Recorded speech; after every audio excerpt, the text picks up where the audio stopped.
Welcome, everyone, to Rebirth, a D&D tale.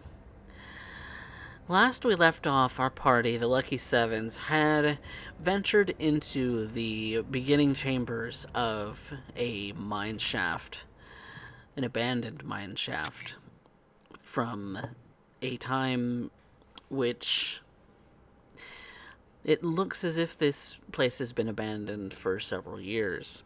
But upon searching the surrounding village and searching the mine shaft itself, the the party found that there were indeed inhabitants, but it was a pack of gnolls, 12 so far to be precise. And upon diving into this further chamber, when they began exploring the the effects of the the mine shaft, it turned out that there was something controlling the gnolls, making them act more feral, making them hostile. And so, after coming out of the after coming out of the mine shaft for a moment to rest, the party is now considering going in a second time after having rested. And so, that is where we pick up. So, Lucky Sevens, what are you going to do? Oh. First off, Lagan is going to cast Aid on Vanya, Enwin, and River.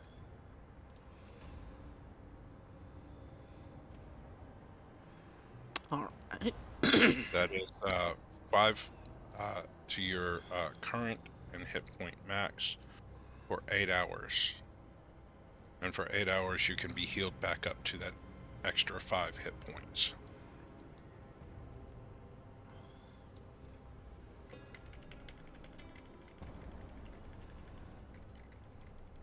All right. So is this the mine with the leaf woman in it? Sorry, what? Is this the mine with the leaf woman in it? Supposedly. Yeah, because I want to see what she's about.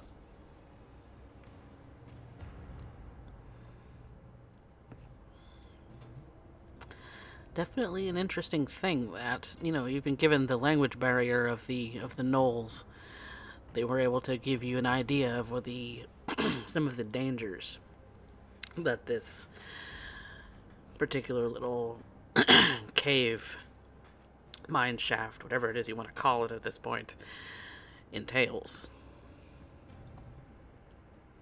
So, Lucky Rune, Sevens. sorry, Go ahead. Rune looks directly at Lagon and he approaches him. I hope you understand. My intent with agreeing to this and asking you originally to contact your deity is in no way with any intent or comprehension that I wish to worship it. I put no faith in other sources of magic that I have not personally identified, but rather instead, this is for the purpose of understanding the interactions between the Wild Mother and Dradith, how their magics interact. I just assumed this was your way of trying to prove or disprove whether or not such magics exist. That as well.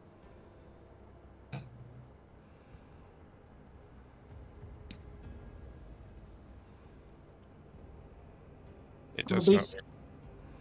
go ahead. The Wild Mother does not require for you to have faith in her. As long as I do, that is all that is required.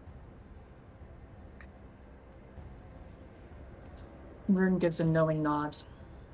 And there is a sense of, like, respect in it to look on.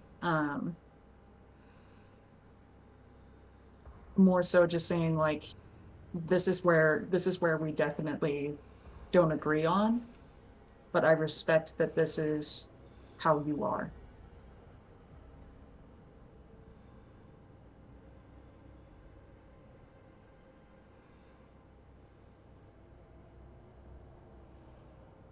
That said, it seems that even with that, there is a goal in mind. While we're there, I suppose we can search for this plant woman.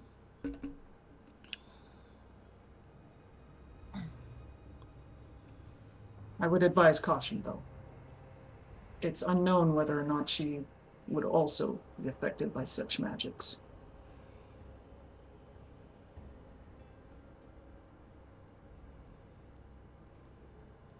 I assume anybody in proximity to that mine, and the closer they are to the center of whatever it is that is altering their minds, is susceptible to such magics. What was it you said, Ribbo? You heard a voice in your head?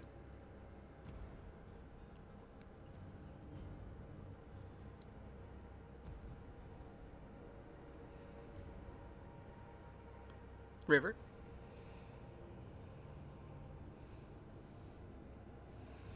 Oh, by the way, you're muted. I did not catch that.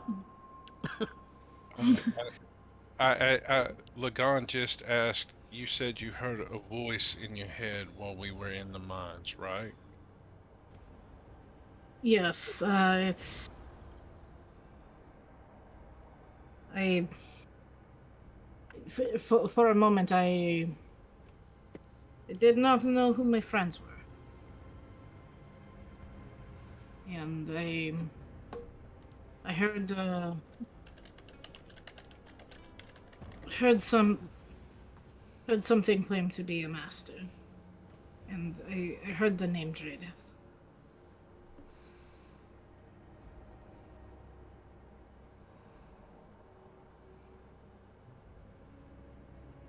I am concerned if we go down here that it will likely happen again, if not to me, to any of us.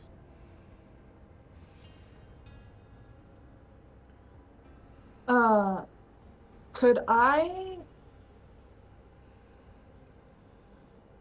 I check to see in, like, my Arcana, and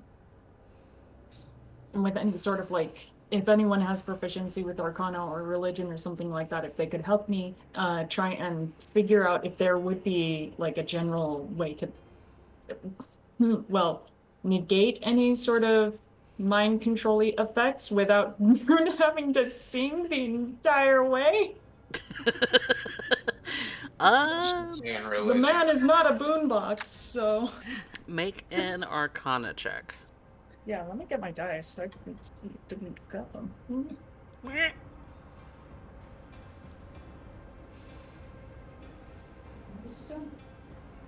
Is anyone else proficient in Arcana or Yeah, no? Sam. Religion. Nope. Nope. Okay. Well, no help on an Arcana check. You're the only Arcanist here. You're the only Arcanist here, Rune. So. Oh boy.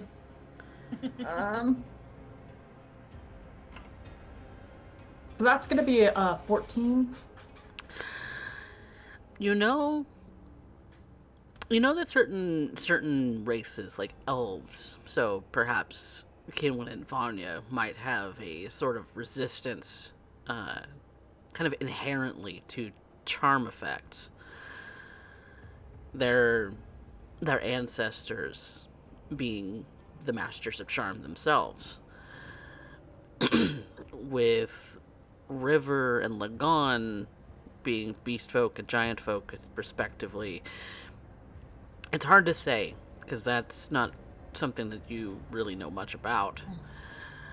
For tieflings such as Darius, it's unlikely that they have some kind of natural resistance.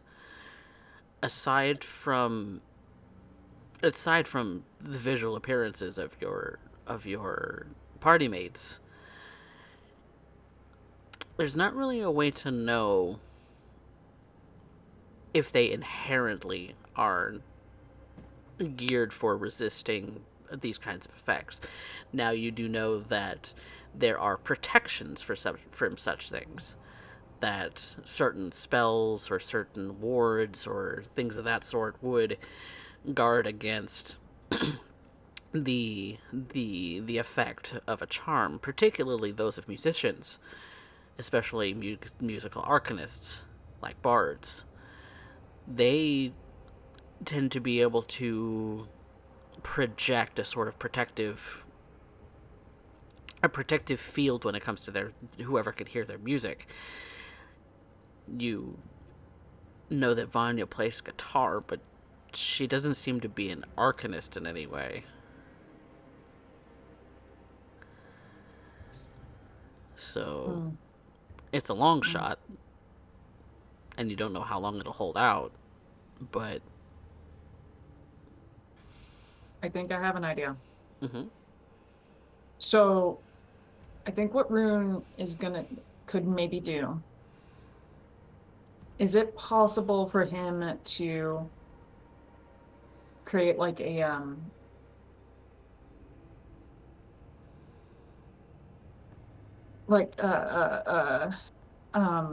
record, like a little record player? Like a recording? Yeah. Okay. What kind of magical infusions can you make right now? So as far as infusions, I can make first level, or rather like common infusions. Okay, so like common magical items. Mm-hmm. I don't have an exhaustive list of common magic items, but typically those kinds of things shed light, said like a small little illusion in a sort of almost like an illusion, sort of like picture frame thing. Those kinds of things. I would say that with your magical infusions, being able to make a common magic item, there is a such, music boxes are a thing, and you could make what essentially equivalents 16-bit music to come out of a sort of music box that you can infuse. But who knows how long that's going to be effective, if at all. Okay. So when you record, say, the music and you create that as an infusion, it plays it back in a sort of 16-bit, like a little music box, yeah. It's haphazard, it's chiptune, it's not exactly the same.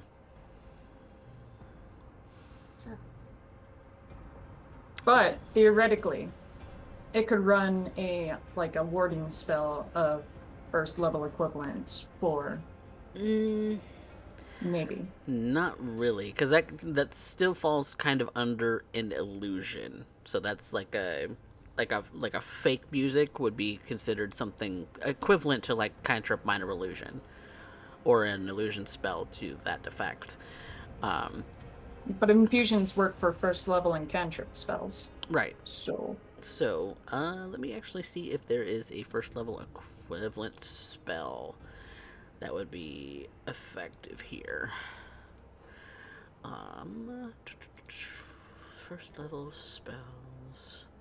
Here's an idea. Dispel Magic, which is a first level spell. So a small music box that basically plays the tune that we used before. In that like chip tune kind of music box way, and maybe Rune has to be cranking it the entire time so he can't use spells or something like that. Mm-hmm. Because it's basically the equivalent of using concentration the entire time of using it. Right. But but it would be creating a dispel magic. I would say at the press of a button, you can dispel a magic source as a bonus action. Is it bonus action? As a bonus action, I'll allow you to create an infusion of dispel magic as a bonus action. You press a button, and it dispels a magical source of your choice within 10 feet. Okay. We're homebrewing this item here. We really are, but actively in the process. Because normally dispel magic is 30 feet at a single action, where we're speeding this up a little bit to give you a little bit more action economy. So the range just has to be reduced. All right, I'm okay with this. 10 feet. So I bonus action. imagine. There you go. Unless you want to just duplicate the spell. Yeah, I'll do 10 feet bonus action. And yeah, Rune is going to spend, roughly about an hour fixing that up. He explains his process, though I'm not sure anyone else understands it because he gets very technical about it. It's very arcane technical. Yep. Yeah. And goes into the process of like explaining like inserts the components in here. Everyone's like, okay. He's taking like pieces of like crystal, pieces like slaps on like a piece of paper with some special ink on it.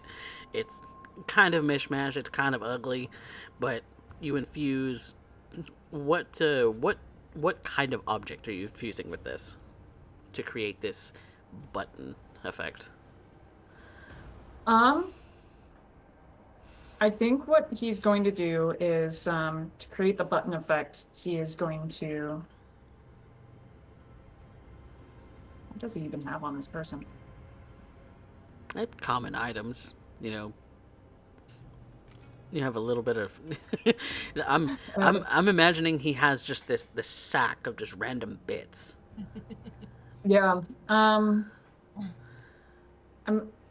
I really like the idea of like a music box, but like he has to insert a coin. Okay. He can still open it up and still be able to use that coin later, but yes, Yeah, it does yeah. run on it's coin operated. He has to shove a coin in every turn for bonus action. Not every turn because it's not persistent, but when he does want to dispel something, it eats a coin as a bonus action within 10 feet. All right, I'm okay with this. It's a one ugly wooden box with a slit in it. Yes. Another question I have about it is, Okay.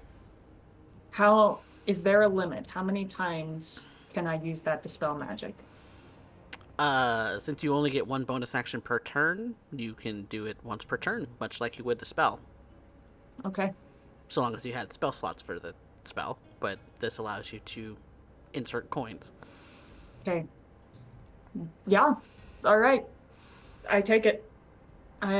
Rune creates a small music box, and it's kind of like one of those like tin music boxes. It's got the slated or graded features in order to against the little piano spines, kind of like a little kalimba. And as he rolls it, it starts playing the song that he was singing earlier. Little music box and notes as he just sits there and rolls a lever. It takes a coin. What type of coin does it take? Is it silver? Is it gold? It could be Copper. anyone. Yeah. Anyone. Any coin. Just it only produces the one effect. Okay.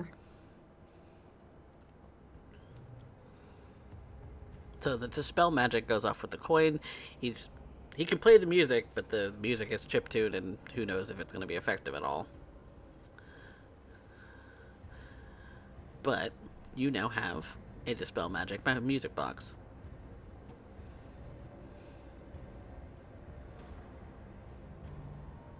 Okay. All right. And yeah, and Ruin just explains the contraption to everyone. I'm not certain it will be useful, but the tune earlier seemed to be conducive, in effect. That's a little interesting thing you've made. There are many things I can do, but for now, this is the most immediate answer I have. Is it in the language you were singing in the mine earlier, or is it in common? It is just noise. Just the It is notes. not actually words. It's just- not actually the song. Okay. It is That's- just the that's what I chiptune notes.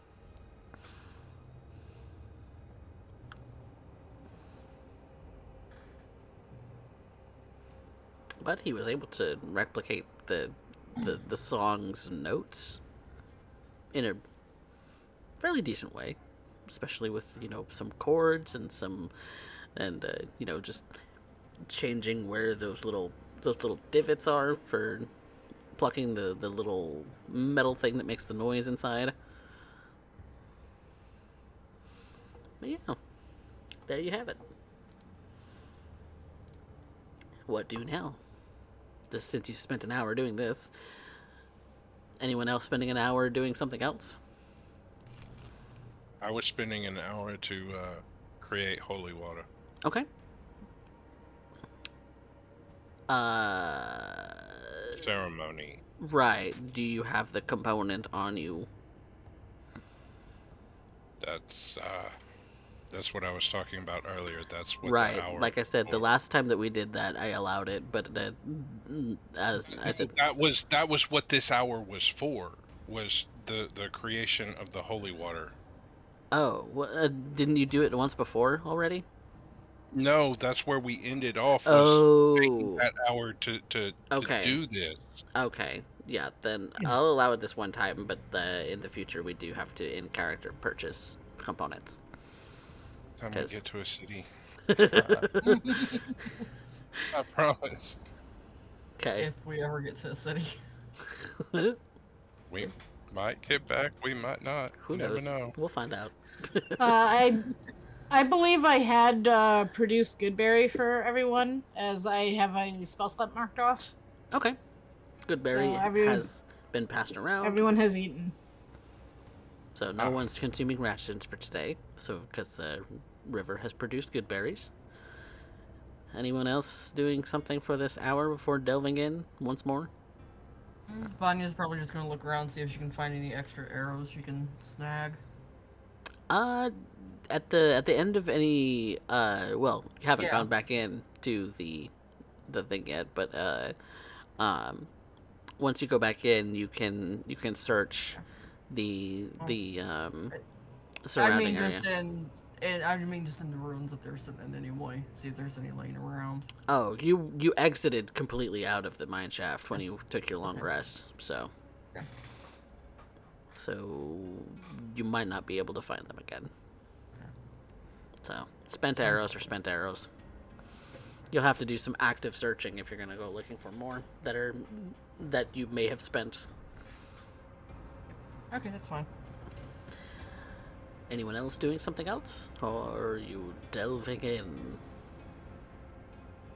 I do my updated morning ritual where I put my staff in the ground, kneel before it, say Dayar Widrig, and a ring of earth starts moving around it. Dower shop, and a ring of water starts moving around it. And fly my Theoni, and a ring of flame starts moving around it, and then the flowers bud on my staff. An impressive bit of juggling and some words uttered in prayer, and Kinwin's Kinwin's staff comes to life as it does every morning. And you are welcome to feel impressed. As this juggling act of cantrips seems to be rather impressive at the moment, since he has time to do so. Alright. So is everybody done with what they're doing? Are they ready to dive in? Alright. So the first chamber that you come across is familiar to you all. It's where, you know, things really started to get a little dicey. You come to that hairpin turn once more into the second little chamber, this small space where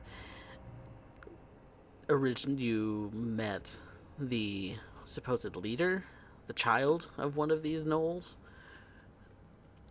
who attacked Dharreus from behind. And it's oddly quiet. Whereas you were hearing the laughing of the different gnolls from beyond, it's eerily quiet now. The laughter is gone, from what you can tell. At this point, unless somebody is going to lead Lagan by the hand, he is going to light a torch. A torch is lit.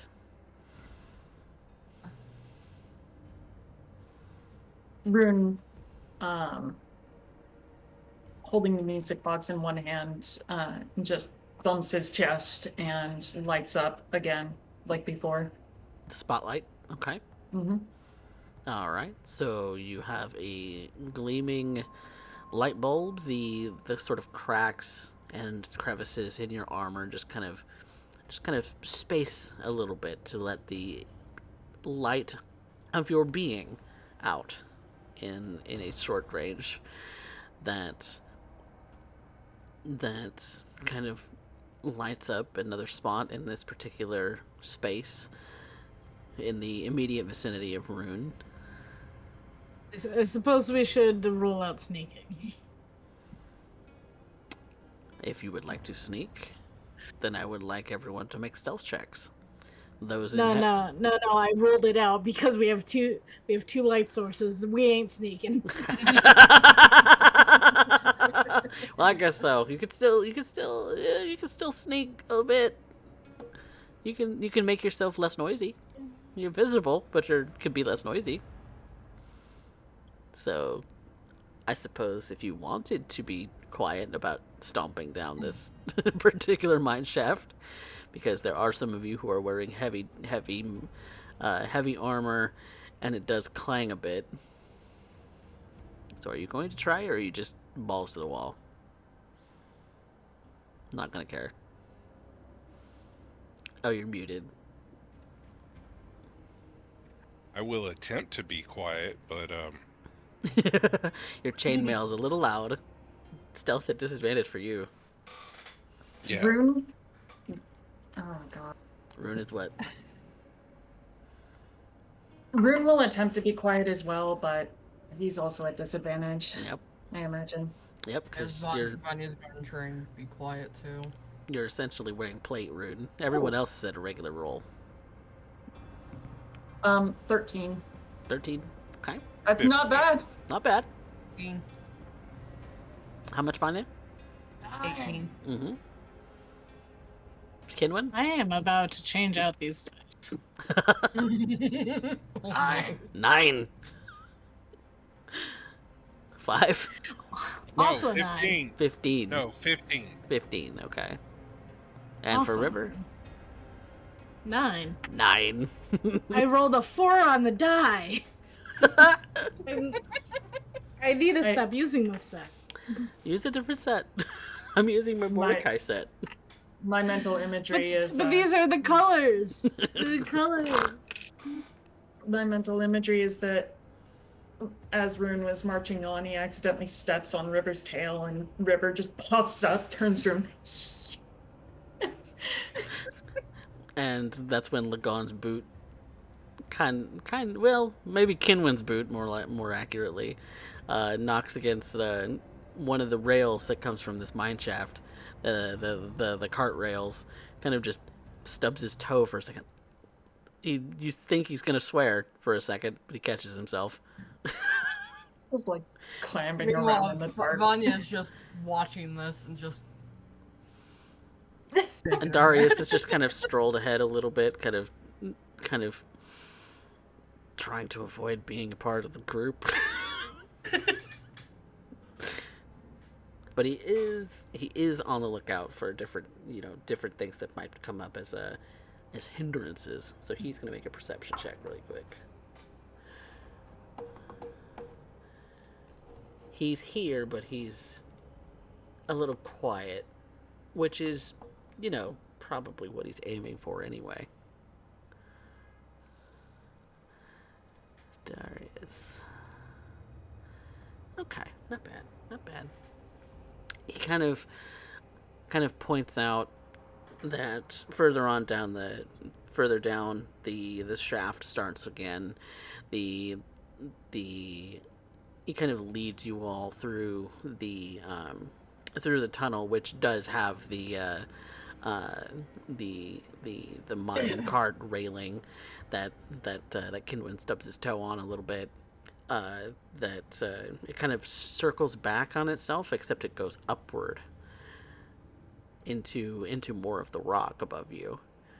And so he's kind of leading the charge in that regard, and letting you all know with like different like walking ahead and coming back, letting you all know of the what he sees beyond in that regard. And he does mention that the chamber ahead is very dark, so even his dark vision is having trouble even kind of seeing into this space. And he's a little worried that even his eyes, the strong as they are in the dark, are not going to be all that advantageous here. And so he's urging you all very quietly to be very quiet. He does not like this eerie lack of sound coming from this place.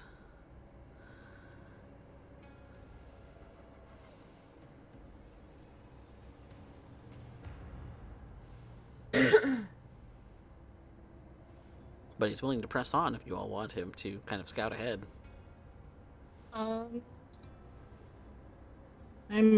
double checking what animals have blind sight real quick. Mm-hmm. Moles. What? Oh, moles. Moles was an idea.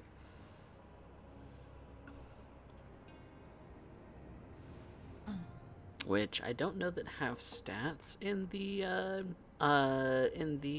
books. I would go off of the stats for rats plus blind sight. So if we can't find an appropriate stat block, so There's a cave badger that has tremor sense, apparently. That was essentially the idea I was going for. yeah, something that has a tremor sense or a blind sight or something to that effect. Yeah. Yep. Yeah, I could do a mole. Okay. So when Darius comes back and says that he can't see ahead of us, River will step forward and said, let me scout ahead. And he shrinks down to a tiny mole. Yep, tiny size, blind sight, stats for a rat. He is holding up his left arm, but he moves forward Is that the one that's got like the little starfish on the end of his nose? Maybe.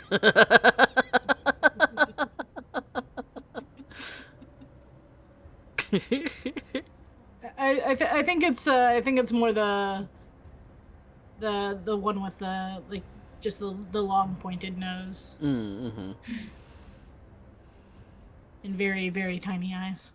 He said, yes, he's seen these kinds of things before. So has Kinwin. So you both have seen, moles as they plow around in the dirt in the forest. So, and you can't very well see ahead of yourself in the dirt. So, so Kinwin or River, you are sneaking about as a tiny mole. Go ahead and make a perception check, a regular perception check.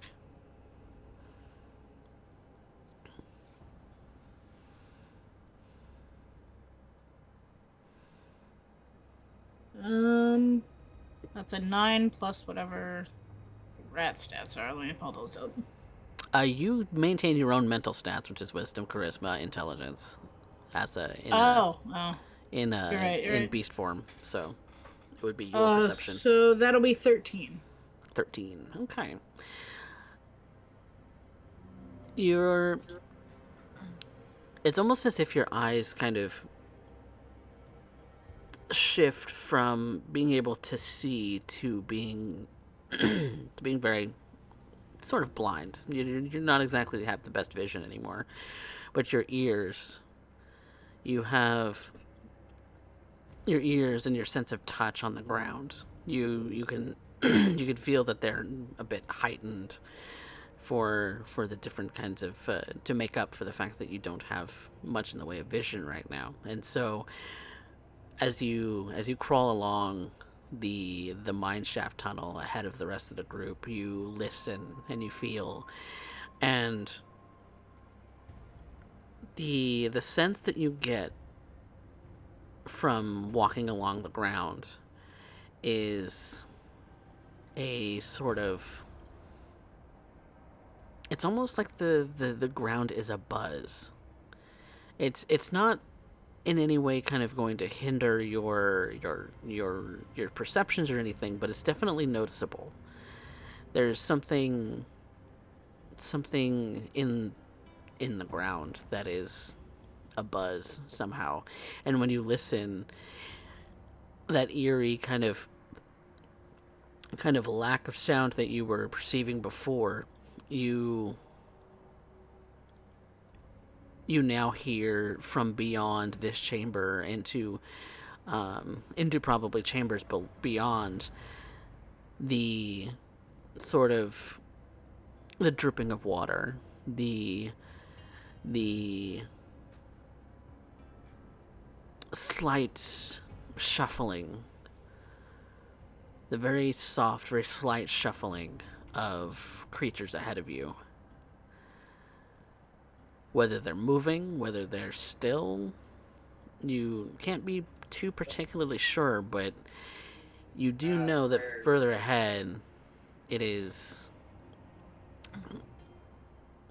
the sounds are of things that you would expect possibly in a cave. Dripping water, the rustling of possibly other creatures, maybe more bats. It's just the humanoid perception is lacking to be able to hear them at the moment. Or maybe they're just that far away.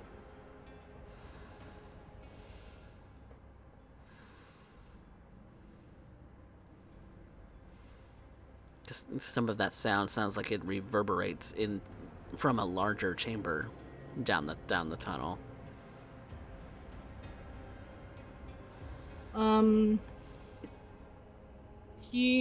So he's sensing just like smaller creatures For the moment, yep. for the moment. He would come back to the party and just with a claw right in the dirt, only small.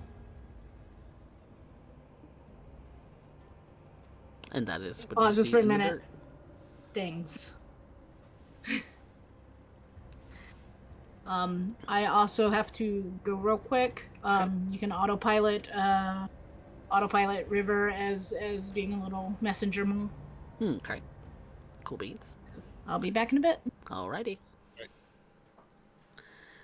So, going going to and fro, being the messenger mole that the young River is, he kind of guides you through the remaining smaller chambers, going uh, through this level of the cave. There's what you see around you is um, remnants of what was left behind by the workers of the mine. There's bits of debris. There's rotting supports. There's another toppled mine cart that you see along the way. In one of these smaller kind of chambers, you get the sense that you're coming upon one of the sort of larger deposits of the resource that was mined here, and that chamber is likely going to be that much larger. And the in walking through here, the only creatures you interact with are some bats that get a little annoying, but they're easy enough to deal with. Um, they You shoo them away, just and they then find you a big enough threat that they're not going to bother with you anymore. You come upon indications that that possibly this rail cart, this rail line, these rail uh, tracks, possibly were magically automated. That the mine carts were powered to move on their own by inspecting the carts and the tracks, and you see remnants of automatons as you're going through this. That there's metal limbs kind of strewn about. You see that there's even one that is a humanoid shape that only really has a body. It doesn't have its limbs left. It is very smooth. It has very little way in the way of intricate detail. It has a pair of eyes. It has a mouth, but otherwise is very smooth, kind of brassy metal that's aged, obviously. But components of it have been ripped to shreds. You see scratch marks. You'd see that perhaps this automaton got into a scuffle before it deactivated. Rune wants to investigate it a bit further.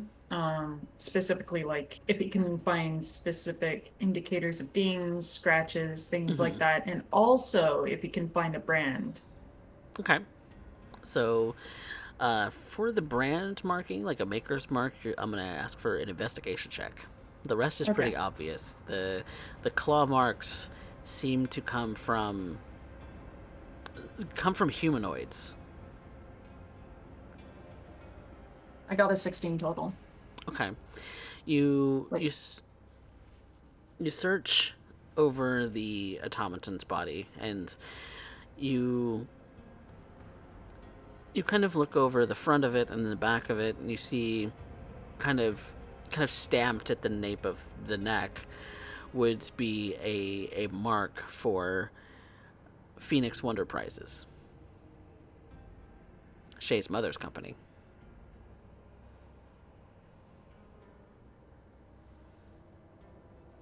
Interesting. The What are you automaton doing is all the branded way on out here?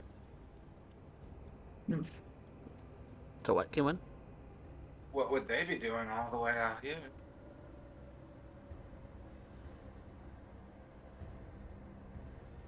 You all do know that Phoenix Wonder Prices, among several others, are definitely big international businesses from the Greoran Empire. Here's they were procuring the resources in this area. My interest is what those resources were. Do Is any there of any, the is there any valuable salvage or any of these resources around them?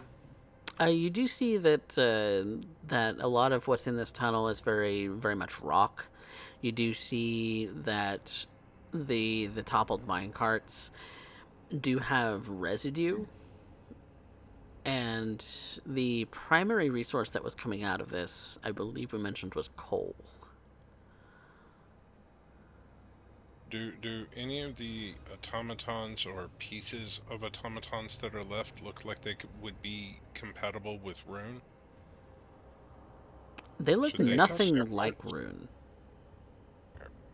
They're very smooth in features, where Rune essentially looks like a walking set of armor.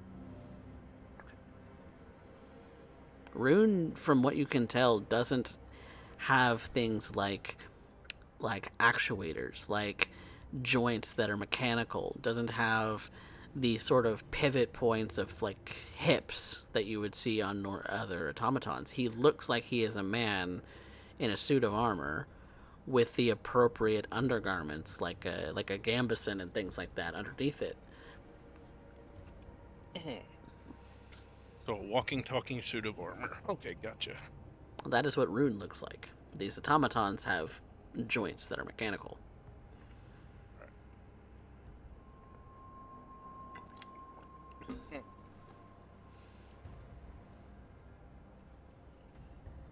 And you've seen other automatons in the past, Rune, given how much you've traveled. Some of them come in humanoid shapes, some of them come in more spider-like shapes. Some of them come in more automated and almost soulless interactions every time that you've ever seen one. They don't respond like a person. They respond very analytical. Do they tend to have memory banks? They tend to have memory banks, but it's primarily towards their jobs. You know that for certain. I would like to find one that has an intact memory database. You, upon looking further, you got a 16 before. You do see that the you do see that the head for this one is intact, which is typically where a lot of humanoid automatons store their memory banks. But you, upon looking upon it, you don't see a way except for breaking into it that you can get in. These things are on purpose hard to remove. He's not looking to get into it.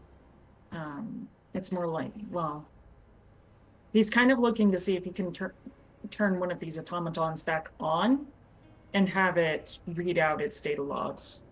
Okay.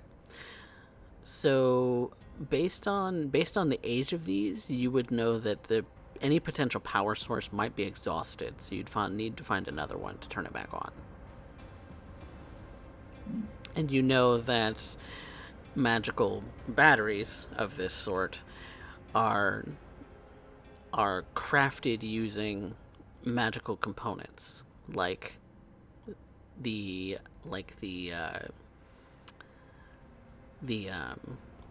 resource residuum.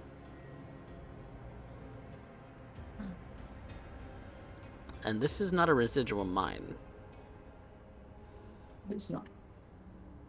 Or refinery.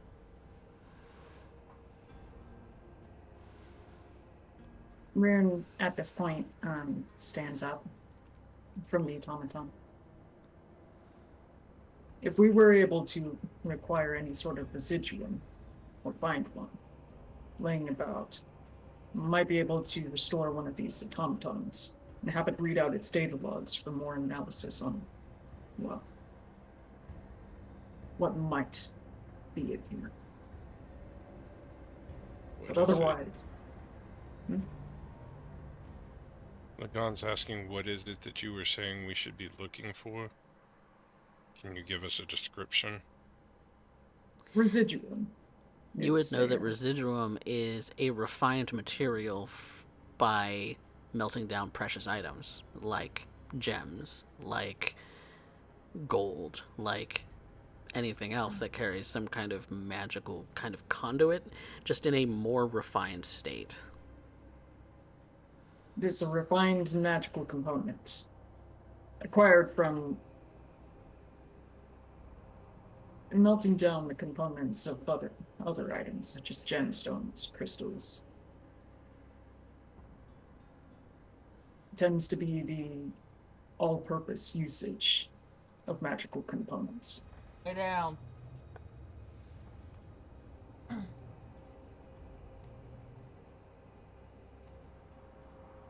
I have a theory that we might find some in here. If we can find where the automatons were typically stored or remained when they were not active. However, that might have been outside the mine and long past. I do not have such components on me.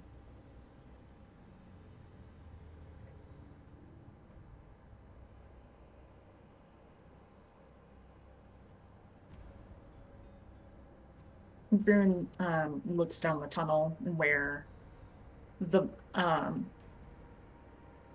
vast majority of the mining might have occurred. Mm-hmm. He looks to the rest of the party.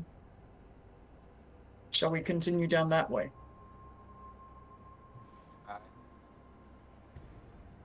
Yeah. How many directions do we have choice of besides going back? Forward, and that's it. So far. Okay. All right. We could dig, but that would take a lot longer. Forward It is we an go. option, yep. But Right. why do extra work when it's already done for you, right? Precisely. Baby. Rune will go ahead and lead the march at that point. You also have River the Mole also guiding as well. Oh yeah, that's right. Mm-hmm. Okay. He'll go a couple paces ahead and then he'll like pick up River the Mole and then go a couple paces ahead and then release Mole River further into the tunnel. Mole River goes to scurry about and scout ahead. Holds him like he doesn't know what to do with him. Oh. Like tossing a cat. Yep. I just like Oh, Rune. Sweet child.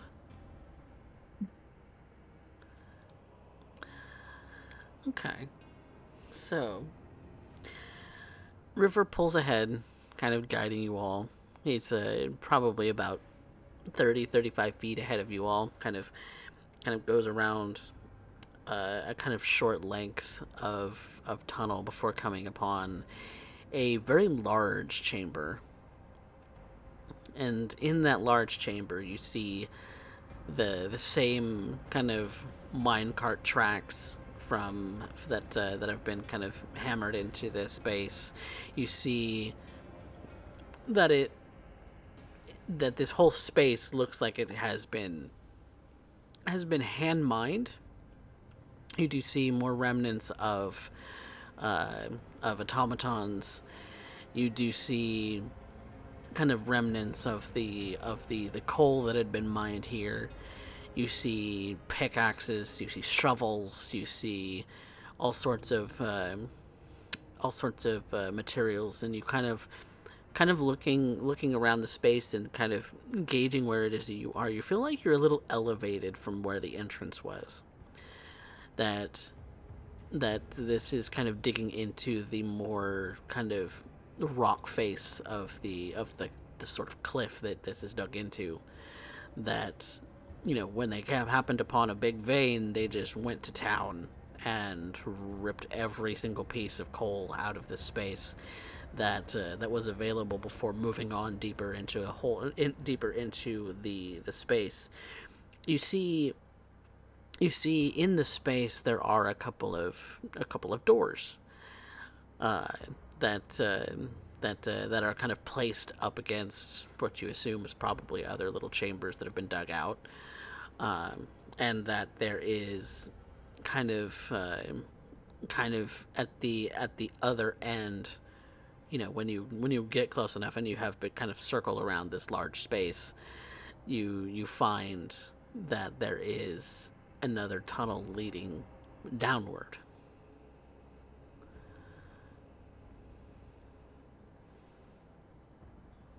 Kind of on the opposite end of this chamber. But the only thing in here that's of any kind of significance is rodents. Even they seem a little feral. And they're easily dispatched, as they are rodents. Should they annoy you enough. Rune, keeping the rodents away from Mole River, picks him up again, like, takes him over and hands him to Kinwin. You see, you can definitely tell that this is River because it still has his sort of striped appearance in the fur, and that his one arm is still looks as if it's injured. So the scarring is still there. Now no longer concerned with Mole River, Rune just kind of stares at the party, wondering, kind of expecting what their next move is, but you all just see him completely unbothered as like the occasional rat just crawls up and flies off of him. Almost as if he's just a piece of the environment. Yeah, and you do see, like I said, broken pieces of automatons here again, scratch marks, some that were humanoid shaped, some that were strictly, digging tool shaped. The bits and pieces and the sort of light of function gone from them. Long gone, it seems. That it's upon checking, where you would assume a power source might be, is empty. Drained.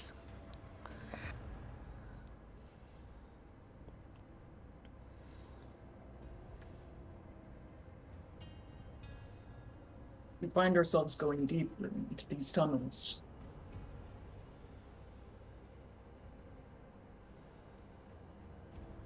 Thus far, has anyone experienced any unusual effects, charms, voices? What is our status? Other than being utterly disgusted by the rats, she's saying this while knocking one off her room. I'm fine. I'm kneeling down, petting some of the rats, I'd say. I haven't experienced anything. They're trying to gnaw at your hand, Kidwin, while you're trying to pet them. Just kind of bat it away. Shoo. No significant damage done. As there's only a few of them here. There's not a whole lot in the way of any kind of nuisance like a swarm or anything, because there's only a few. But they're enough to get annoying. Enough to be annoying. The little squeaks, the little kind of hissing noises, the little bites that they do at your boots and your armor. They more of an annoyance than than anything else. How many different rooms did we see? You see two doors. Both of those kind of towards the entrance where you came in, uh, and then you see the open kind of still mine shaft supported exit at the other end when the flashlights of you get close. It is very dark. It is the only light sources are the torch and rune at the moment, and otherwise it's pitch black in here, even for those with dark vision. You see further beyond when it comes to like the light sources, but when you get beyond that, it's pitch black. Proposition. Though there are many pathways we can take now, at least two, we do not split. I would prefer we remain as a group. Agreed. Agreed. But let us decide which direction. So you have the two doors to the north, the left and the right, and then you have the mine shaft going south.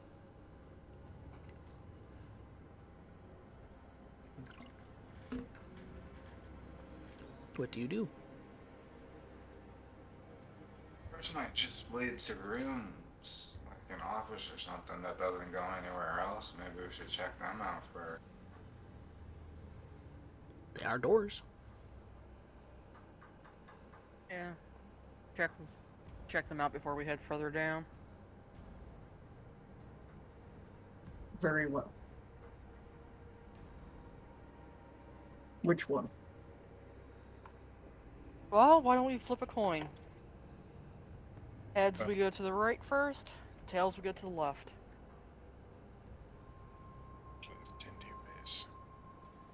Out of character, I like that. Someone please flip an actual coin. I can't find my coins. I have a Oh, back. D4. Odds or evens. Found one. Tails, we go to the left. Left it is. Can we search for traps before we attempt to open said door? You may. You may even instruct Darius to do so if you would like him to. I would. Okay. Darius is going to make an investigation for traps. Ugh. Oh no. Don't make that noise. I don't like Ugh. I don't like the sound of that. He kind of looks over the kind of door frame, kind of not really touching it really. He just kind of looks it over, kind of gets you to come over, look on with the torch, so he could better see, and as far as you can tell, nada.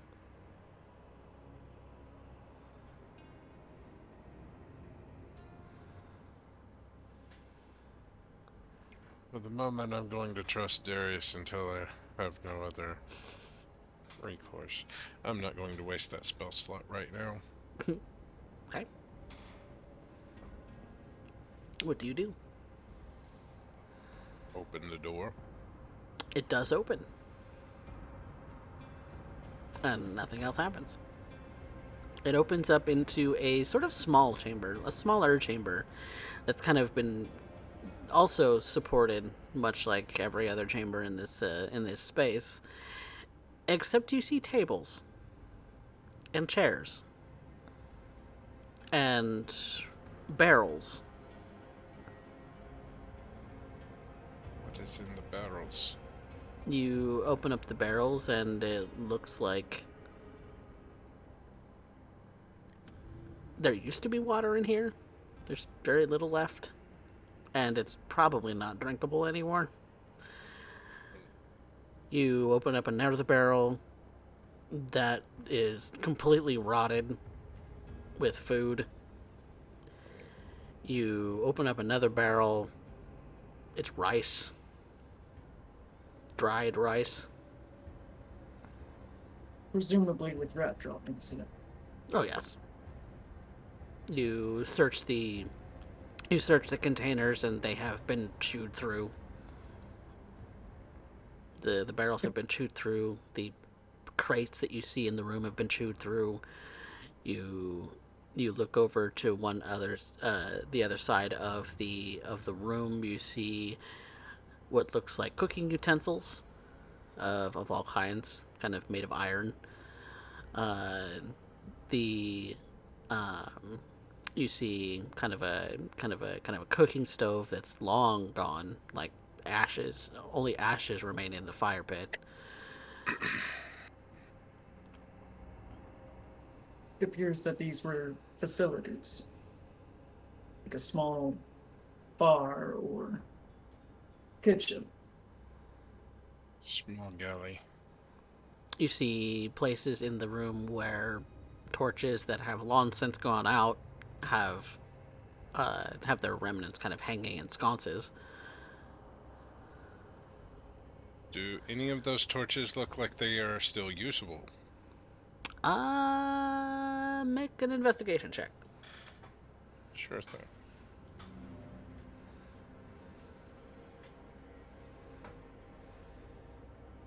Uh, 19. You can scrounge up two. Two look like they probably have a couple hours left on them. Oh, cool. Maybe they were snuffed out early. Who knows? Next room. Again, have Darius check for traps. At the next room. Okay. Yeah. I don't think there's anything else in here of use or to be found. Yeah, and once you've cracked open that rotted barrel, it just starts to smell in here real bad. Must suck having a nose.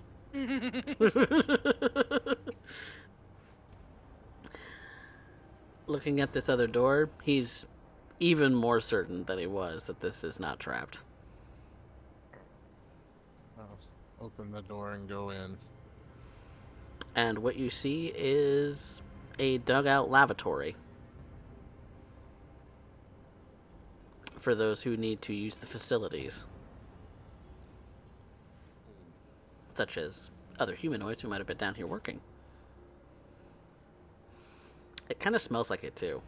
It's disgusting. It smells real gross. Long since decayed humanoid excrement.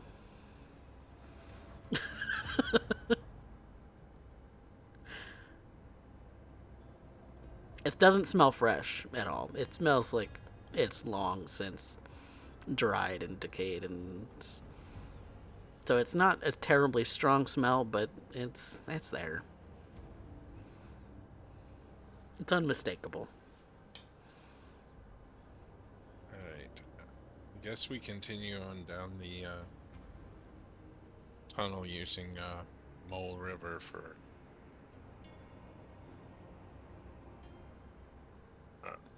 guidance. Yeah. Down the shaft.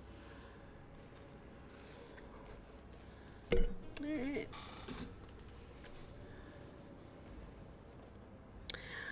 You continue.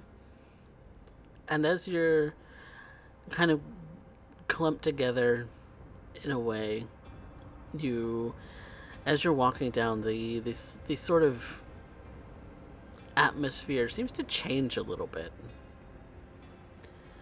It definitely feels a lot more like the air is heavier down here.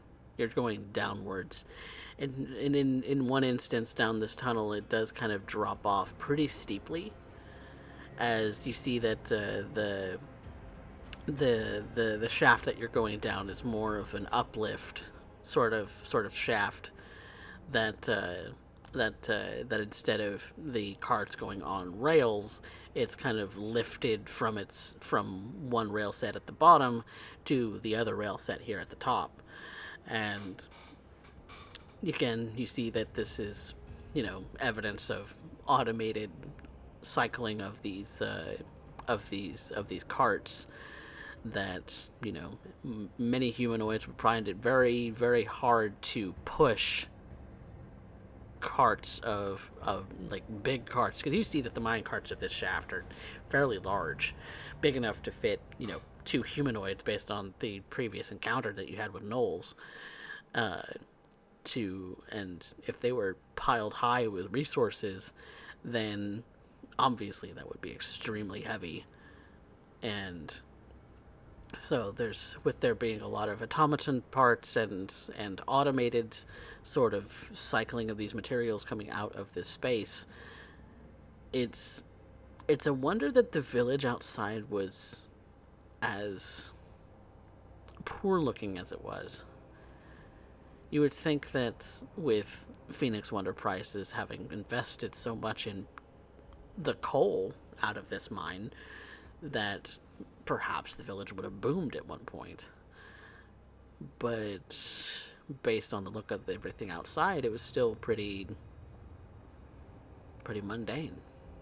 Almost as if the people of the village had very little operating force down here. Like they weren't involved in the mining process at all. You said there are claw marks on these automatons. Mm-hmm. Do they look like gnolls or some other creature? A combination of both. You do see claw marks that are consistent with the formation of a humanoid hand, like gnolls have, but you also see creature claw marks. You see that some of these automatons were ripped apart with brute force, and it takes a lot to do that. It takes a lot of strength. And as you're continuing down this mine shaft, you see more and more of this sort of fungus. Like you see patches of it at first, but then you start to realize that some of the walls are starting to get caked in it as you continue further and further down.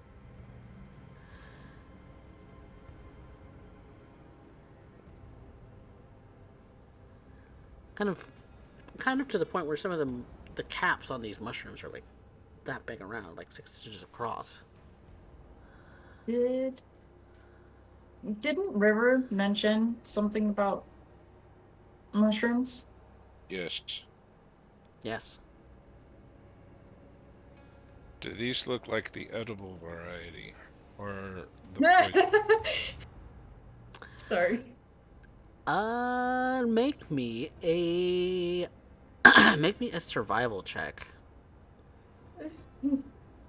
Kinwin, if you want in on this too, you can make an herbalism kit check, which I'll with intelligence. Sorry for interrupting with my laughing. I'm a stupid stoner.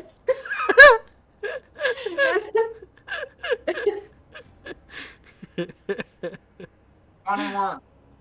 22. Ooh, both of you, with your keen eyes for the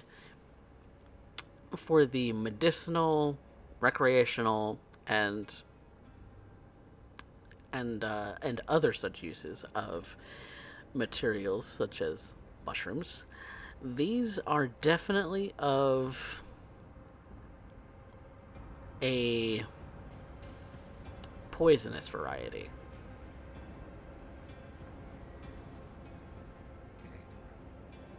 Deadly poisonous variety.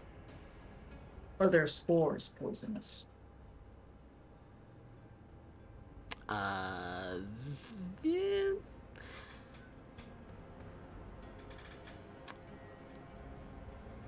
I would say that Kidwin and Lagan, you would know that the spores of these mushrooms aren't particularly hazardous. It's the flesh of the mushrooms that are more poisonous. So the brave, out there might take a sliver of these poisonous mushrooms and use it for recreational purposes.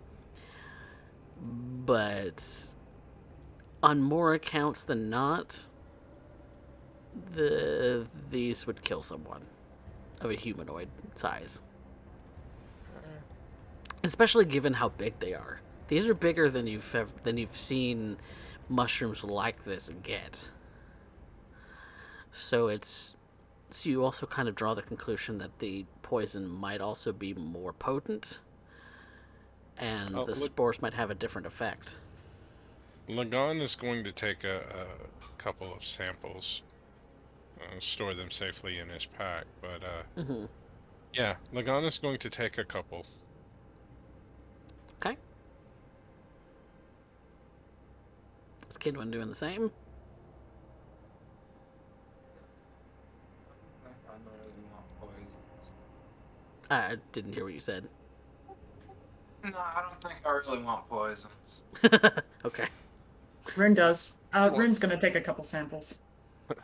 Lagan wants to see if he can figure out why these are so much bigger than they should be, and if so, how much more poisonous than their normal variety. Okay. So you both kind of take a. Are you just taking a whole stem and cap, or are you taking just a piece? What are we talking about? Sample. Lagan is taking 2 of them. Stems He's and going caps. to stems and caps to store as best he can in his pack. Okay. Rin will do the same. Okay. So you each have 2 large poisonous mushrooms in your pack. Make sure I write that down in my notes.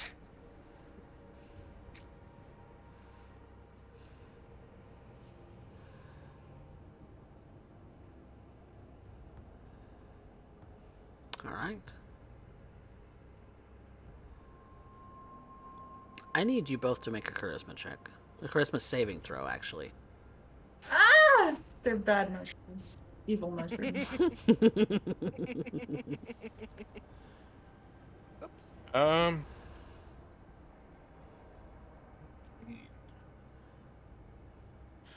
Dirty 20. 2.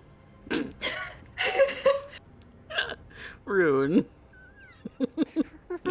No. He's not charismatic, okay? Soon as you put the mushrooms in your pouch, and you look over at Lagan, you have a sudden urge to just whack him over the head. I need you to make me a strength attack roll. Oh no. Oh no. Okay, so that's gonna be a 13, which I know doesn't hit. Nope. Lagan's a little. Lagan, you feel just a punch coming from Rune. But it barely even you barely even feel it going through your chainmail armor. And Lagan just looks down. You all right? And you snap out of it, Rune. Rune holds up his hands. He's like stunned for a moment. I think I understand the nature of these objects, the mushrooms. And They're what produces the charm effect.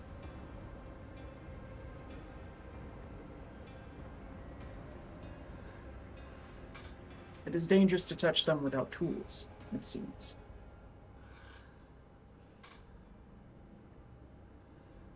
I wouldn't think one such as you would have issue with that. Rune is a strange individual.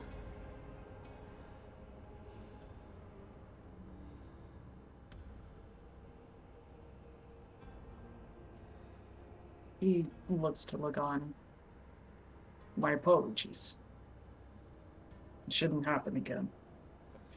No harm, no foul. But now we know the nature and where the effect comes from. We should be mindful of it. Careful. I would say this might not be the only source, but could, if eaten, potentially exacerbate or prolong. Until we know the true nature of these mushrooms and their poisons and the potency of, we can't rule out them being in conjunction with another source. Agreed.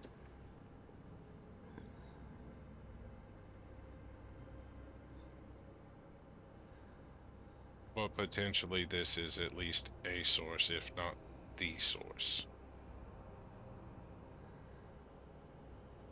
So, okay. All right.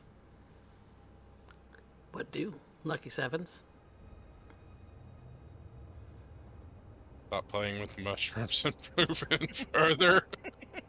Precisely that. Exactly. All right. Are you continuing forward?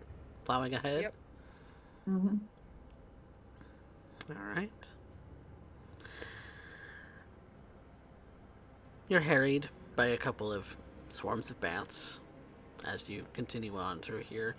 You, upon watching them for a moment, that same sort of feral instinct seems to override them.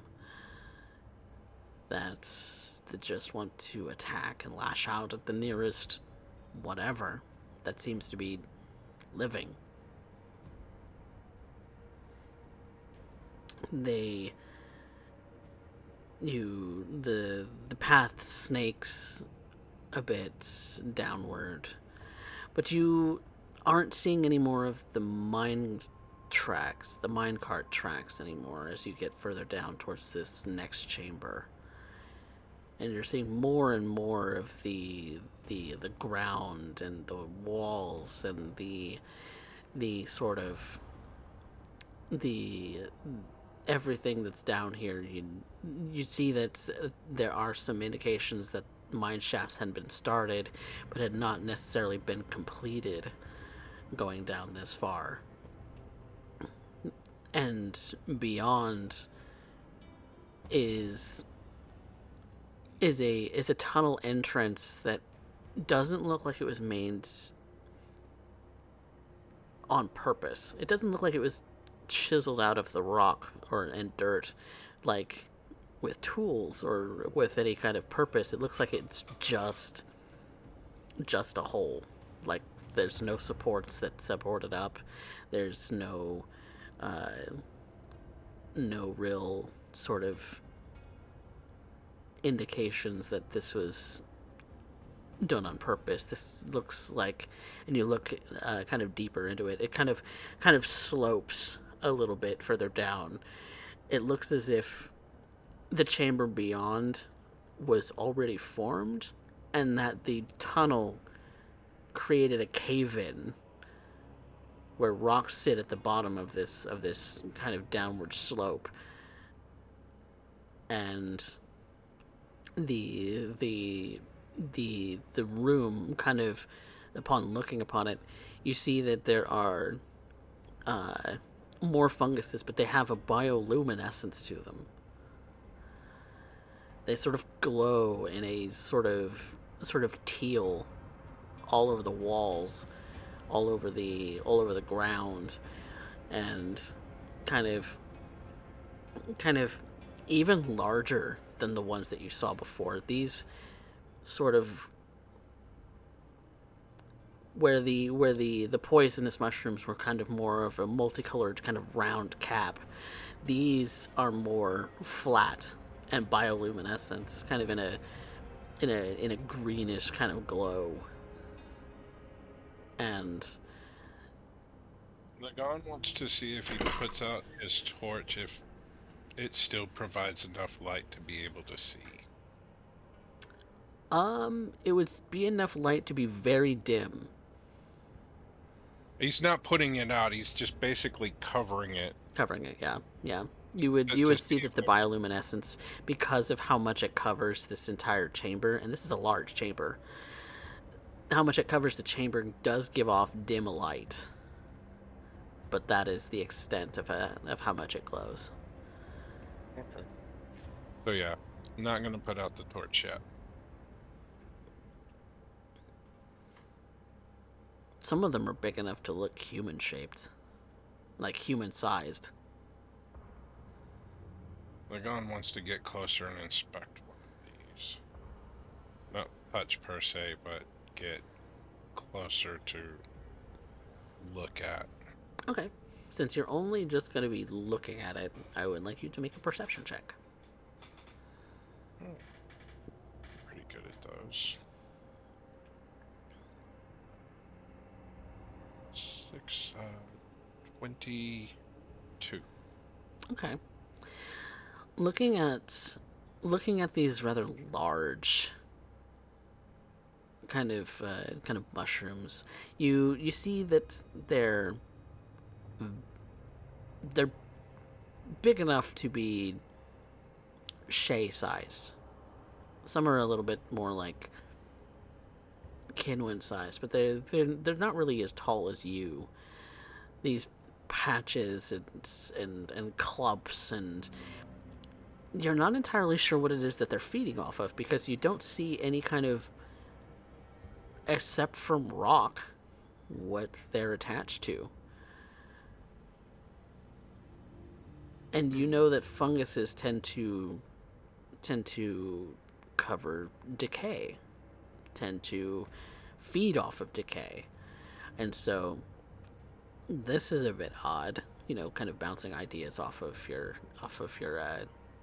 druid friend Kinwin. And given that you also are no slouch when it comes to apparently the production of mushrooms. And so looking at the structure, it does have a sort of bioluminescence throughout the body of it. The whole clump seems to kind of glow in this greenish glow, but you see that it's again multicolored, kind of in a sort of rainbow effect, where it starts red at the cap and goes to green and purples at the base of the stem. The laboratory system that they had dug higher up doesn't wash down here in any way? No, you Okay. in fact get a sense that was kind of based on what you how long you've been traveling, kind of the directions that you've been traveling. That lavatory probably wasn't dug very deep, probably 10 feet at the most. And you know that you've come down at least 100 by this point.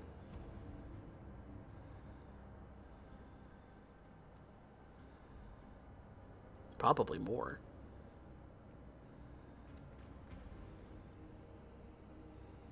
There's a big hole. You came down kind of an entryway that had seemed to be collapsing into this space. It's kind of like a natural cave-in kind of hole. Like this space existed beyond the wall, and that wall, when dug into, collapsed into this space, and now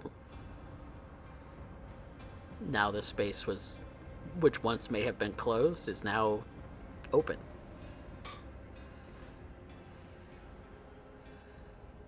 Is it going to require climbing gear to get down? No. These any going up and down these things are just, you maybe need assistance with each other, but it's not to a climbing.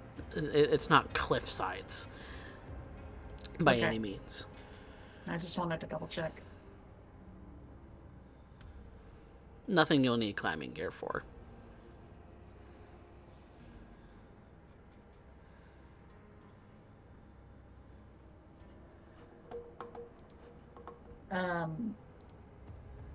Rune checks with Lagan. Did you have detect magic prepared?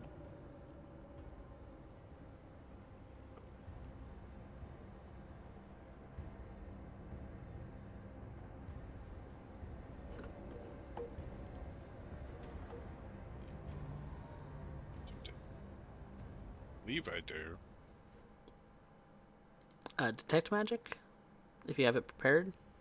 Yes. Are you able to identify the magic around us? If not, Detect magic for me doesn't. It can tell me the school, but not necessarily the type, other than like divination Or necromancy or anything like that. It gives it. you the basics, and Yeah, visibility. yeah, and it'll show within 30 feet anything around me that is Visible. magical. Yep. Yeah. okay.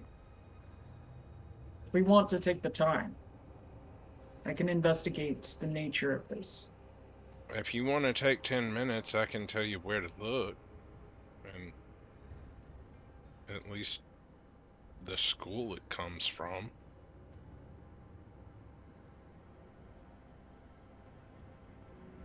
I can cast, or rather, I can identify more about this if we spend about an hour here.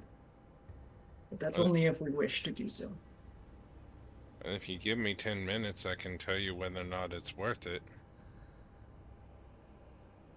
I'm willing to participate that time. Then Lagan is going to ritually cast Detect Magic. Okay. Ritual casting is begun. Anyone else doing anything in particular? Vanya's just looking around. Looking around. Make a perception check for me.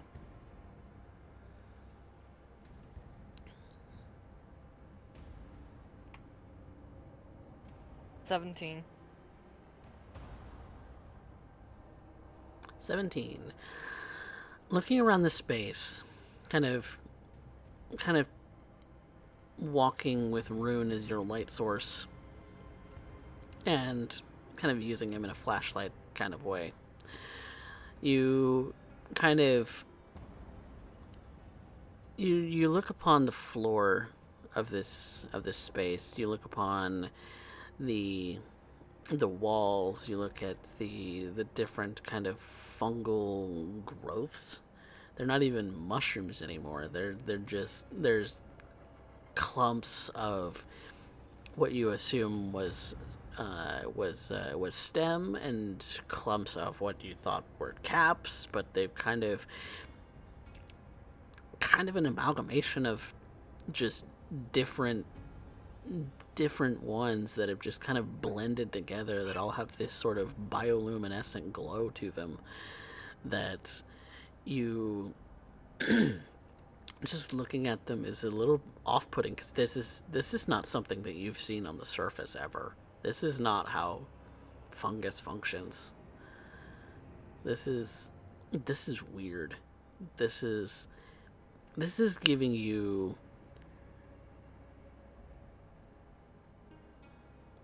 vibes from a time back before you were even 10 years old.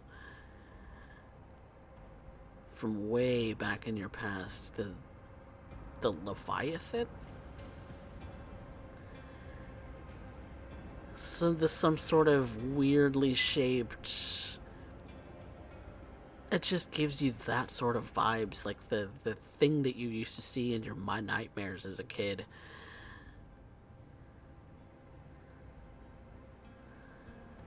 I like the looks of this place. Don't like how it makes me feel.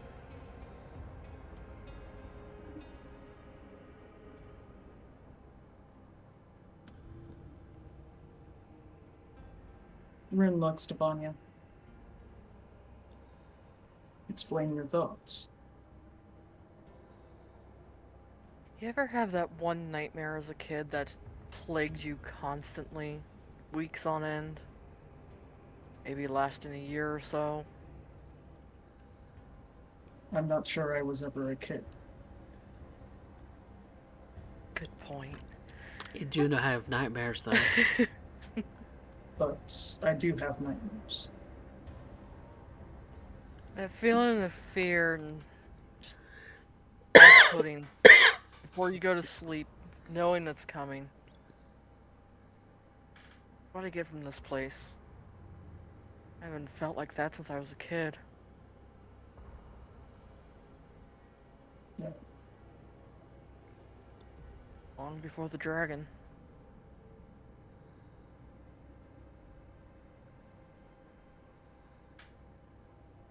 What would Vanya know of the Leviathan, by the way? You would know that it primarily hovered around the Fallfire crater. You could see it above the mountains as it would circle, just this sort of blob-like fish creature in the sky. But everything around it just seemed, when you look to the mountains in that region, when you would kind of just stare into the sky, everything in that region just seemed dark. It just hated looking at that section of the mountains because it was always dark. It always felt wrong. Occasionally, there would be points in time when that darkness would fade and that sort of shape in the sky would leave for a week at a time. It would always come back, just kind of hovering in that space above the mountains. Until one day, it was gone. But it always gave you, when you looked at it, and looked at that section of the mountains, it always gave you that strangeness, that otherworldliness, sort of unnatural sort of feeling. You never got to see it up close. You never really got too close to it ever at all.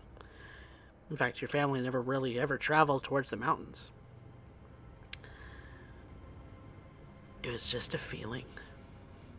And that feeling just permeated your dreams ever since the first time you saw it. And then the day that it was gone, it's like the dream stopped. About 100 or so years ago, over the same mountain range, I saw that dragon. A few years beforehand, really. There's always this odd feeling, this darkness there. Left for a week at a time, came back constantly. And just gone.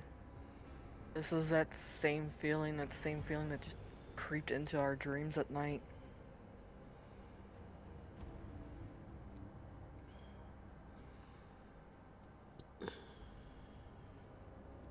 Rune lowers his head.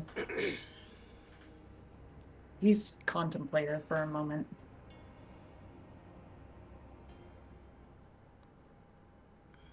Always hovered over Fallfire. Over the mountains. Mesotopia. What was that? I couldn't catch it. Mesotopia.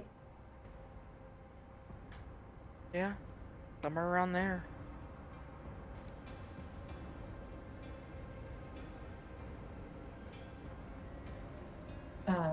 Rune grips his fist into a ball for a moment. But he tries to hide it from Vanya for some reason.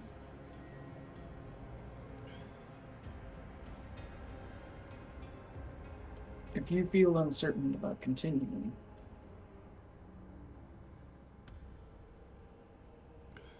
I don't feel uncertain about continuing. We need to know more. Just giving a heads up on The bad energy of this place. We need to be ready in case something does happen.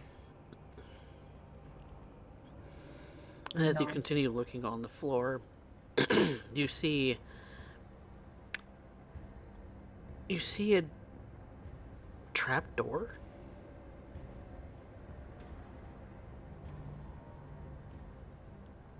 Oh no, isn't this interesting? And she'll point it out to Rune.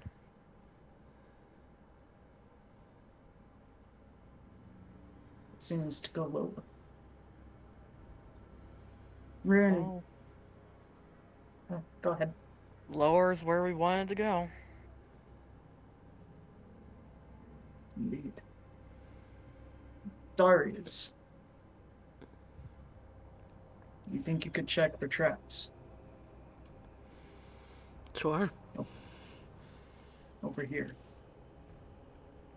Vanya discovered it. And he does go over to do that for you.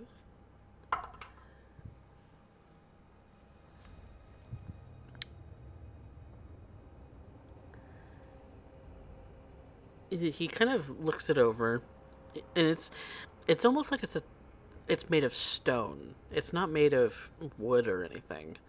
He kind of looks at it and kind of just touches it, because this is one spot in the floor that isn't covered in some of this fungus. You've kind of been actively avoiding and going through some of the some of the clear spots when it comes to these mushrooms and the spores and the sort of growth that are happening on the floor as well, that are in the, kind of smaller sizes. He kind of lifts it up. It's not trapped. It's just a cover. And you see roughly carved stairs leading in a spiral downward. And I need all of you to make a charisma saving throw. Oh hey, I have advantage.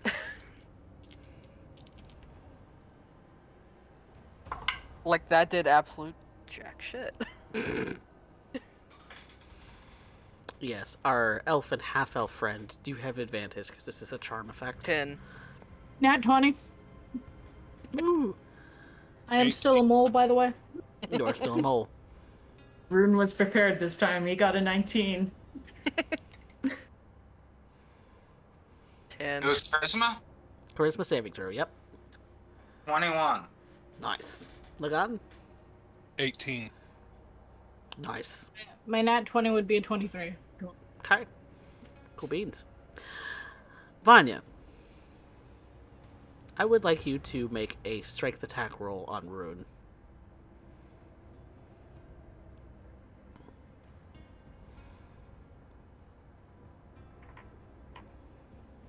Oh no. Nat 20. Nat 20. Oh my god, damn! She doesn't I have. was not prepared for that. She doesn't have a weapon wielded, so she is just punching you. So that's 2 points of health damage. Because it is Sorry. unarmed fists. Alright. I'm just imagining she punches so hard that she breaks her hand. All of you just hear a tang all throughout the entire cavern. And you hear another tang as Darius is also going after one of you. So let's roll a d6 to figure out who. Who is closest to him right now? That's Vanya and River. Rune, I believe. River. Oh! Oh, okay. I thought you were said Rune. I was like, no! No, River.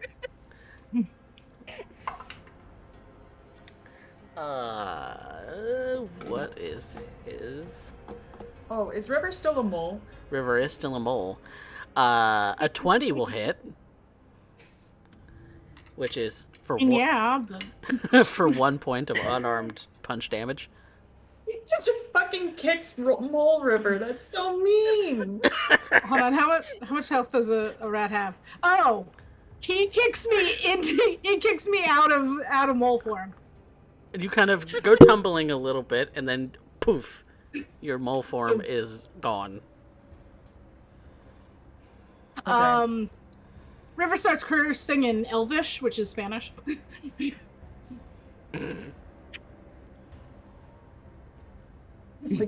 Basically being like, what the heck is wrong with you? What? I was minding my own business. Yada, yada, yada. Which, Vanya, you would understand. And Kinwin, you would understand, of course. Eres una pinche. It's just like this. But they snap out of it. Okay, Rune, after Vanya smacks Rune just basically, like, grabs her two wrists and just holds her for a second. What are you doing? I could ask you the same thing. But I suppose I know what's going on. Oh no, I didn't hit you, did I? And Vanya, during that moment while you were kind of blacked out and punching of your own, outside of your own will, yes, come to me. And she's gonna start looking around for the source of the voice. You're drawn deeper in, but it comes from within your own mind. Oh, I don't like that. What is it, Vanya? I think I just heard River's mysterious voice.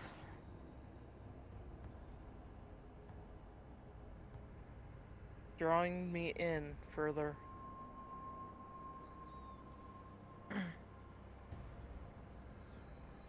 River, Vanya. Well, I was worried that I would be the only one, but now I'm more worried that I'm not the only one. River, Vanya, Rune, you all hear that little voice. Yes, come closer. Come closer, I need your aid.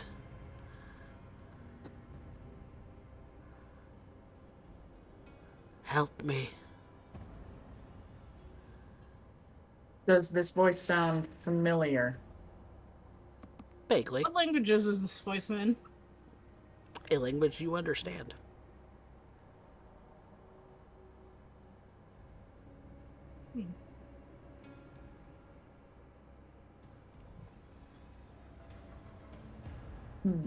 Did anyone else hear that, or was it just me? I heard it. I also heard it. Though I do not believe it was. I heard it too, Darius says, piping up. Anyone in the garden did not hear it, though? No. Ooh.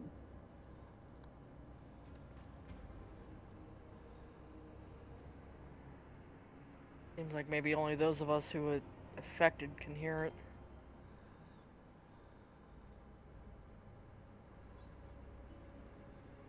This is even more troublesome. At this point, Rune pulls out the music box. I'm not sure it will be effective. Not entirely. Worth a shot, though. I don't believe we'll be sneaking as much. No. No, we won't.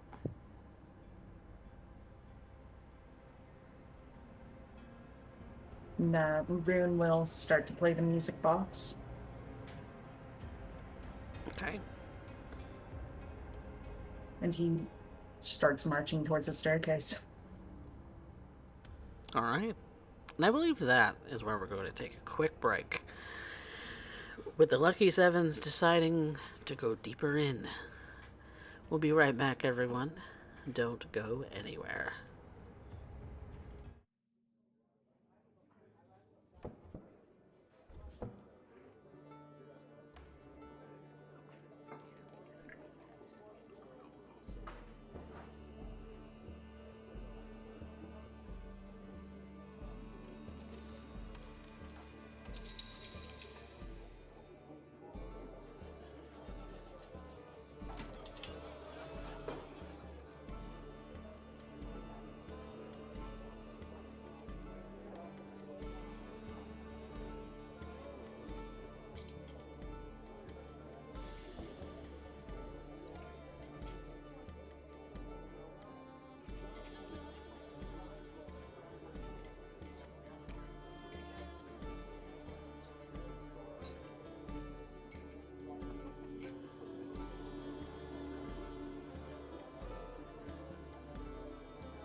Welcome back, everyone, to Rebirth, a D&D tale.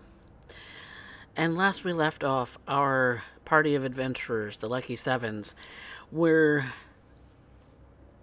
proceeding down a set of roughly hewn stone stairs.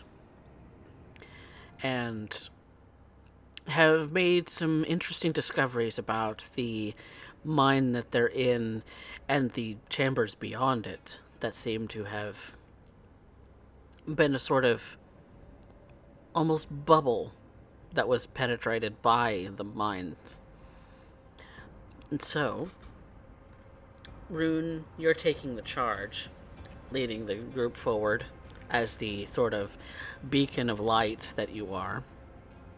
The sort of glow of your inner self kind of projecting outward into the rest of the cavern, and the stairs spiral down for several feet, probably about 60 feet or so. And it's almost as if this is a chamber dug directly beneath the one above it. It filled again with some of these horrifying mushroom amalgamations that have kind of weaseled their way through the stone, attached to the walls, kind of.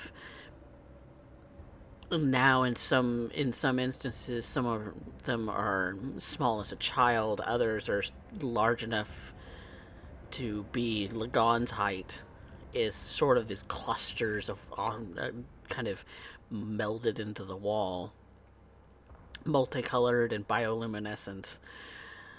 And the voice that you've been hearing saying to those of you who have succumbed to the charm at least once, saying, "Help me.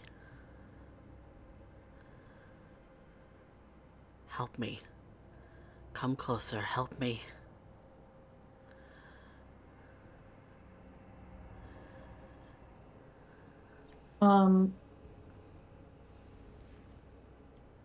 Rune is going to test the effectiveness of Dispel Magic to see if he can expel the voice. He's going to test it on himself. Okay. He inserts a coin into the music box.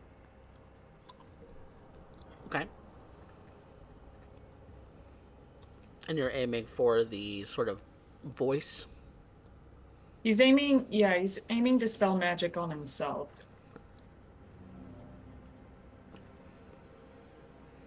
Has no effect. There is no effect present to dispel.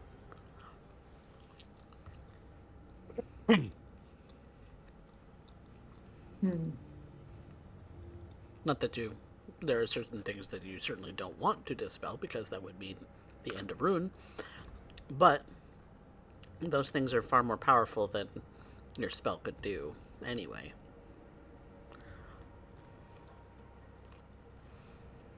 But there is nothing on you currently that is an effect to dispel.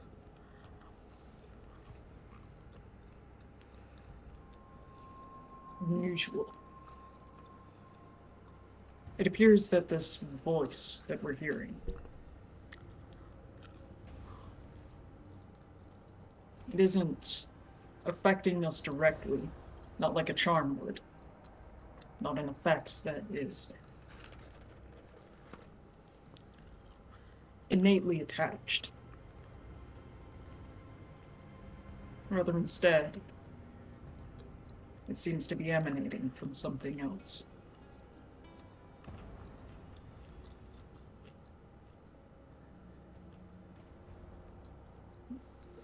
Do the rest of you feel comfortable with continuing? I don't feel comfortable with it, but I think we should. Get answers to this once and for all. Agreed.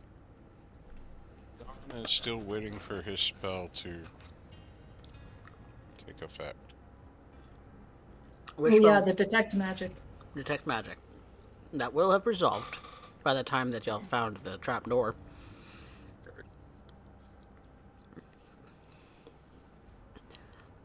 The magic that you're seeing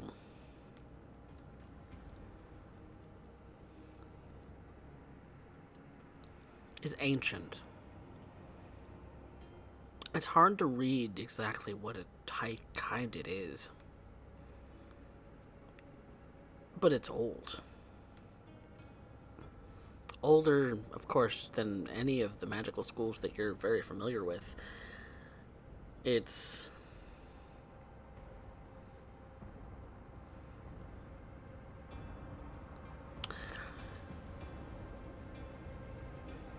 almost necromantic if you had to put a name on it, but that's not quite right.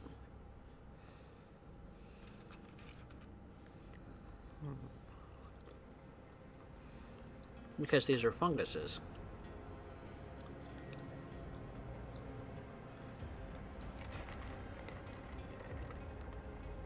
Branch of magic similar to necromancy, but not quite necromancy. Not necromancy like you know it. Not like the spell is designed to detect when it comes to modern magic schools. It's older than that. I would share the information I get with this for everyone.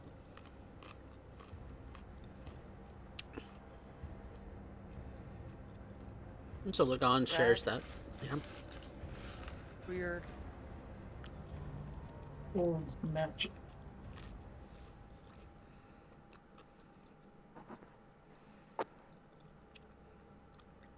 So many things having to deal with old magic, Rune. Yourself included.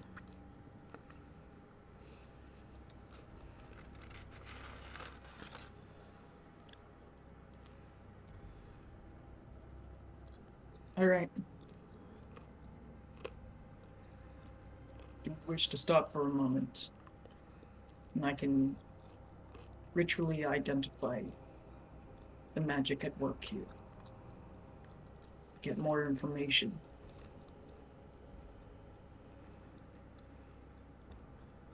That'll be helpful. Rune, just as a reminder, identify requires you to touch a thing. You have suffered adverse effects from touching these things. So, just as a reminder.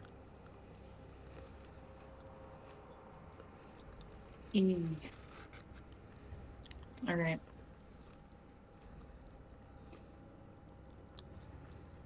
It is possible I might lose myself in the process, due to the charm effect at present. Is there Are something you willing to take that risk? I do not wish to harm my comrades. Is there something we can do to help make that less likely?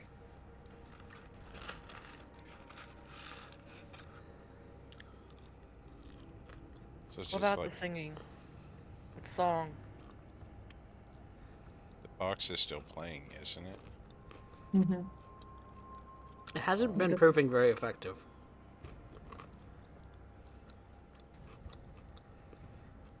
I meant such as binding your hands so in case you do decide to go off the rails and start attacking somebody, there's at least some mitigating. I would still need my hands to identify. If we just give them enough space, and if they charge at us, we know that they're under effect, and we can dodge it. How much space do we have in this chamber? This chamber's a good 100 feet across. In all directions, basically. So we could back up to the walls and have Rune in the middle identifying.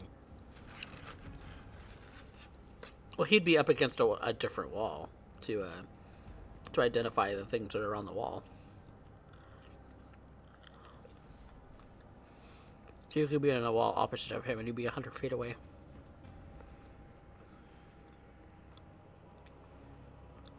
Are you all right with this, Rune? As long as you are prepared for the possibility I might be affected. You see Lagan pull out his hammer and...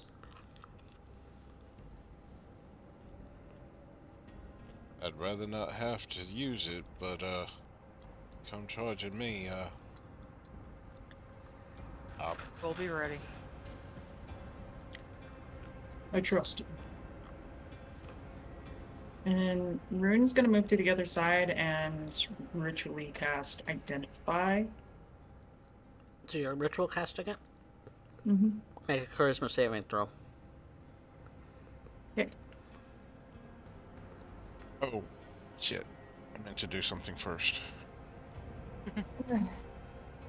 All right. I'm scared to say it. Does 14 succeed? Yes. Thank God.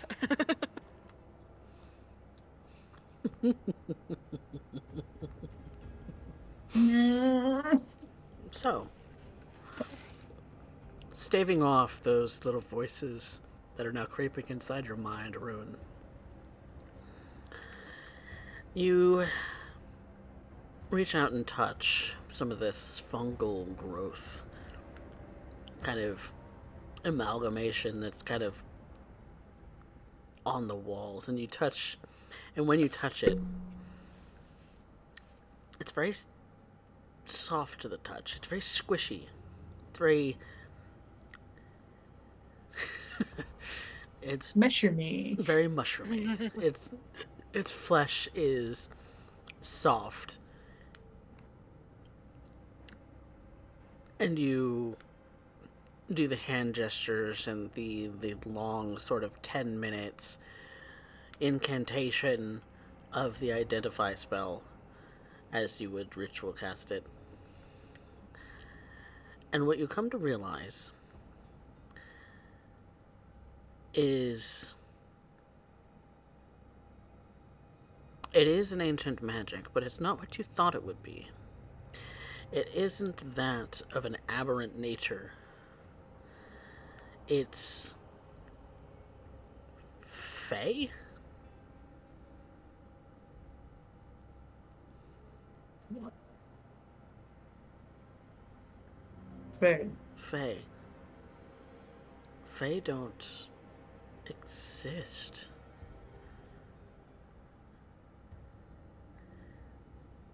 They're the ancient ancestors of creatures like elves and gnomes and the like, but they went extinct ages ago.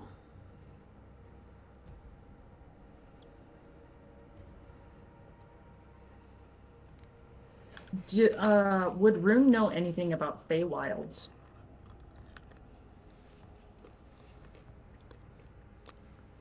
You would know that anything extraplanar does not exist in this world. That Okay. it is assumed that there is a real world, there is an afterlife potentially, maybe a hell. But as far as extra dimensional or pocket planes or anything of that like, you've heard stories of people describing things like that, but nothing ever concrete. It's all been fables and scary stories to tell children or something of the like. It's never actually been proven that these sort of realms exist at all. For lack of a better term, fairy tales. Fairy tales. Perhaps that's even where the term fairy tale comes from. Is that they're so absurd, so different from the world that you know, that it's hard to believe such things in in that regard. But in a sort of and when you kind of fish through the information that Identify gives you, you are finding that it is sort of a necrotic, necromantic sort of feel, sort of ancient, sort of oddity. You've heard of this kind of oddity coming from aberrations or creatures that have been, fused and melded together to create a new homogeneous being, like owl bears. The fusion of an owl and a bear in harmony is something like that sort of creature. But this isn't harmonious in any way. This is human flesh. Humanoid flesh recreated. I'm sorry, what? Humanoid flesh reformed and giving now a sort of fey essence. I found the workers.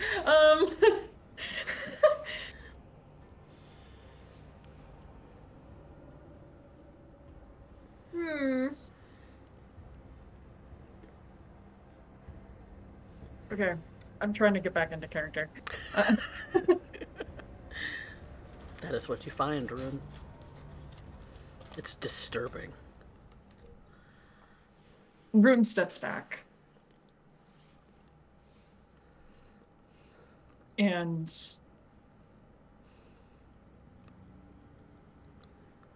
he just stares almost incandescently for a moment.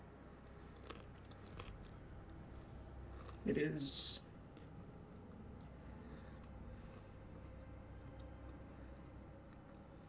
is unfounded.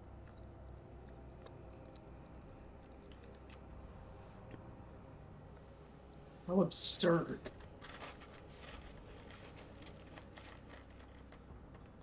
And he actually, probably for the first time, he actually seems like genuinely upset.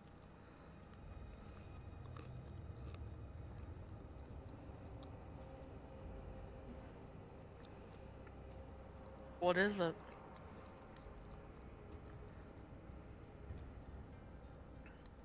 This fungus is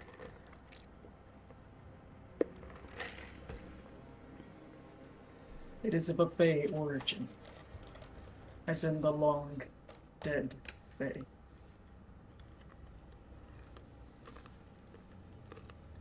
Hey, really? But more so than that, they're made from humanoid flesh. I'm sorry, what? Lagan looks at one that's about his height.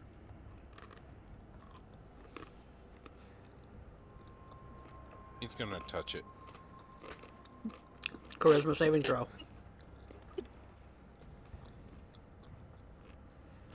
Oh. That's gonna be a dirty 20.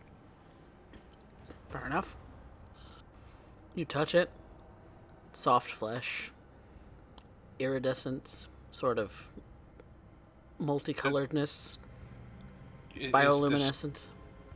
Is the stem approximately of a similar width for the height and stature of of Lagan? Or is it a thinner, smaller stem? It's pretty girthy because the cap that you see at the end of this stem, and it almost kind of like bulbouses out in several different places. In that this stem has off branches in some places. That the stem itself kind of leans up against the wall. The cap kind of kind of draping over the side of the side of the stem, and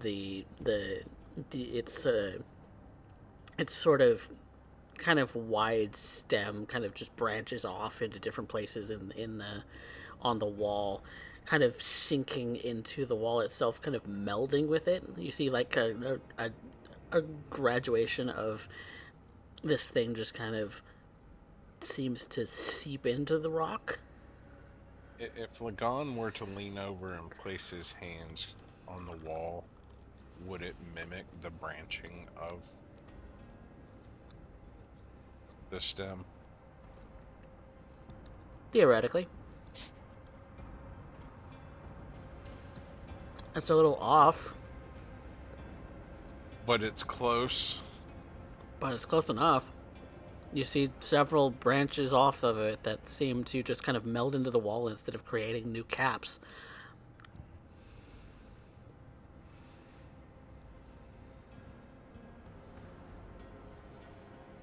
What is it that the rest of you heard?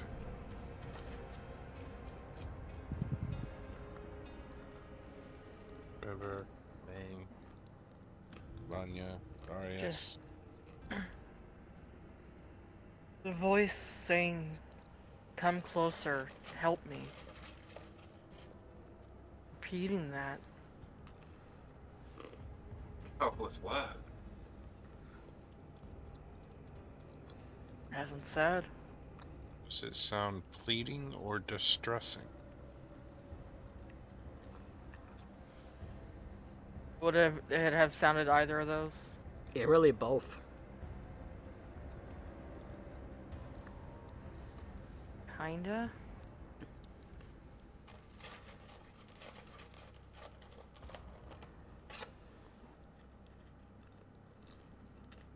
Coffee, you mentioned earlier it sounded familiar to Rune. Vaguely, yep. Can he try and remember what the voice sounds like? Make an Where he intelligence heard it? check. Oh, okay.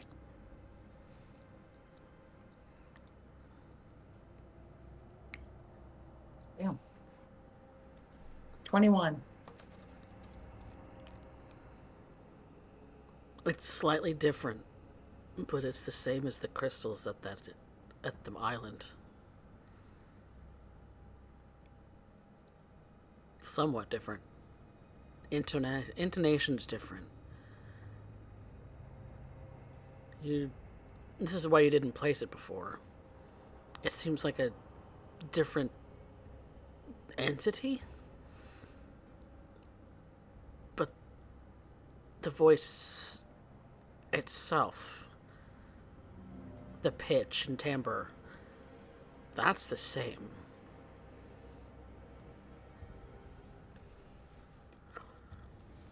It sounds to me like the Drade of Christus was, but slightly different.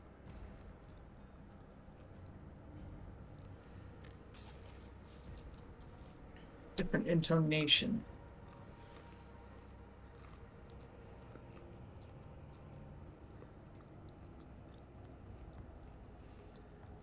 Okay, Influence certainly seems to be seeping out farther than it should be.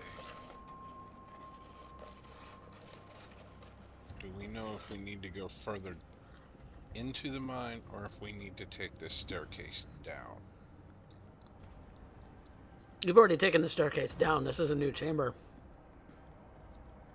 Okay. I thought they found a trap door down here. Yep. Rune had already gone down, so I assumed all the rest of you were following. Just clarifying to make sure we're in a new chamber. So, Yeah. are there any tunnels off of this new chamber? One.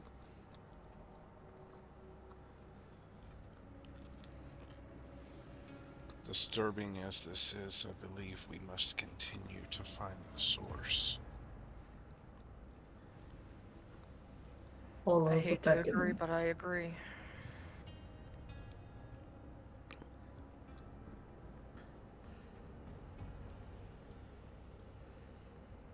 It's so you continue walking. Yep. Yeah. How much longer do I have on the torch that I have lit before I need to change torches? How long do torches last, typically? I don't know if they have a time frame on them. Not normally. Anyway, not that I know of. I don't know. I know they don't burn forever. That's Right. I think it's usually about an hour, maybe 2.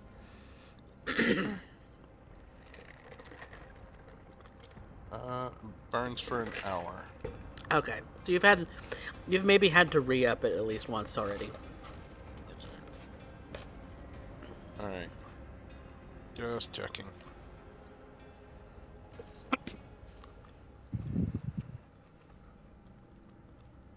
All right. I will use one of the ones that I picked up from the other room, so it might not give me a full hour. Yep. That one you could probably guesstimate has about 30 minutes left on it. And approximately the same for the other one. Yeah. Okay. Those two have All right. about 30 minutes left on them. I'll use those two before I use a fresh one. Okay.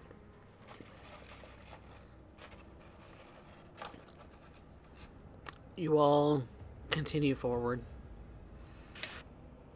This kind of wide chamber goes on for 100 feet or so from the staircase. And I need all of you to make another charisma saving throw.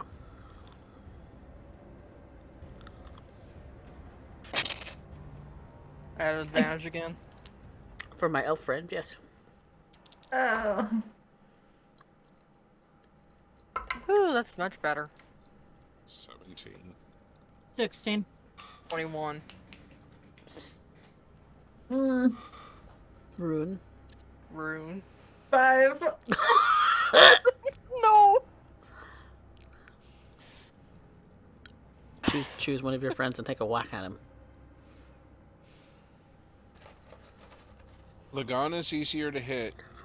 Yep. He does not have his shield in his hand right now. He has a torch and a hammer. Okay.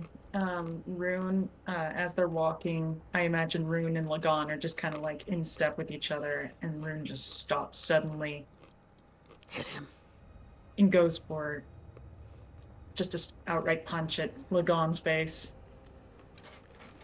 Strength attack roll. Oh, thank God.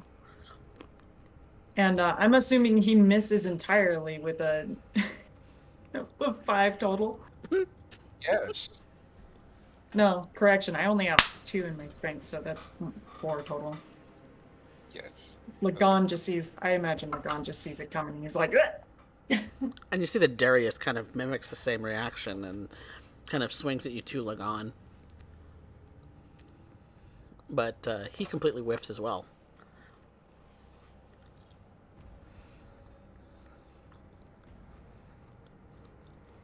I need to tie you two up. Rune comes to, he just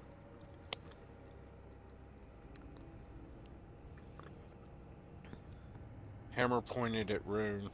Torch pointed at Darius. Do I need to tie you two up? beginning to consider it. No. It is kind of hard to tell which of us is going to go crazy next. I don't think tying anyone up is going to do any favors. It's 3 And times if now. anything happens, we have to take that time to untie them.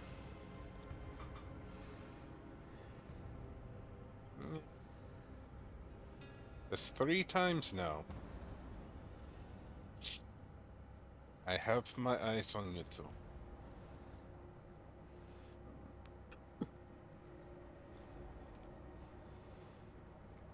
My apologies. He's in the way. Those of you who have have heard the voice before hear in your mind. Rune. The voice does not like you, Lagan. Oh no, he really doesn't. He, she, something. Ian holds his head for a moment. I won't be overtaken by some mysterious force. And he is going to begin singing the song again. Actually singing it. All right. Music box accompaniment. Music box accompaniment. Sure, yeah. Pops a coin in.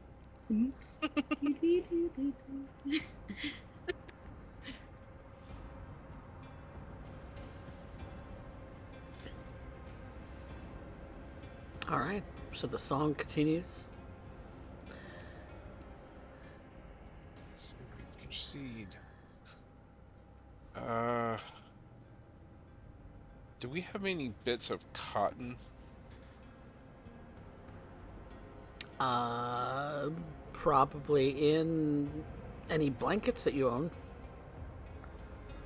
Sure. I have a lot of fur lined armor. I was thinking of possibly it be something that we're breathing in, but I don't know. It's hard to tell. It's hard to know. I can't be breathing. Rune is an automaton. He doesn't do that. And then I Oh, think this is back true. to touch. One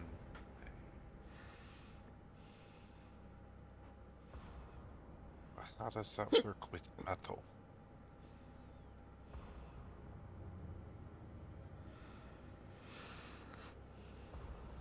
I don't know. This is very odd. I don't know how this thing works on you. You're a very odd duck, Mr.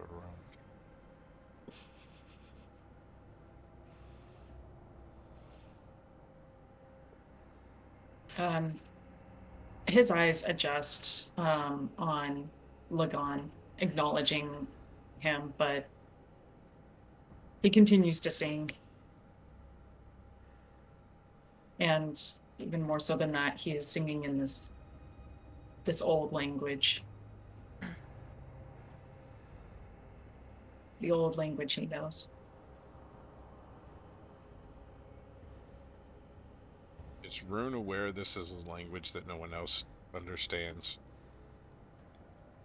I think because you all haven't expressed that you understand it, he's assuming so. Yeah.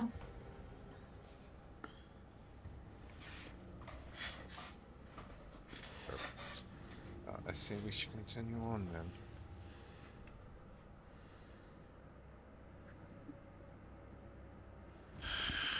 You continue Almost on. too late to turn back now. You continue on to another chamber, and you hear, as you're approaching another fairly large chamber, you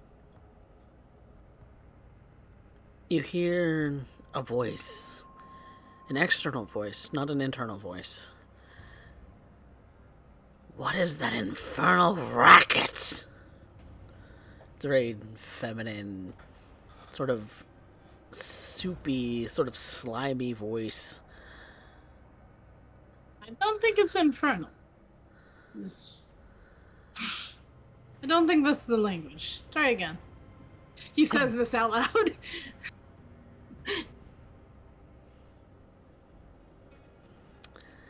You walk to the entrance of this room. It is dimly lit with a lot of this bioluminescent fungus. And across the way, up against a wall, you see a very large being. Very large, sort of mushroom cap, sort of thing, and almost seems like a body, like a dress almost. made of this multicolored fungus. And behind this creature is this sort of stone altar. There's a candle lit. And just below them, you see a couple of these sort of humanoid-shaped mushroom people. These humanoid shapes with these large fungus caps and sort of big, weighty-looking arms and legs. It look like they have come off of some kind of... Look like they came off of the wall. You see empty spots where these things may have been growing. You see other versions of these things kind of still in the walls, smaller, unformed, the same sort of mushroom cap.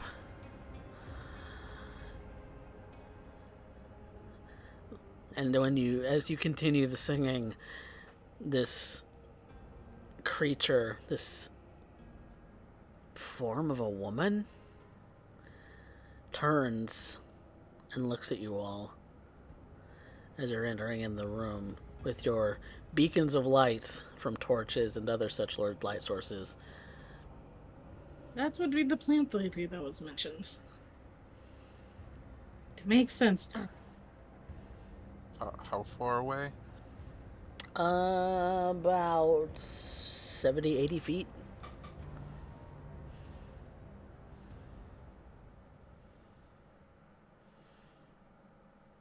And she looks like she's somewhere close to 20 feet tall. So she sees us at the moment. She's looking at us. Yes. Other environmental things that you would notice is that there is a pool of water in one corner, and that between you and the woman are sort of boulders. Hello, senorita. We were told to come down here because someone needed help. Quit the racket. It's hurting my ears. Afraid we can't. Could you, no, I mean, Rune, if you want to pause for a moment. Let's handle this civilly. We don't want to upset, we want to upset our... I was going to say guests, but we're actually guests here. Our host? Who are you? Can I roll insight on Plant Lady? Yes, you can.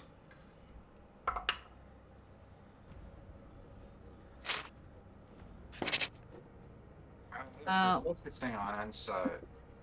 So, While they're rolling insight, River's gonna continue. My name is River Waters. We are the Lucky Seven. Don't count because someone had to go.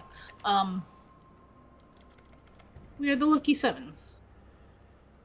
We are a group of adventurers. There is only 6 of you.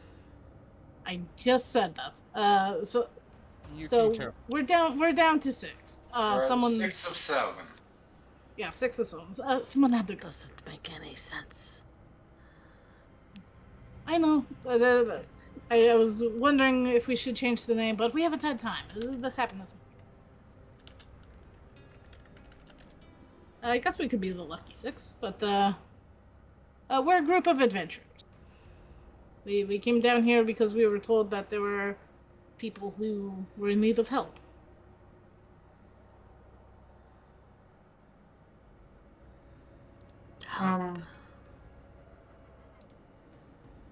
Rune got a 17, flat 17 on insight. She is a strange creature. It's kind of hard to read her a little bit. She She's stands like she's elegant. Like she's some woman of charismatic power.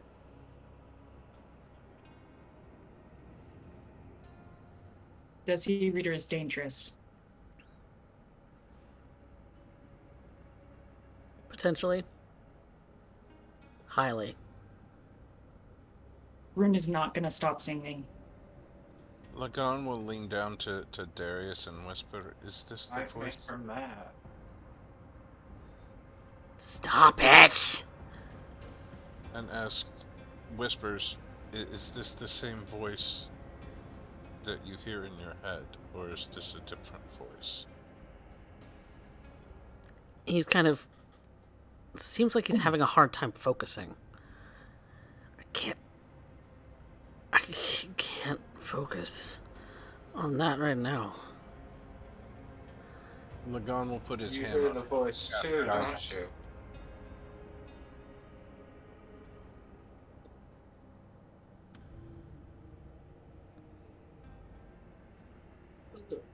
Who's that directed at, Kenwan? Yeah, apparently. I'm thinking maybe she's hearing the voice, same voice we're hearing.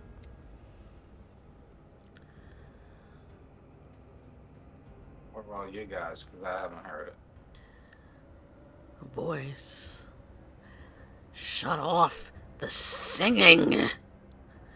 And I need all of you to make a charisma saving throw as she ejects a massive cloud of spores. 18. 30-20? Nat 20. Is this a charm effect or no? It is, yes. You're at advantage. 10.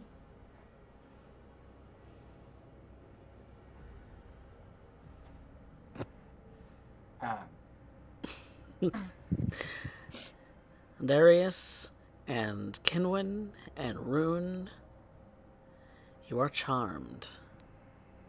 Did Darius roll a d4 as well? Because I just cast guidance on him. It wouldn't have made a difference. He got a total of 3. No, 4. And the DC is higher than 8, so.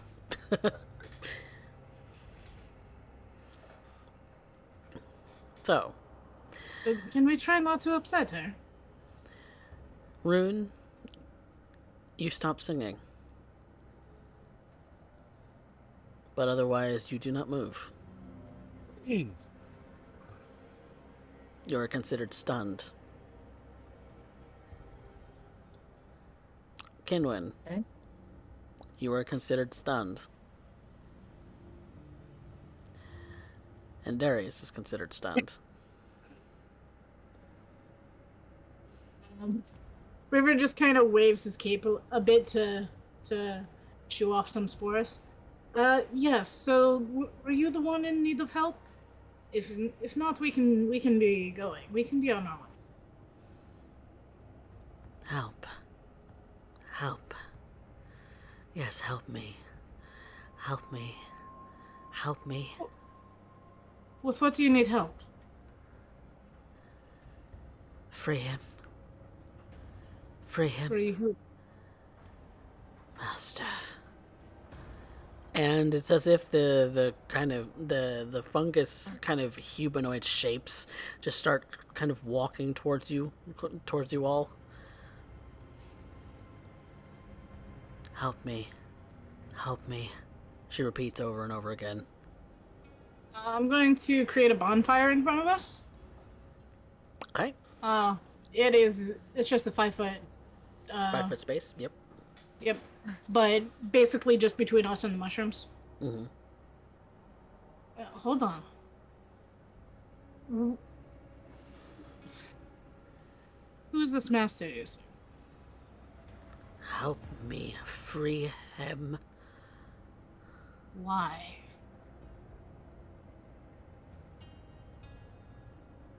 He wants to be free. Who But is why- your master? But why do you want to free him? Reward. What What's reward? And this is where I'm going to need you all to roll initiative. You know? How do we unstun? When it comes to your next turn, you will have a charisma saving throw. Oh god. This is Not gonna take a one. while. All right, let me grab my initiative Got tracker. -1. 0. God damn it, Kinwin. Kinwin's on cleric initiative at all times. I mean, I got a +3, so a 4, but not one on the die. Okay, we're gonna go over that here just a second again, because I had not actually prepared the initiative tracker. Where's my pencil? Pencil? Oh man. I'm just like, Rune's like, I'm pretty sure this is the lady who's been talking in her head. I'm not gonna stop singing. Everyone's like, shut up, Rune, shut up. And he's like, no. The only one who's like, yeah, no, we can't. Is Vanya. That's muted. Kitty. Oh, Hey, There's Kitty on board, How kicking about things around. hello? What do you do? suddenly a giant monster attacks. Anyways, Coffee, I knew that was the model you were using because I've also painted one of those. I was like, Hey, yes. baby. I love it. I love the My smile. fur baby. Where is my pencil? I had it. I don't know where it went. I don't want to use pen.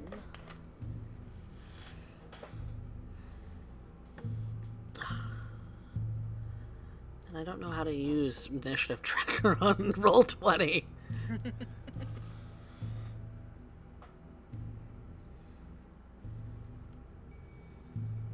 Okay.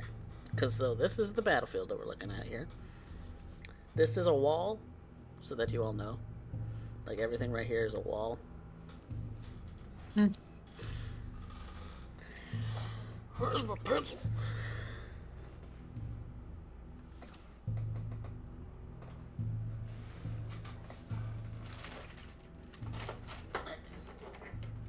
All right.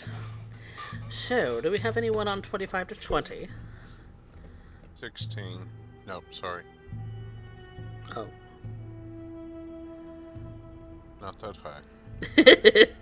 Well, I guess we'll move on to 15 to 20. 16 for you. And who else? 15 for Vanya. 10 to 15. 11.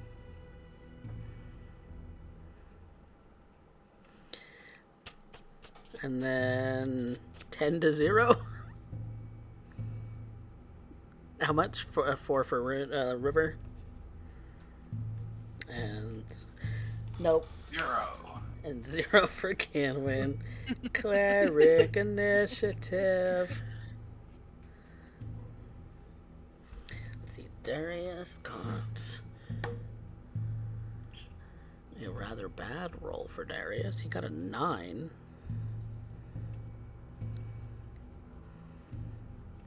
And then fungus people. That's also a nat 1.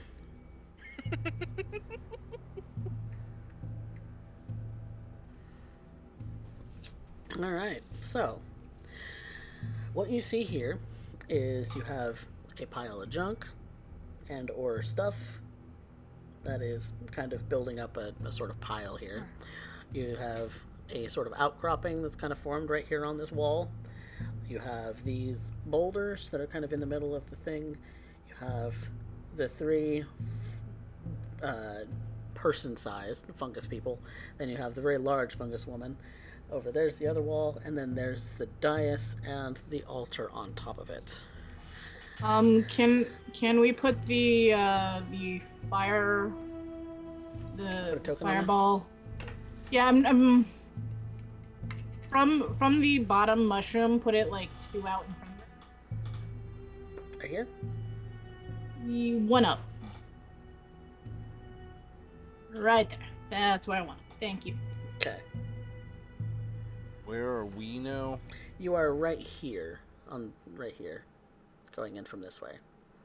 So there's. Oh, so they're around the corner. Yeah, So but there's- these are only like a medium-sized creature tall. You can still see the tops of these guys. You can definitely see over her. See her over them.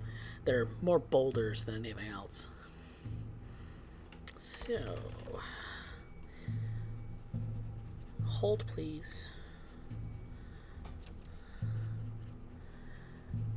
I made the mistake of not actually having a stat block ready. How dare. How dare.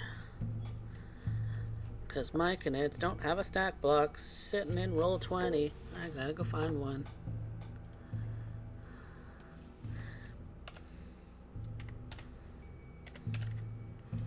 Thought I had saved one, but I guess I didn't.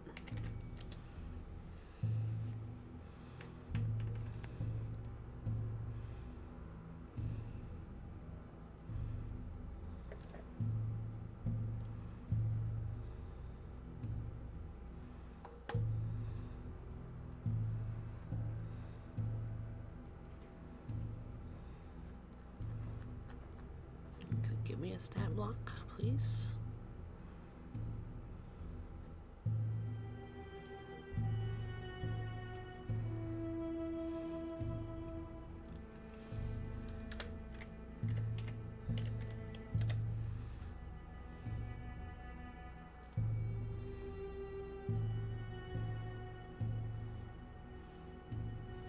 Okay. That'll work for that.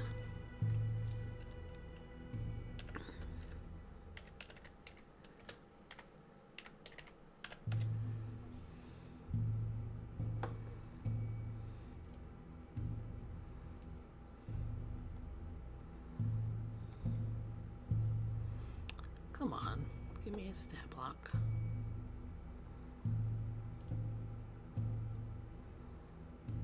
Give me something to work with here. Here we go. Yeah, that'll work. Okay.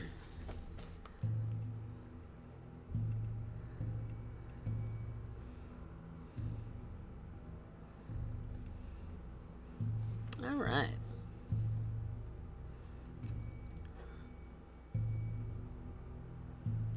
Let's get some fun music going.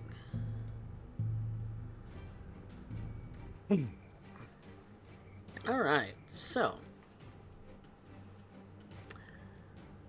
with that, I'm going to call that initiative 20. So, since that was the action, more or less, of the layer, next would be Lagan for this first round. Lagan is going to move up to where he's within 60 feet of the largest one. Okay, then put you about right here. Not really being able to tell the distance of the others.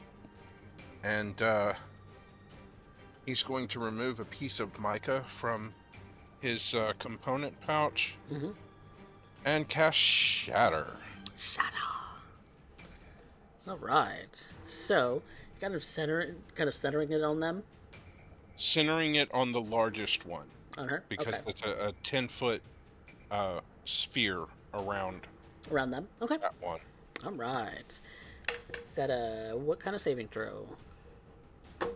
That is the Constitution. All right. 14. That is a fail on the queen, and it is going to catch 2 of the ones next to her. Good. They also need to make the saves. That is a save. That is a That's a- save. So they save against it. That is all right. And you know what? I'm going to go ahead and do this now. I am going to use my divine channel divinity. Channel Divinity? Yes, the what is the name of it? Destructive Wrath. That automatically deals max damage for lightning or thunder. Okay, so That is going to be 24 thunder damage. on the queen, okay, and then half on the others. Yes. And then anything of inorganic materials, stone, crystal, metal, is shattered. So weapons, armor, things of that nature on them. They do not possess any weapons or armor. It's fine. But any stone, crystal, or metal Nope. shatters. So, all right. With a loud, sort of thunderous crack, you hear the thunder as if you were on the surface. You hear thunder, kind of come from this giant, just kind of fungus woman, and you see her kind of writhe in pain, and almost as if you heard that thunder crack right next to you. That's how close it feels to all of you. And the sort of rock around her, just kind of, the rocks around her do kind of crumble into just piles of rubble now. So while they're not boulders, they're kind of they're definitely reduced in integrity for those rocks. Anything else, Mr. Lagon? No, that's my turn for now. That's your turn, okay. Which brings us to Vanya. She's going to pull her bow, and before anything, bonus action for Hail of Thorns. Hail of Thorns, love it. All right, so that's a dexterity saving throw, I believe, in a Yes. cone. In a cone. So you are right here. How long is that cone? 120 feet?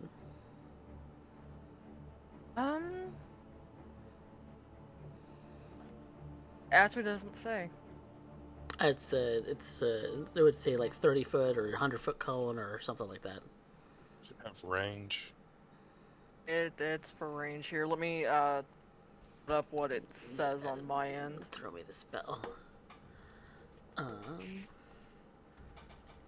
Okay, so yeah, it's 60 feet from you. Okay.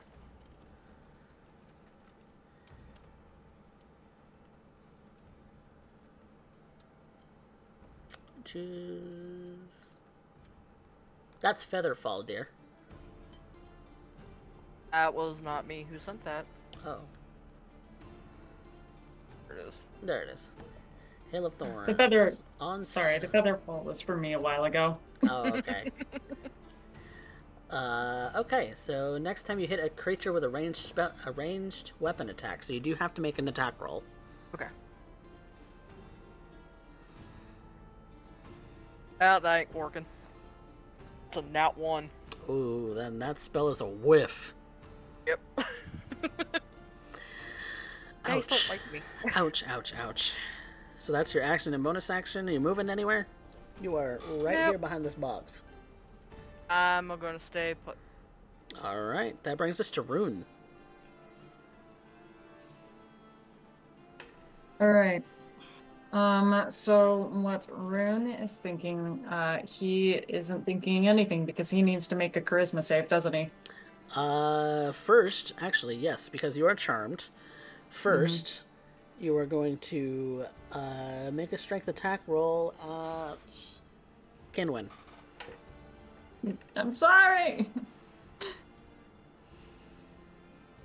Okay. That is This is plus your weapons, so. plus my weapons. All right. That's gonna be. Oh God, what was my plus my weapons? And when I'm sorry, does 19 hit? Yes, it does. So roll me weapon damage. 1d8 plus 2. I'm sorry. I gave you the bonk. Oh, that's not too bad. That's 5 damage. 5 damage, Kinwin.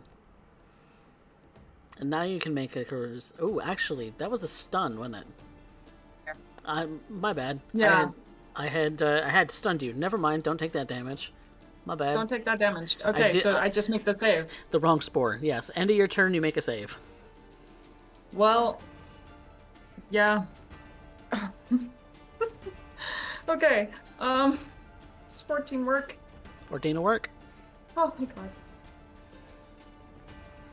All right, that's the end of your turn. That is. Darius is going to make his try to be released from stun. That is a fail. He is still stunned. River. Okay.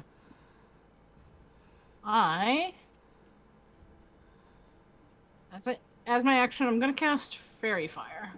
Fairy Fire. All right. That'll remove the actual fire.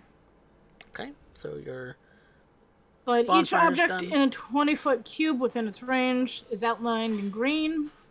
Any creature in that area has to make a dex save, Okay, or they will be outlined in green.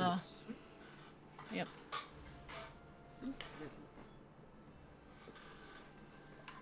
So, Fungus Queen.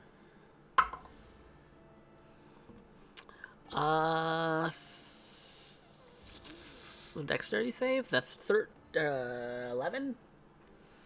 That does not pass. So she is highlighted in green. Attack rolls against the affected creature has advantage.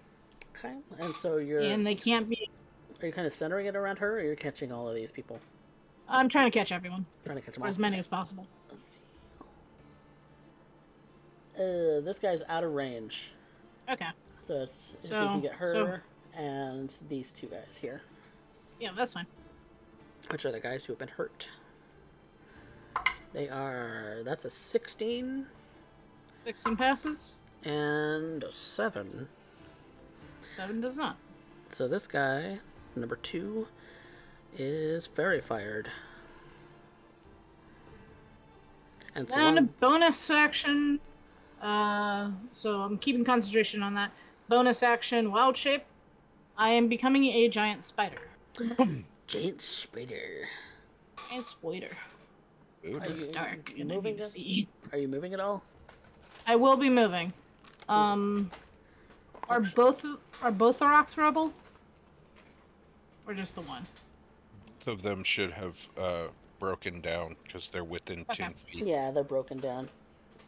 Okay, my movement is 30, but with feline agility that I can still use, I get to go 60 feet. I'm going to go 60 feet into the rubble. With Spider Climb, I do not have to make any ability checks. Okay, are you a medium or large creature? I am a large creature. Large creature. Large giant spider. We'll use a scarab.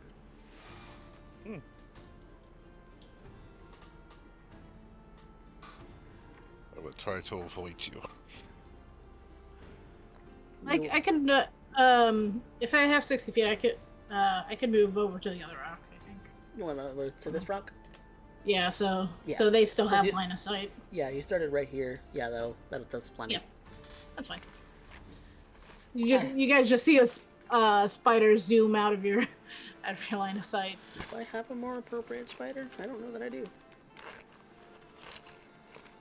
Do you need me to send you a tiger striped spider? I just finished your bear yesterday. That's fine. I don't. I don't need a. I don't need a bear every form. Because really, it's just a large placeholder token. So, nope. I don't have any spiders. So we'll do scarabs. It works. It works. I have all of my animals in this bag. Giant spider somewhere, I think. Alright, so that's River with his fairy fire and his. Let's see, let me actually make a note that you're concentrating. And that's. That does it for your turn. So that brings us to our fungus people. Fungus lady is going to move over here towards River. Get up on the rubble here. She doesn't seem to be affected by the fact that it's now turned into a bunch of rocks instead of one. And she is going to multi-attack you.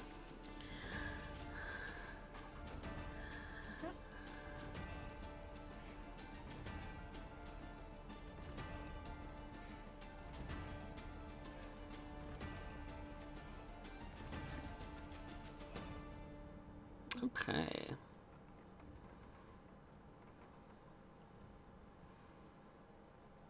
Okay, so first off, a cloud of spores kind of just emanates from her as she moves. I need you to make a Constitution saving throw.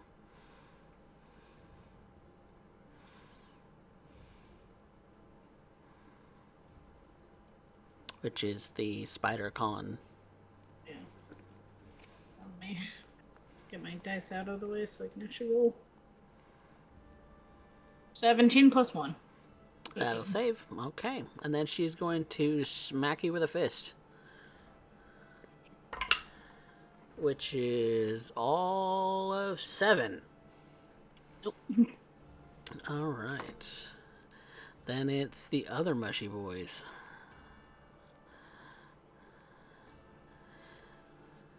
They are going to move kind of through the rubble. Does the rubble count as difficult terrain? Not for them, doesn't seem so.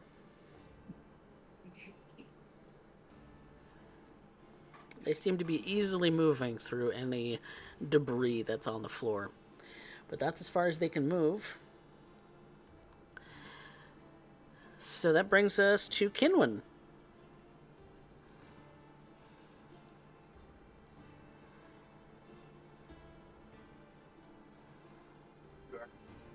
Stunned?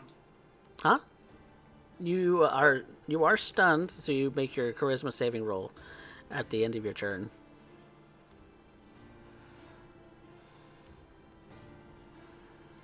Do I retain the advantage for that? Yes, because you are still an elf. Half elf.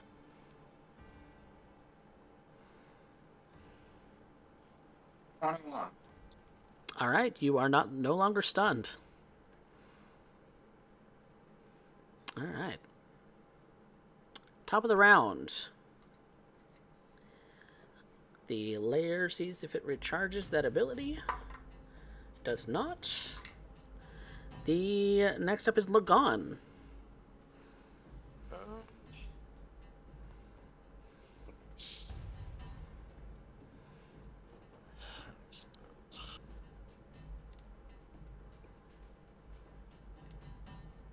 Prepared today. Okay, so that's out. All right. You are right here, friend. Lagan is going to point his hammer at the queen. Okay. Hold the dead. Toll the dead.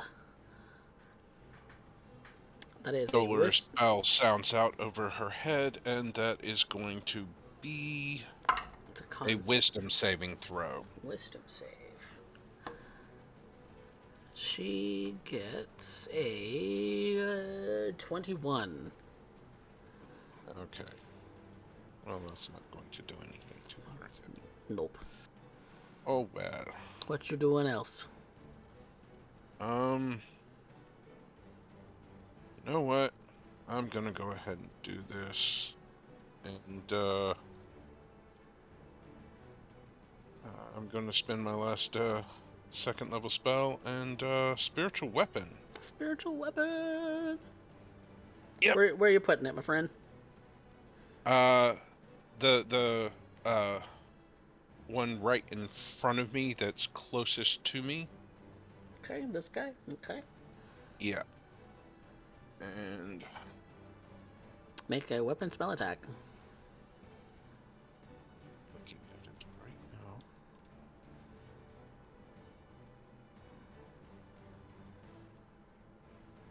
Where did it go? Wait.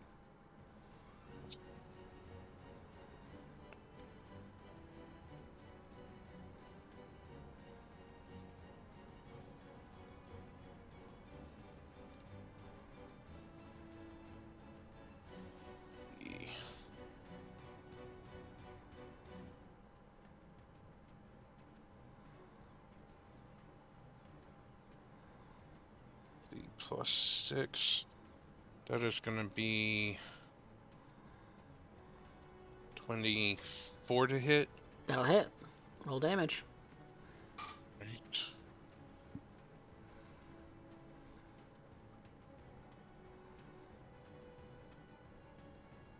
That will be 10 points. Ooh. Of damage. All right, all right. What does your spiritual weapon look like? It is a very large, radiant version of my Warhammer. Okay.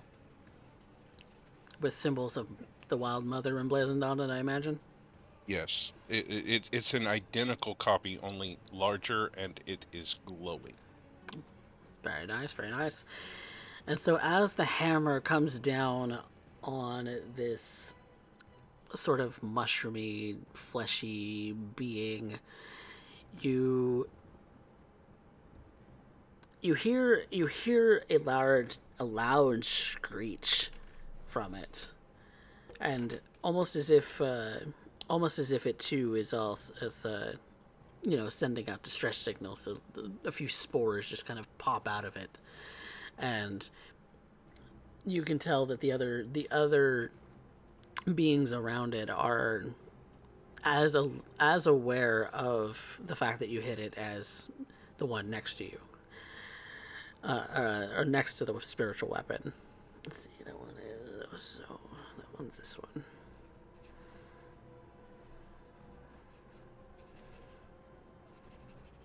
Okay. So that does it for Lagon. Vanya, what you doing?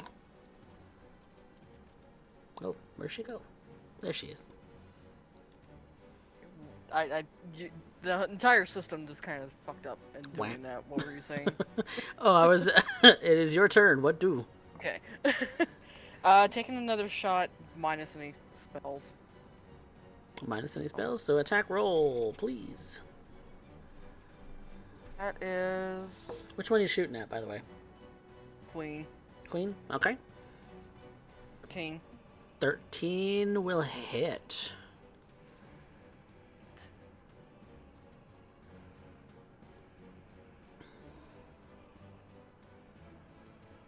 She's a fairly large target, so. Oops. Welcome back. How much damage? 7. 7. Okay. Nice. That does it for Vanya, yes? Yep. Rune, what you do? You are no longer stunned. Oh, thank God. My dice loved me. All right. Rune's gonna do what Rune does. He's gonna smack together his fists, draw out his blade of light, and he is marching straight for one of those mushroom men. There's the closest one. Yep, and we're gonna go ahead and use the Thunder Gauntlets on him. Make a basic attack roll. Yep. Make me an that's actually a spellcasting attack roll, isn't it? Yeah. Yep. Spellcasting attack roll. Okay.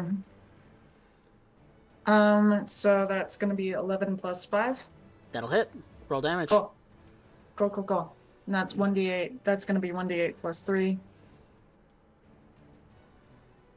Thunder damage, which is 7 total, plus a creature hit by the gauntlet has disadvantage on attack rolls against targets other than me until the start of my next turn. Okay. Cool beans. As a bonus action, I had a question. Is anyone else affected by spell effects? For the music boxes dispel magic within 10 feet of you, no. No. Okay. Not that you can tell.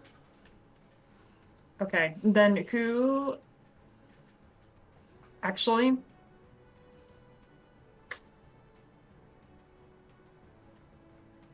I'm gonna cast Sanctuary on... Wait, where's Vanya? Vanya is right here behind this box.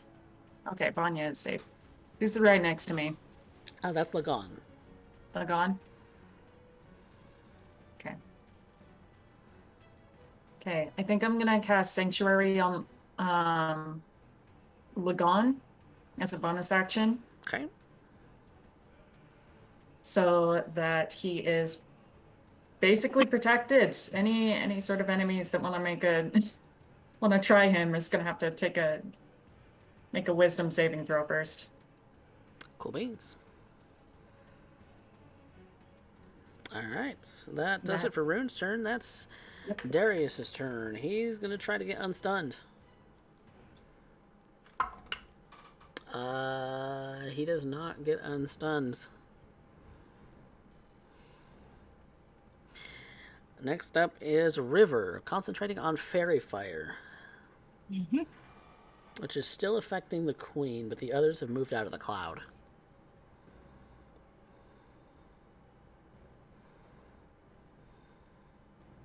I think they stay outlined. I've seen it ruled both ways. Any creature in the area when the spell is cast is also outlined in light. For the duration, objects and affected creatures shed dim light in a 10-foot radius. Well, So they were in the area when it was cast, so they should still be affected. either way, the attacks that have landed on them, so it's not going to wreck on anything. But okay, we'll rule it that. No need to retcon, but you know, crit seeking. That's why I cast it. Exactly. Okay. So speaking of attacks, River is going to bite the Mushroom Queen. With your spider attack. Yep. Roll it advantage.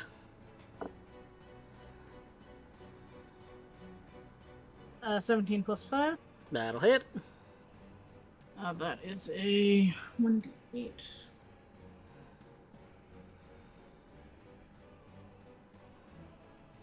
Five piercing damage, and they need to make a DC 11 Constitution saving throw. Okay. Con save. That is a pass. Okay. Then they are taking half.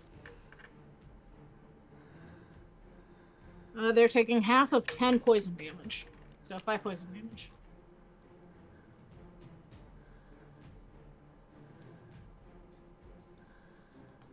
Let me look at something here. Okay. Nope, not immune.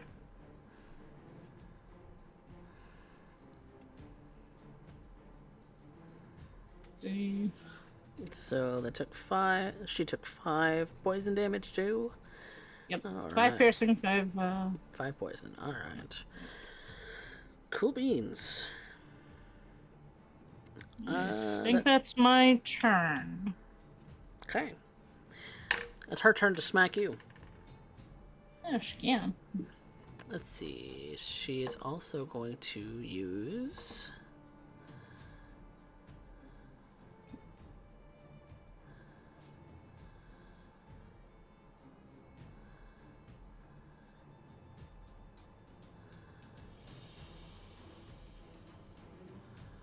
Okay.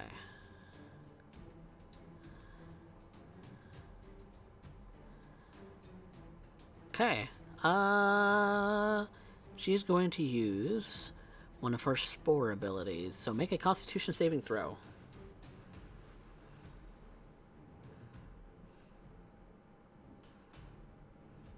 Oh. That'll pass. Yeah. And she's also going to slam you with a fist.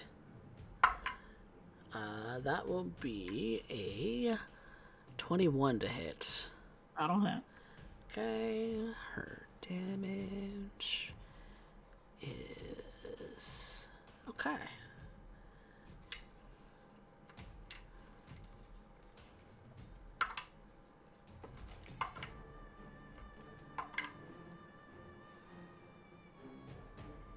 That'll be 5 bludgeoning damage plus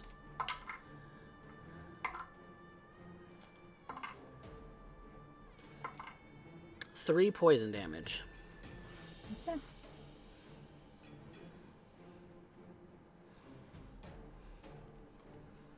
I need more D4s. Did not realize that for this creature.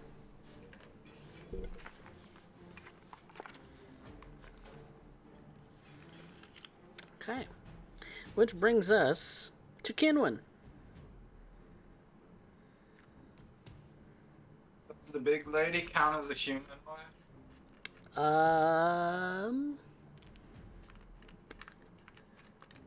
In order to do that, that'll be an action to do an intelligence check.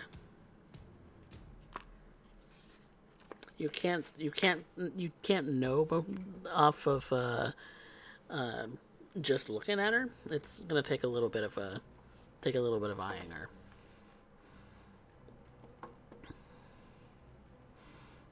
So if you want to spend your action to do that, you can. But if not, then you can move on to something else or trial and error.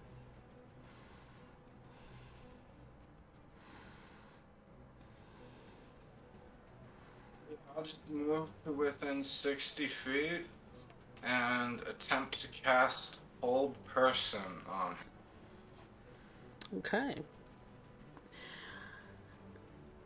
Your spell Wow, takes no that's effect.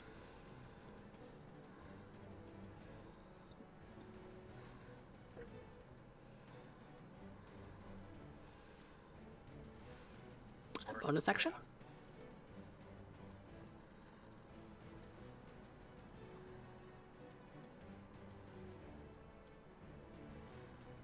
Doing Well, I anything can't else? use bonus actions that are other spells, right? Unless the spell says it's a bonus action spell, you can't use it unless it does. Or you have a different bonus action ability.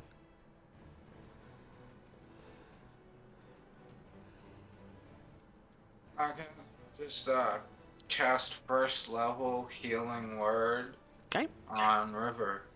On River. Spider River. Yep, River is Spooter. within range of you. Spooter River. Cause he a spooter. Alright. 3 health heal. Woo! 3 health. Perfect. Thank you. Also, thank you, Diesel Shot, for the raid. Alright. Which brings us back to the top of the round. Does the lair recharge? No. Brings us to Lagon.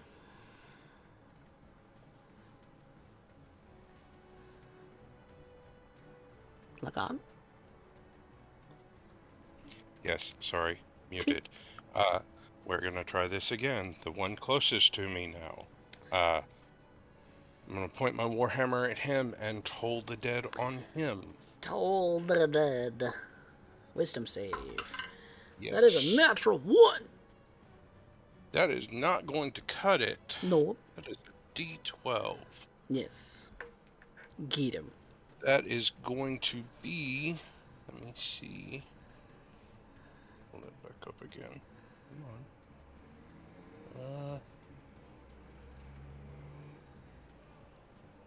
That is 11 points of necrotic damage. Ooh, he's looking hurt.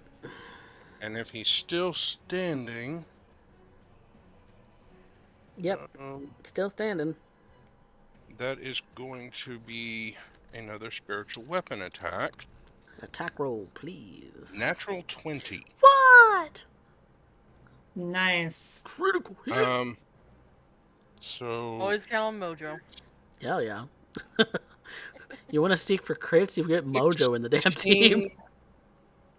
Plus 4. That is going to be 20 points of force damage. Ooh. Ooh. Mighty hurt. Nice. Mighty hurt. Okay. Well, that guy's looking like a squashed mushroom even before he's dead. Alright, well that does it for the guy. Vanya. Gonna shoot at the one Lagan just hit. Pew! Ready to finish it off. Get it. Get it, girl. 18. 18 will hit. 9 points of damage. It's essentially melting, but not quite. It's still holding together by some thread of imagination. Any bonus actions for you, dear? Alright. Rune. Okay. Rune is. He's just right there next. Did I not attack with my fungal boys? Oh, my bad. No. Keep going. You did. That's I accidentally why I skipped their turn. Oh well. They're just hanging out. They're hanging out. Which is not what they would have intended to do, but, you know. Okay. Rune is. If I shift, does that provoke an attack of opportunity? If you just want to go, like, to sidestep, no. Because if you would just, like, go right here, then, yeah, that's just a 5-foot step. That's not going to provoke anything. I wanted to go the other way. Oh, like where the Like spiritual weapon sidestep. is? Yeah. Like beside the spiritual weapon? Yep, you can occupy the space of the spiritual weapon. Okay, perfect. I'm gonna use Sword Burst. Sword Burst. Create a momentary circle of spectral blades that sweep around you. All other creatures within 5 feet of you must succeed on a dexterity saving throw, or take 1d6 force damage. In everyone else's perspective, Rune takes a sword, sweeps it, and where he sweeps, a series of like glowing light swords just appear, swivel, and just right into them. Love it. Dexterity saving throw for me. That might be close. It's a 13 plus 0. 13.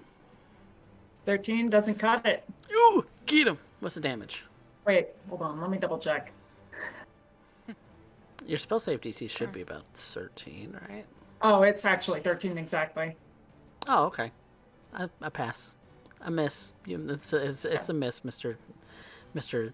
Spin around in swords. Yep. Swords of light disappear into the wall behind the thing. And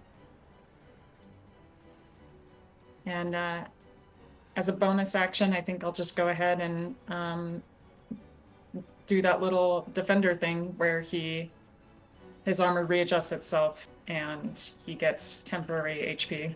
Okay. Get it. It is done. Defensive field.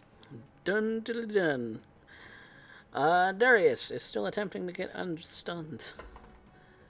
Hey, he's finally unstunned, but that's all he can do for his turn. River. Well, normally I would invite them to dinner first, but I'm going to try to restrain the queen with a web. Web. Web attack. Is that an attack roll? Yep. Okay. So this is 18 plus 5. That'll hit. So they are restrained by webbing. As an action, the restrained target can make a DC 12 strength check on their turn. Okay. Cool beans. And as a bonus action, I'm going to use a spell slot to heal up. All right. 7. That gets No me back damage, to max. just stuck. All right. Yep. That gets me back up to full spider health. Woo, full spider health. All right. Brings us to our fungus people. Well, Queenie is restrained. She's going to make that strength check to pull herself out. That's a 9. That will not cut it. Nope. Oh, wow. That does it for her turn. Then the mushy boys. The one facing you, Rune, is going to attack you. That is all of 4. This one is going to move up and he's going to attack you. You can try. That's a natural 1. This one moves up to attack you as well. Bring it. Oh, that cacked. 14. No. Boo. Whiff. Chunk, I'm gonna chunk, take chunk. advantage. Yeah, I'm gonna take advantage. Just got like this little mushroom head going like ding ding ding ding. Okay. Looking at them, they don't seem to be very bright. Oh, they're just mushrooms. Kinwin.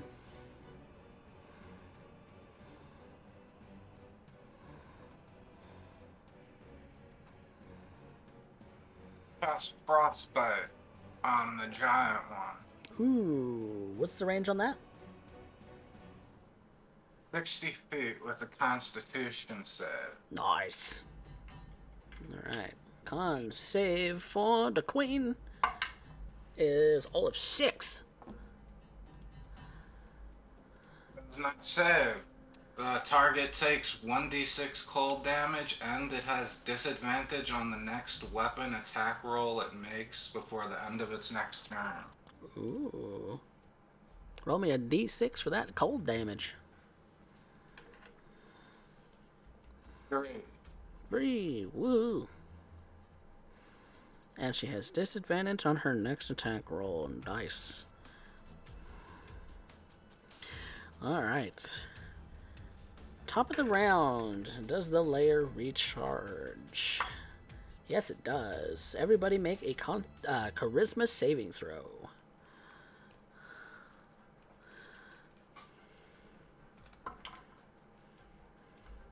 Oh, Darius.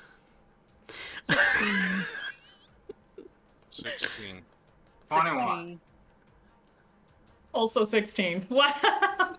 Darius is stunned again. And Kinwin, what was yours? 21. 21. You're not stunned. Darius is stunned again. What? Perfect. He's not in combat. How's our rogue? Isn't our rogue usually the highest in charisma? How's our rogue not? He has Darius. decent charisma, but I'm rolling a natural 1. Poppy, change his dice.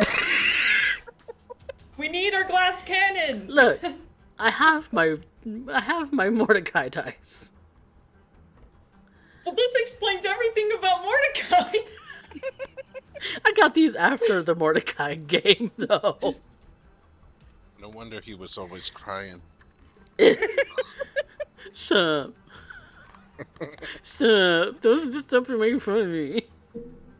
You too. Fine, I'll use the metal dice then. Alright, so that's the layer's turn. Lagon. Let's try this again. Hold the dead on the one I've been smacking around on the left side of Of Rune? Alright. Toll the dead. That's a 7. Wisdom. No. That's a 7 that turns into a 9. It's still a no. And that's Yeah. 11 points of necrotic damage. Again. He melts into necrotic ooze, just kind of seeping back into the rubble of the rock that is next to it now. Just kind of pools in a sort of plant flesh and oozy, gross, necrotic gunk. It just kind of melts at your feet. So the spiritual weapon is kind of going to spin around Rune to the one on the right side. I believe is the one that just hit him. Mm-hmm. And take a swing at him. Spellcasting attack roll, please. 18. That'll plus... hit. Okay. And that is 7 points of force damage. Okay. Oh wait, 7 plus 4 is 11. Is that just straight damage, or is that plus spellcasting modifier damage? Give me just a second. I believe it's supposed to be a plus 4.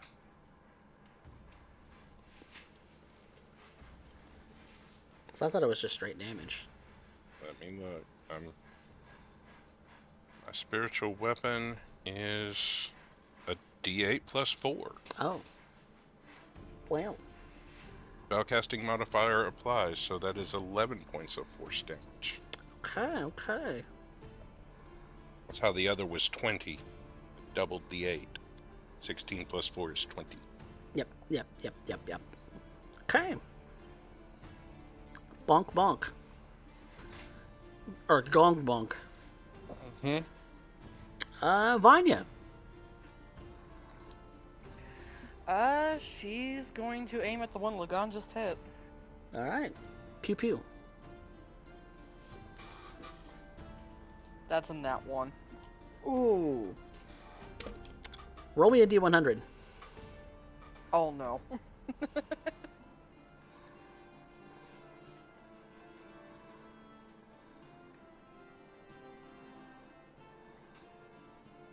$31. Nothing happens.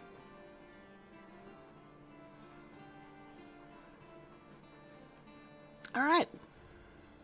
Bonus action? No. Alright. Rune.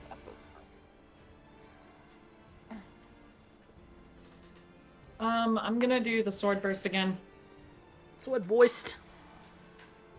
And so that's dexterity saving throws from 2 of them, it looks like this time. Yep. 17. And passes. And that's a 2. He does not pass. He takes 1d6. Hell yeah, get it. Alright. He takes a whole 4 damage. Woo! Force damage at that. Haha. Ha! Yep. Nice. Swords of light appear above Rune's head and just splint down like quick daggers. Get it. Mm-hmm. That brings us to your bonus action. Yes. Yeah, I don't think I got anything for my bonus action this time around. I'm gonna hold it. Alright. Cool beans. Darius is gonna try to get unstunned. Again? Yep. And he passes. So he's unstunned, but that's his first turn. River.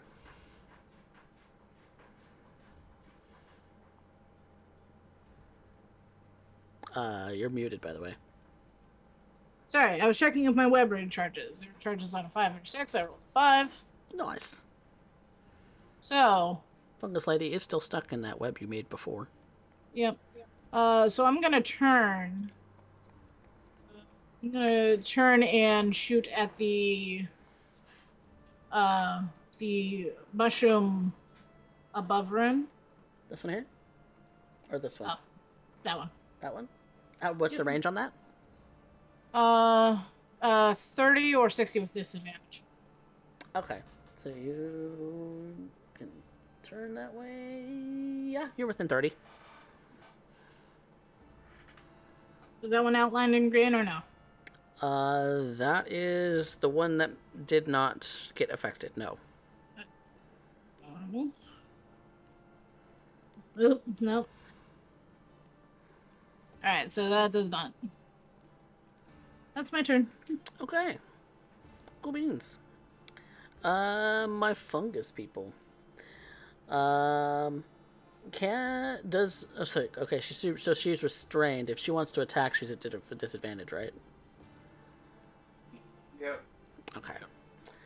She's gonna make a spore attack on you.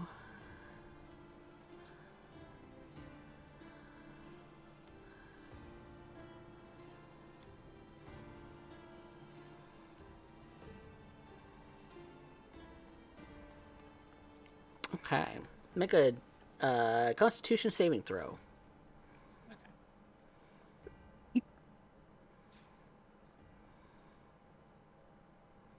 That one. You are poisoned and considered incapacitated for 1 minute. You have a chance at the end of each of your turns to end this effect on a success when it comes to a Constitution saving throw. So, which means she's also going to slam her fist on you, so she's at a regular attack. Ish. Okay. She's at regular because she's normally disadvantaged with that web intact, but you're incapacitated, so she's at advantage. So it cancels each other out. Yep. 19? No, 20 to hit. Yeah. Okay, and so that's 3d4.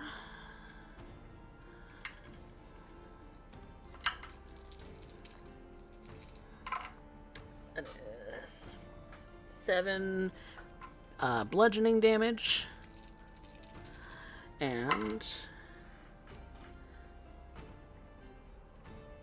And 7 poison damage.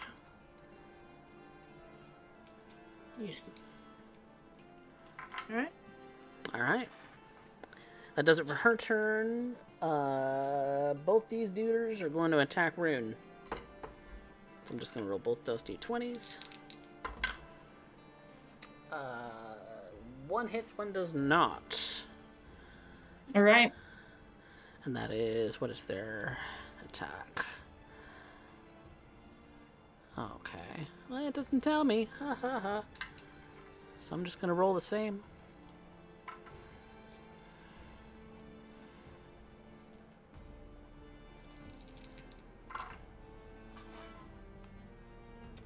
That is 11 points of bludgeoning damage.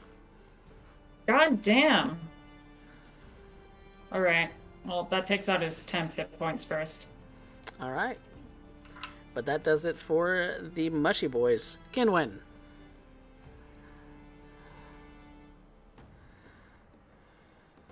The odd halo. Like to again cast Frostbite on the big lady. Alright.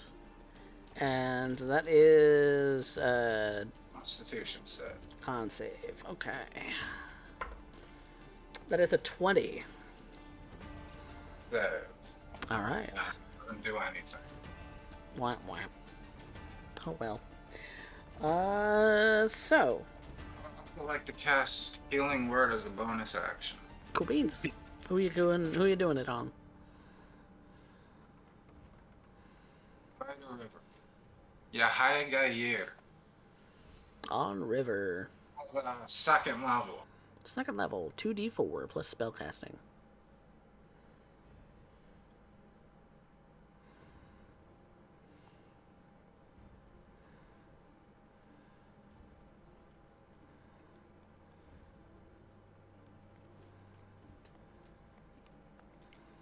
Five damage heal. Woo! 5 damage healed, River. Alright. That brings us back to the top of the round. Does the layer recharge? No. Lagan. Again, uh, by my spiritual weapon, point my Gong. hammer at him. Hold the dead. Gong. Get it. Wisdom save. Wisdom save is all of 7. Not gonna cut it. Nope. And that is 9. 9. 9. Necrotic damage. Okay. And then spiritual weapons attack. Yep. Spellcasting attack roll. A natural 20. Again. Okay. Thankfully, that's only going to be 15 force damage. Oh shit, I was Wait, putting that on no. the wrong one. Hang on. 16. What was hang on. What was the toll of the dead damage? 9. Necrotic. Okay. And then then 16 force from my spiritual weapon. he's looking pretty hurt. Looking pretty damn hurt. That's what this was supposed to do. Fine ya. She is going to move up to the one that Lagan just hit, drawing her daggers. Let's see. 1, 2, 3, 4. Yep, you're in range. And she's going to hit him. Snicked. Dagger. 14. 14 will hit. Okay, and that is 3. 3 on that one, okay. And then I'm going to do the 2-weapon fighting for my other dagger hit. Offhand, nice. That's a 7. That is 7 will not hit. I figured. Seems to be my luck. I can get the first hit in, but not the second one. But that is action bonus action. And you moved. So that does it for your turn. Rune. Okay. So what are we looking at with these two guys? How they looking? This guy, or I guess it's this guy. I think it's this guy, yeah. He's looking pretty damn hurt with like necrotic ooze just kind of coming out of him, gashes from different things. Just is not looking good. This other guy, it looks like he can go a couple rounds. Okay. Rune is going to go ahead and with this one guy, he is going to take his sword and basically like push him with his boot, shove him down, and take the sword of light directly into him. Okay. Are you looking to shove and then to shove him prone and then attack him? Yeah, is that something that can be done? Both I think it shows an action. Both are normally considered an action. Okay, never mind. Well, then it's just for theatrical. For theatrical effect. If you want to, if it's Yep. It's just one an of those attack. fancy maneuvers are for how you want to do this. Yep. It's just for theatrical, so it's a normal attack. Okay. I do fancy maneuvers with everything now. Because you are fancy. Uh-huh.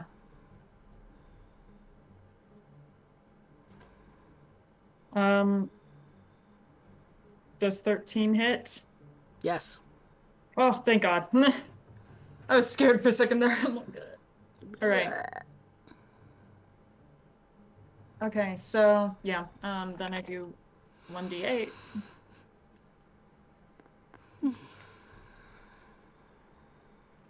Okay, so that's 7 damage. Okay.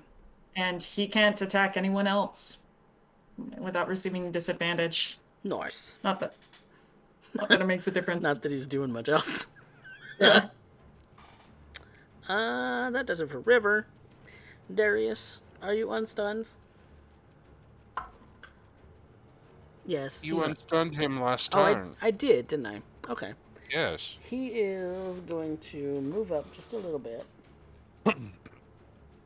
And he's going to fire a short bow at this guy that Rune has been attacking belligerently. That's all of them. No. So that's that does it for him. That brings us to River. I'm incapacitated still, right? Yep, you can end your turn, make a Constitution saving throw. Okay.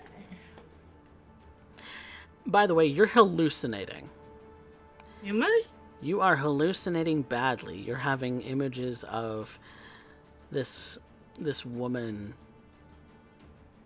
She's everything you want her to be. She is a dream. 9. That'll fail. You are still incapacitated. You want nothing more than to be at her side for all of eternity. That's the kinds of dreams that you're having right now. Which brings us to her. Since you are incapacitated, she's going to take the time to actually remove this webbing from herself. It is a DC 12 strength check. I will make you mine, is what you hear her say. Natural 20. Yes. All right. That was her action, at least. As a sort of free action, she just goes over to pet your spidery self. That's such a good pet. And these boys. One's going to attack Vanya, one's going to attack Rune. This one's attacking Vanya. With some feast. That'll be a 18 to hit. Yep, that'll hit. D4s are so hard to pick up. Right. Get in my hand! God damn it, not on the floor! I'm struggle busting here, y'all.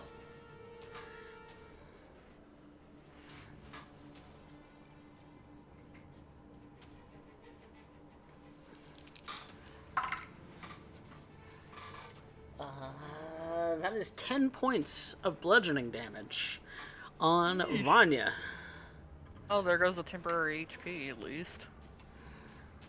God, I had that cushioning. And on Rune. That is an 18 to hit. Yeah, he got me. Got you.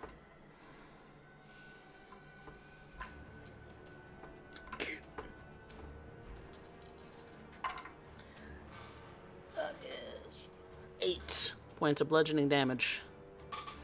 Bonk. Damn, these guys hit hard for how small they are. All right. Kinwin. Friendo. Rathia Heo. Frostbite again on the big leg. All right.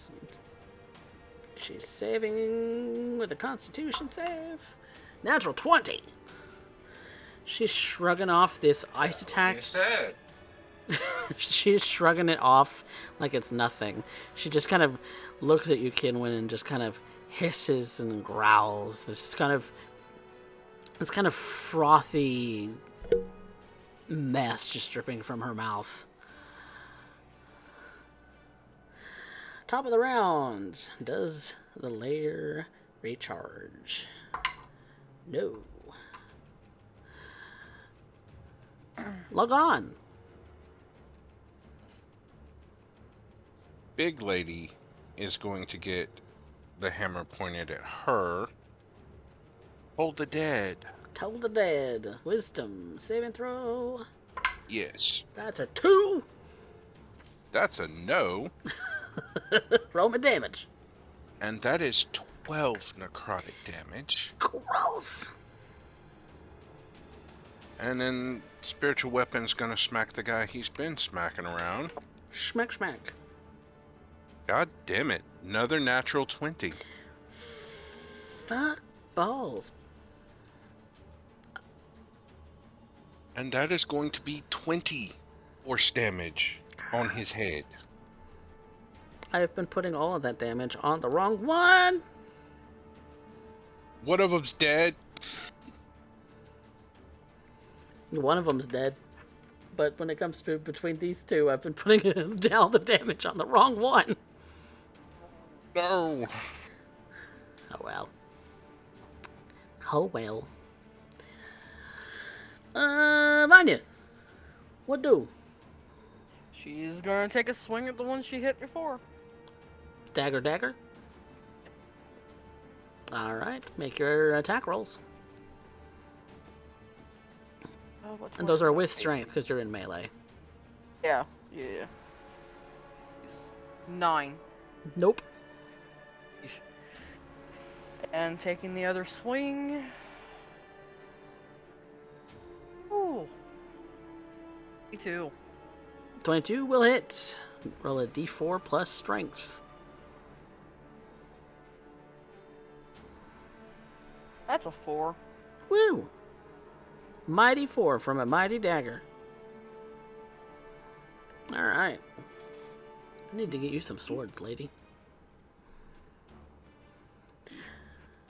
Rune.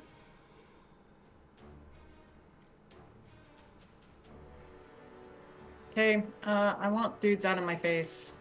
So, Rune is going to use Thunder Wave. Okay.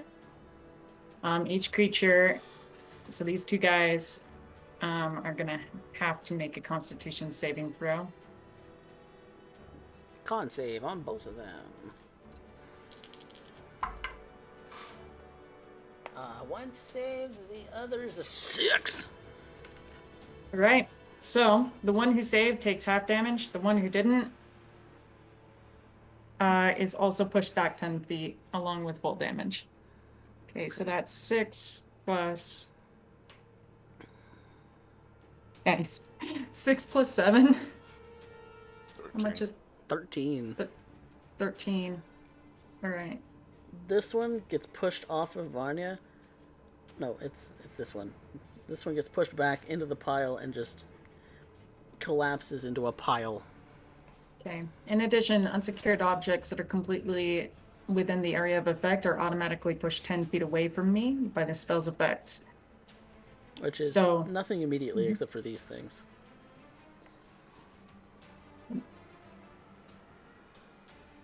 So, Okay. this guy takes half, which is 6.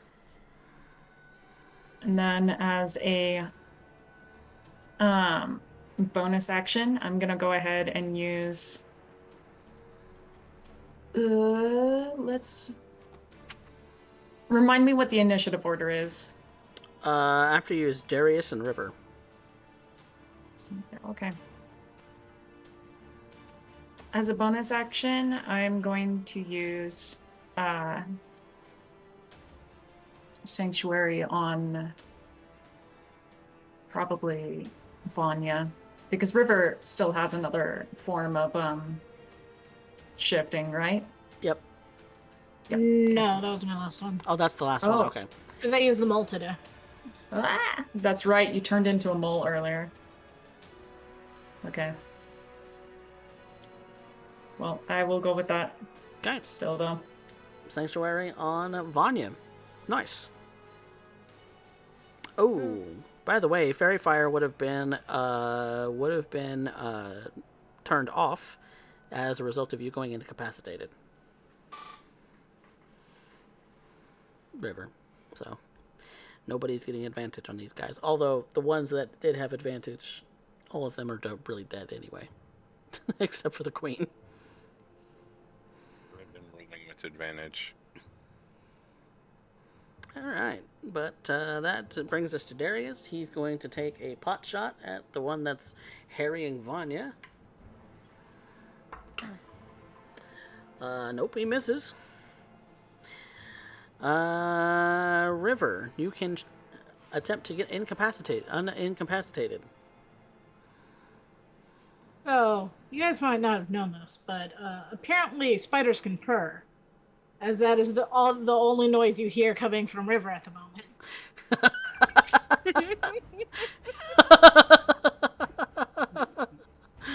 And it's a con save? Yep, con save. 15. That'll pass. But that's the end of your turn. You hear purring and then suddenly just stops. Yep. And he blinks. Okay, which means that she is at regular attack rolls for this, but she is going to attempt again to get you to hallucinate. So, Constitution saving throw, River.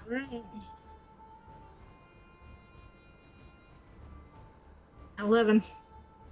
That will not pass. You are incapacitated once more. The purring begins again. And she will make an attack on you. Oh my god, no. She doesn't want you in a spider form. She wants to make you something else. That is... Wow, that's 2 10s. For a 11 to hit. Oh my god. 11 does not hit. All she does is go to pet you. She thought she wanted to hurt you, but no, she's not wanting to hurt you. She goes to pet you instead. The purring is just too cute. Just too cute. Just has to keep petting.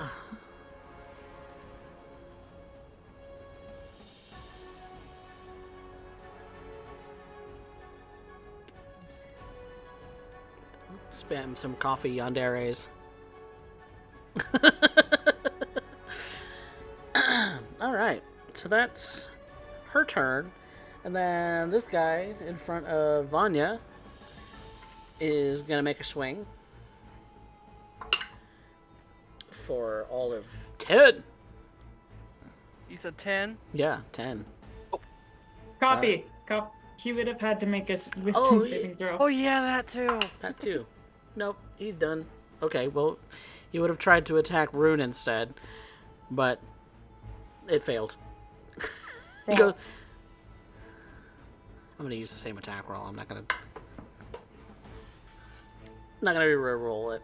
It's no point. Okay. No Thank point. you. Thank you, merciful DM. I am a merciful god. A pickle one, but yes, merciful. Pickle's better than nothing.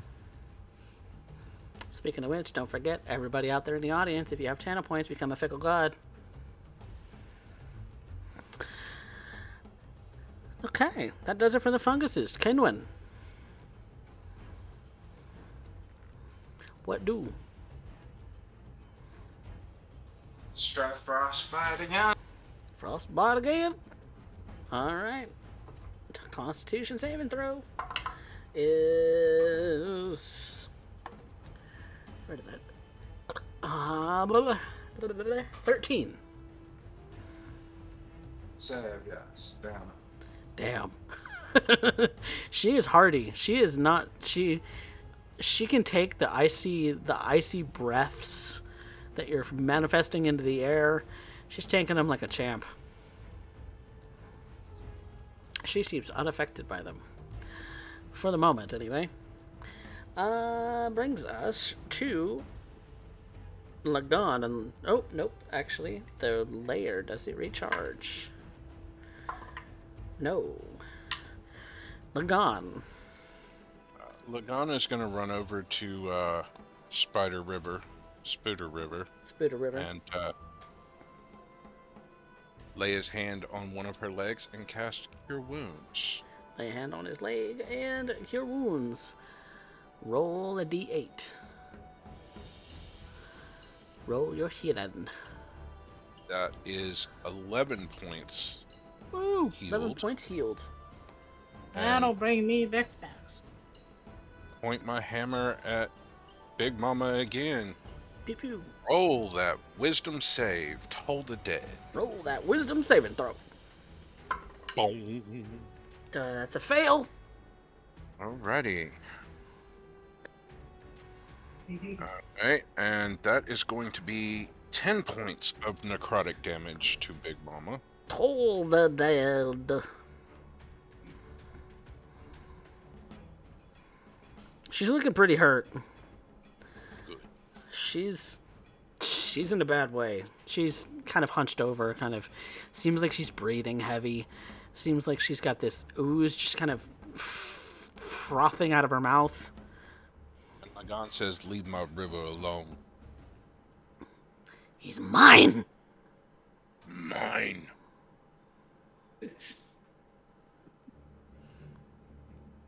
Alright. Vanya. Taking a swing at the one beating on her. Get it. Get it, girl. 17. That'll hit. That's 2 damage. Yikes. And swinging with the other one. Alright. Is your strength only a +1? Yeah. Oh, wow. Wait.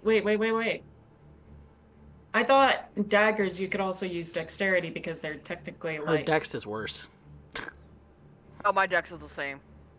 Oh, either What? way. Wow! The only reason why I get a +3 to hit is It's because for I'm proficient proficiency. with their weapons. Yeah. My dex and strength are both only +1. So, Yeah. second one is 21. That'll hit. It's a 3. You need some fancy daggers, is what it is. Yeah, I do. Either fancy daggers or something Fancy like short sword. swords. I only took the daggers because I could throw them when needed. Hmm. Technically, you could throw a sword too, but Yeah, it's not nearly as effective. Alright, that does it for Vanya's turn. Rune, what you doing, Mr. Arcanist? First things first, Rune is gonna call out to Lagan.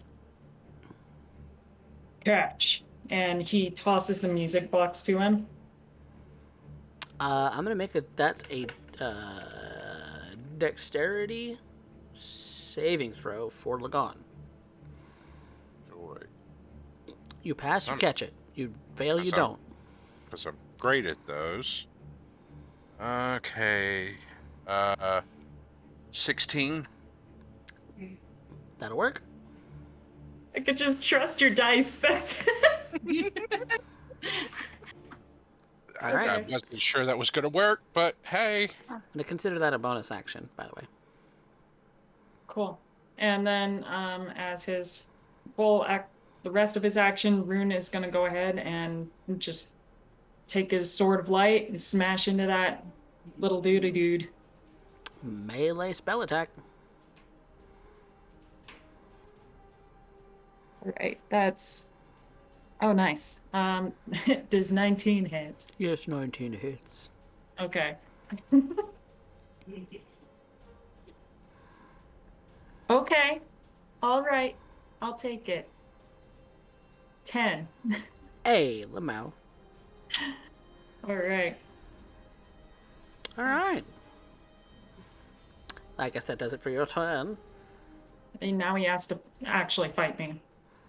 Alright. Now it's time for Darius. Bink! Natural 20! Yes!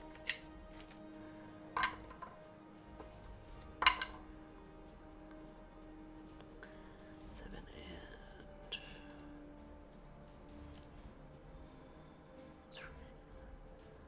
10 points. Nice. Yay, Darius. Yeah, hey, Darius. Ooh, Yay, actually, Darius. Have you been taking advantage of his rogue things? Does he get sneak attack on this I with think us he being does in melee with him? Yeah, I think he does too. So that's I don't remember how many sneak attack dice he gets. I don't know. Thought it was like at least 2. Yeah, it's an additional 2. Wow. I've never played a rogue, and I know a lot about rogues. I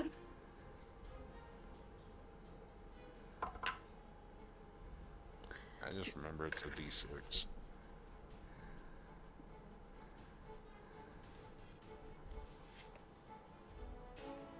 All right. That'll do it for Darius. Boom! And it gets this fungus creature like right in the neck, and it just oozes like pussy, oozy filth. River. Are you still an incapacitated bug? Apparently so. You guys keep hearing purring. I'm going to first off roll if my web recharged yet. Does not. And 16. 16 will pass. Okay. Purring stops once more. There you go. That's River's turn. Fungus lady. Why won't you cooperate with me? And what is she doing?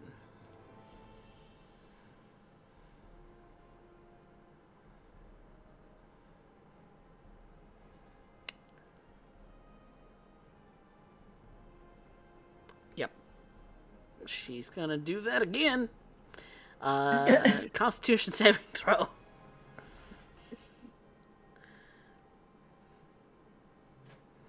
Nat 20. Boo. Okay. Ah! She's gonna Yay, smack. Ripper! She's gonna smack As- you. Yeah. I was Anyway. gonna say, as a reaction, can I just like performance roll to just start purring? I'm gonna try and deceive her. Okay. I'm gonna call that a deception check. Ooh.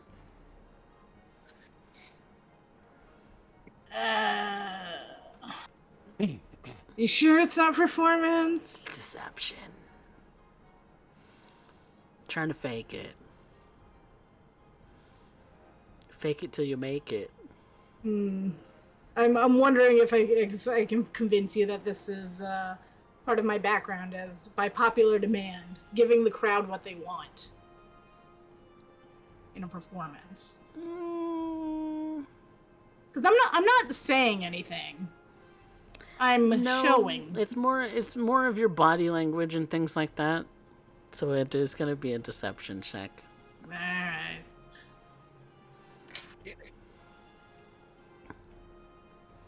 Ooh, 19 plus 1. She's going to insight you.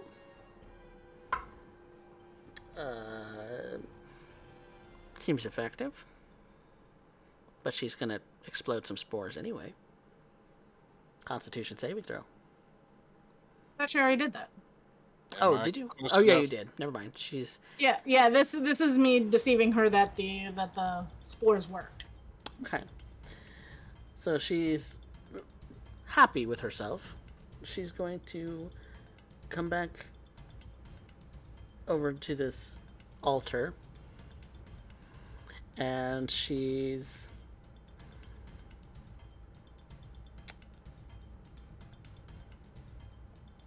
going to wait. Next up, Kinwin.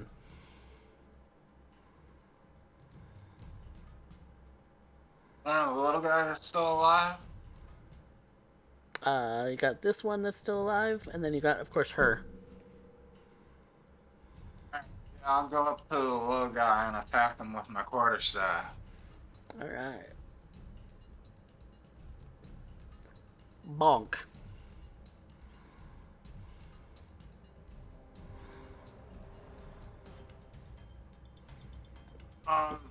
Do Do I add anything to the d20 for the attack roll? That's your weapon attack, so it would be strength and proficiency that you add to that. 18 then.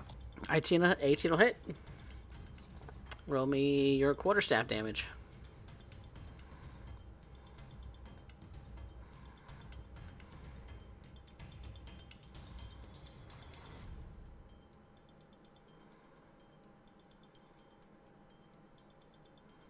Three damage.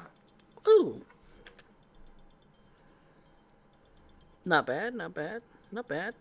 Looking pretty hurt. You bunked it in the head, and it's got some of that, some of its like mushroom cap just kind of fell off. All right. Bonus action.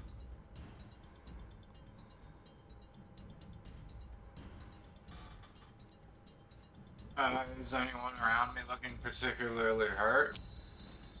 You're within range of just about everyone. Probably the only person that looks a little hurt might be River, but he's. I'm at full. Oh, then no, I've been healed. He's a healed bug. Yeah, the only ones Probably injured me. right- Probably yeah, Rune, yeah, Vanya, Vanya. Rune or Vanya. Rune probably got more damage to him. I'm at 12, bud. Yeah. Healing word at level 2. Thank My you. bonus act. On Rune.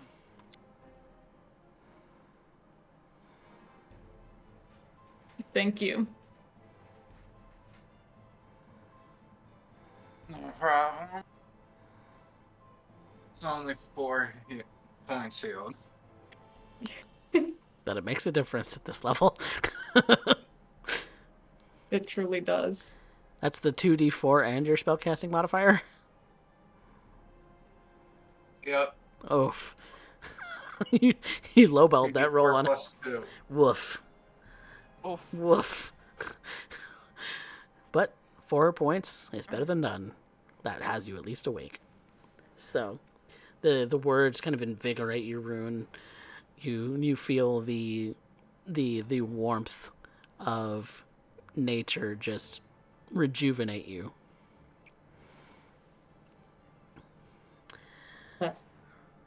Awesome. Hit. Nice. Bringing us back to the top of the round. Does the lair recharge? No. Lagan. Well, spiritual weapon, that squishy fucker already. Bonk. Let's see.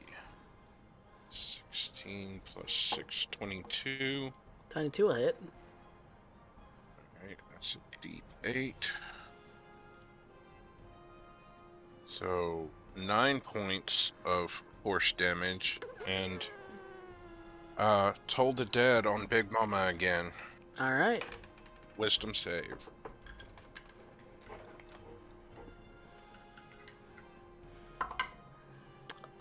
That's all of 11. Not gonna cut it. And that's 11 necrotic damage. She's starting to ooze all of that garbage too. Starting to look like a bleeding cap. Yeah. like a bleeding cap. Bleeding cap. Yep. Alright. Well, that does it for Lagan. Vanya. With their daggers again. Wonk wonk. I don't know what noise that was. First one's a dirty 20. Ooh, get it. 5 points. That reduces him to 0. Cool. As a two-weapon fighting, she's going to turn through the other one at the Big Mama. You're at long range, so you're at disadvantage for the Oh, dagger. yeah. Okay. I can do disadvantage. That's fine. No, I can't. That's in that one. Oh. Ouch! That was on the die that's been doing so good, too. Yeah. Sadly, Yeah. that dagger is no longer retrievable. Yeah. My You dagger. you natural one that one into oblivion. It is forever gone. My dagger. Goodbye, dagger. The kitten just looked up at me too, like, what? What did I do? What did I do, boy? Rune. Okay. What he's gonna go ahead and do is Rune is going to activate his second defensive field. His armor readjusts. And once again, get that spare 4 HP because it makes a difference. Really do, though. He's gonna make his way around the corner of the that stone, but he's gonna maintain partial cover. It doesn't count as cover anymore because it is rubble now. Shattered it. Yep. And the one that It got shattered River at the is beginning of gone. the rounds. At the beginning of the Okay. combat. All right. Well, he's just gonna move around it, and he's gonna go ahead and cast firebolts. Pew! Ew. Range spellcasting attack roll. Yeah.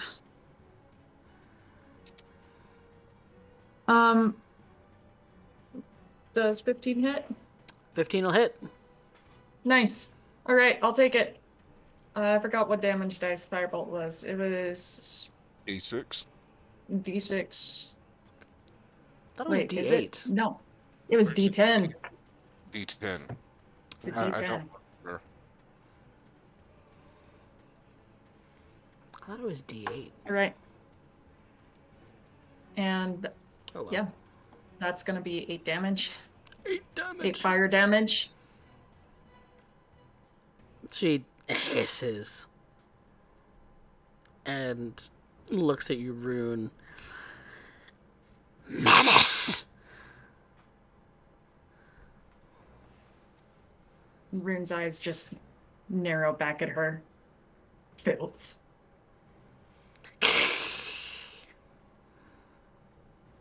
Darius' turn. He can see over the rubble. He's going to come over this way and bunk.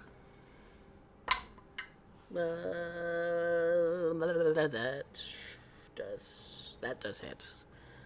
So there's nobody in melee though, so he gets the 1 dice, and that is an additional 6 points of damage.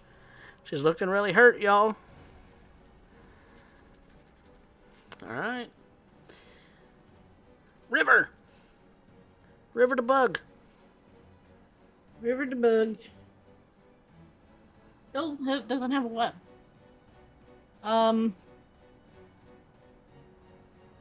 He's still purring, but he's going to walk up to the queen and take a bite. Chomp.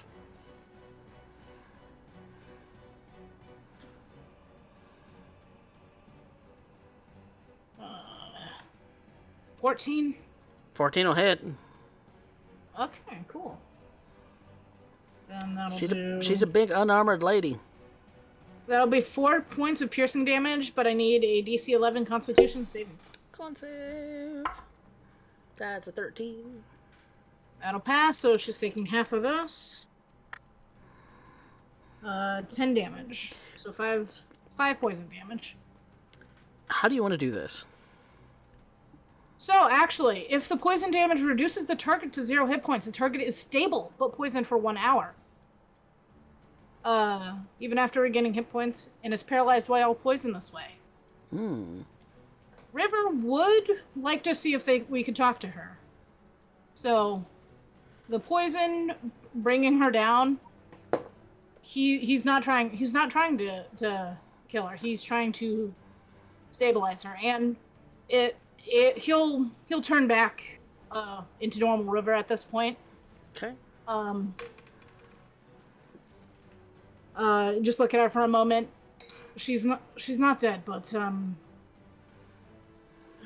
Does anyone have rope? I should have tied her up first. Sorry. Always have a rope. Yes. Let's tie her down and then we can wake her up. And try to talk to her. I have a You question. Mm-hmm.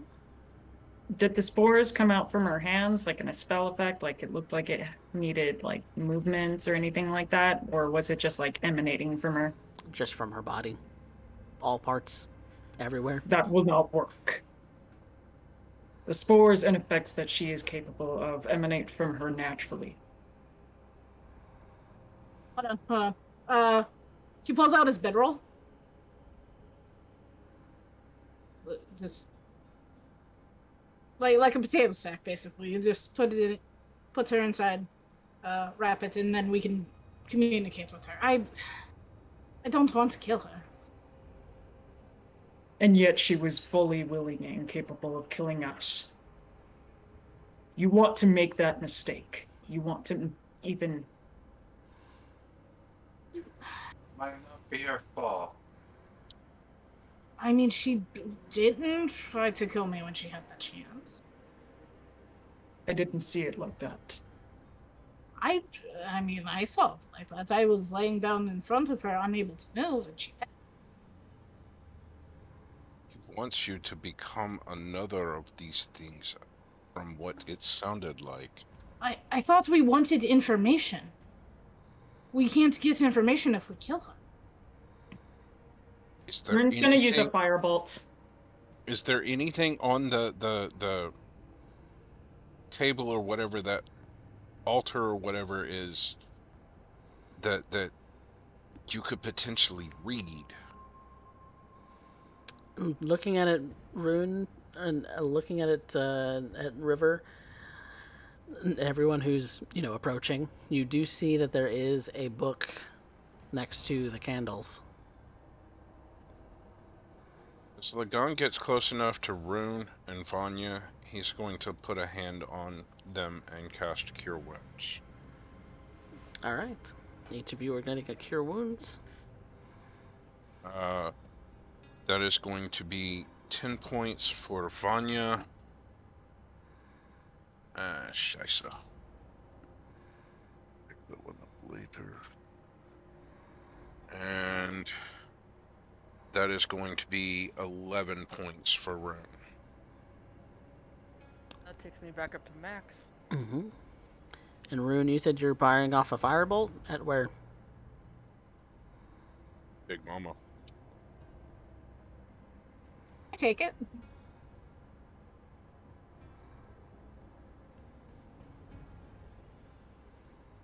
When Lagan puts his hand on his shoulder and heals him, he holds it there, golden fire emanating from his fist.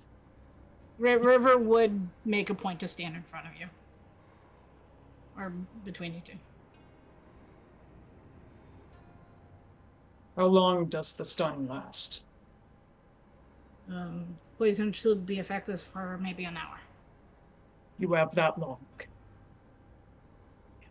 If you do not get the information you require, I will make this decision for you.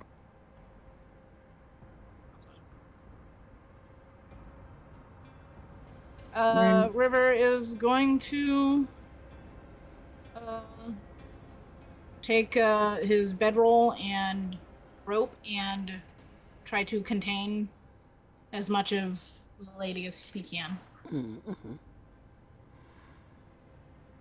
Okay. She's a mess. She's also kind of oozing this sort of blackish ichor. She's withered in some places. She's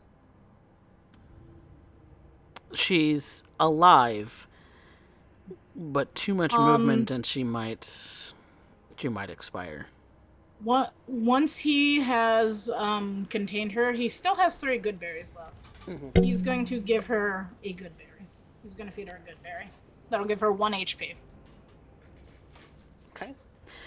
Which actually would bring her to consciousness as well. Yep. She is still poisoned and paralyzed, though. Okay. She just kind of looks at you with wild eyes.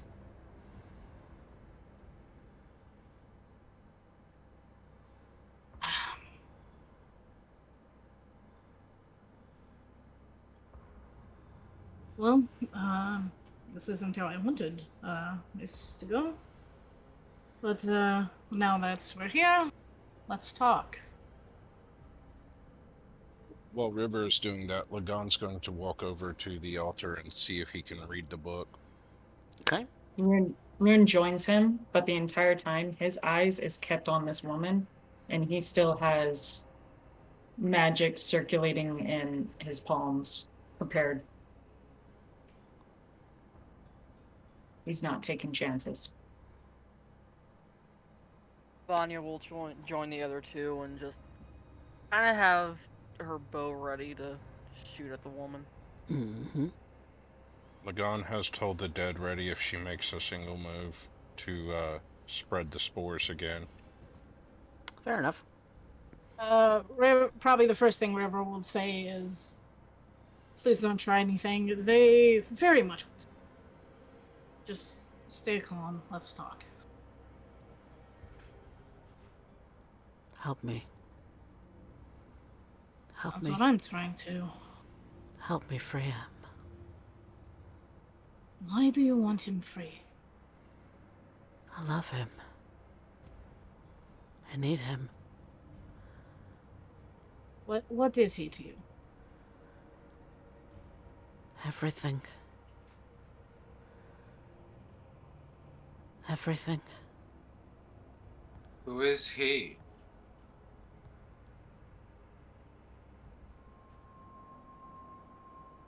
Master of this world.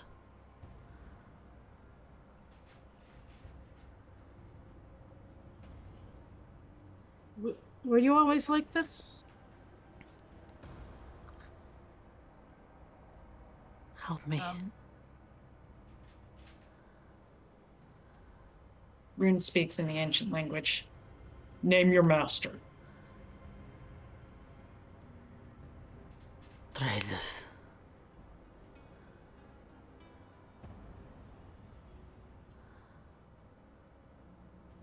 She repeats back to you in the ancient language.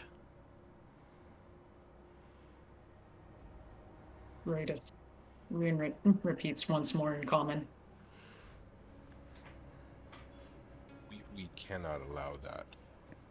I've learned everything I needed to. Help me. Dharreus Titan seems to pop up. Free him. You always been down here? Where are you from?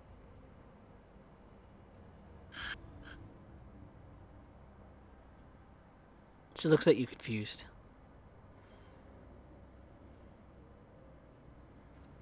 You've heard him. Yes. I have. And you know. And you know that we are connected.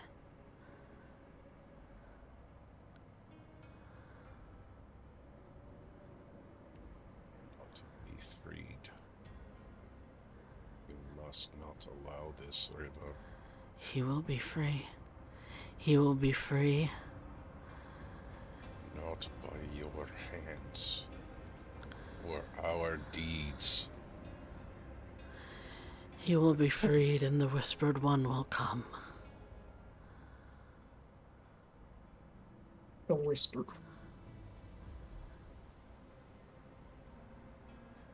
He who is at the end.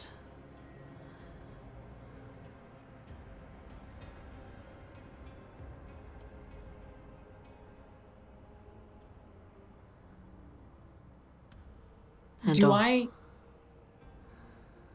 Oh, go ahead. And all will join in oblivion. Do I know what he who is at the end is? Do I even have an idea of a reference of what that is? Anyone who wants to can make a religion check. Thank you. Oh, good.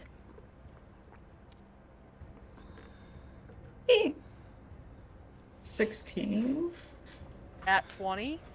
17. 19. Hold on. Evan. I don't know shit. Vanya. Those of you who got 15 and above, at the end, could they mean at the end of existence, of life, of end of what? Your thoughts kind of drift to just the end of life for some reason, and especially when she says all will join in oblivion,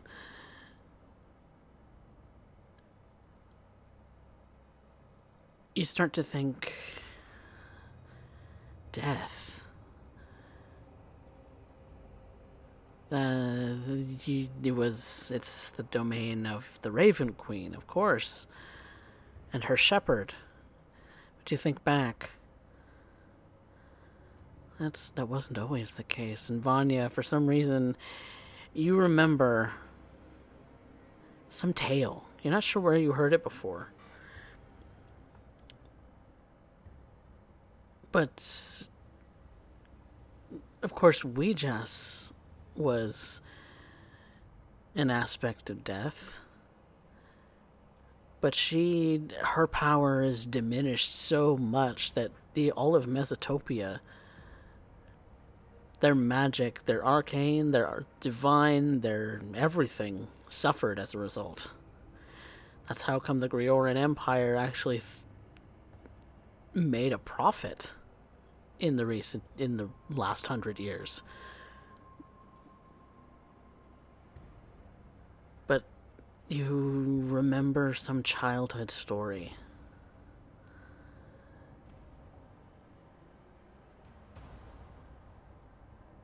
Ouija's defeated death.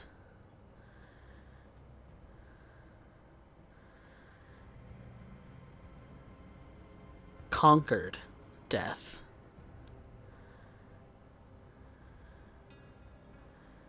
And rose to power.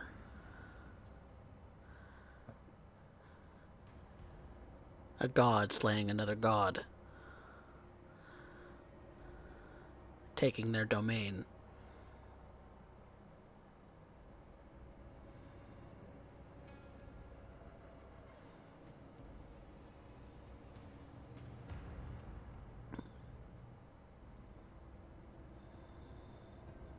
Is that what this could mean?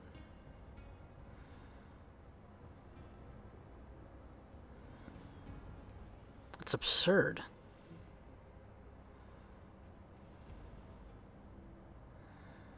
Domain of death.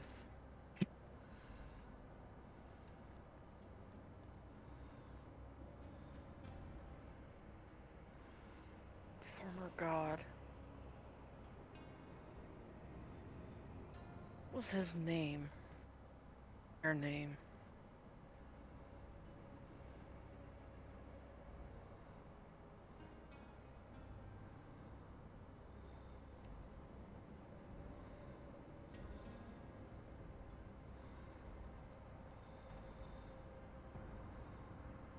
Someone far older. I only know a few deities. I know a few, but most of them come from childhood stories. Mostly, from what we found out recently.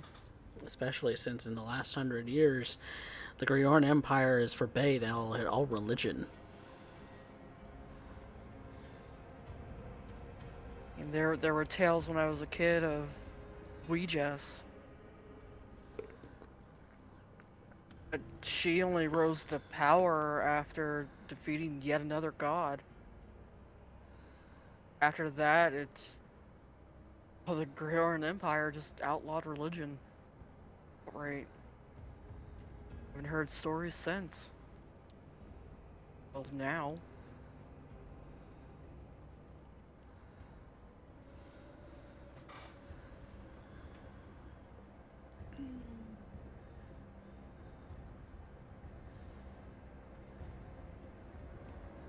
So,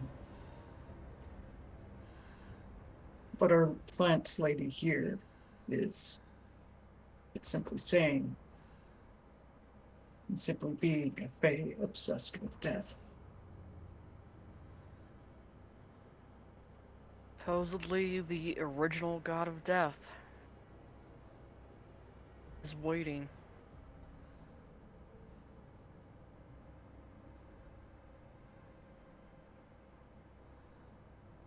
While Waiting they to are come back into power. discussing this, am I able to read anything of this book? What languages do you know? Common. Giant and Common? It's not written in either of those. Didn't think it was.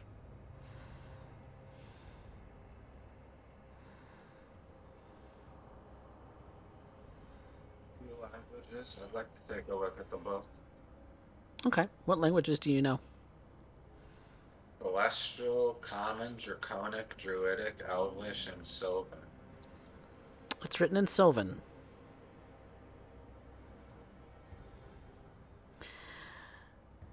And what you see is a book that is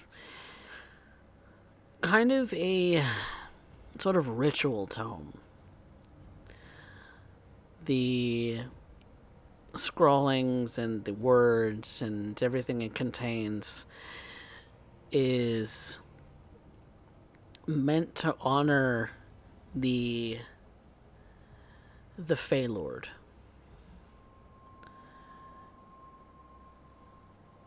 And Death himself.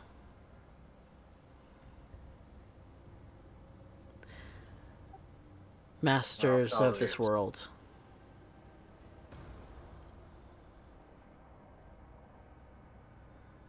This is a book of rituals to the Fey Lord and Death. Death as we know it, or the ancient death that Vanya spoke of. I believe the ancient one. What is the name of the Fey Lord?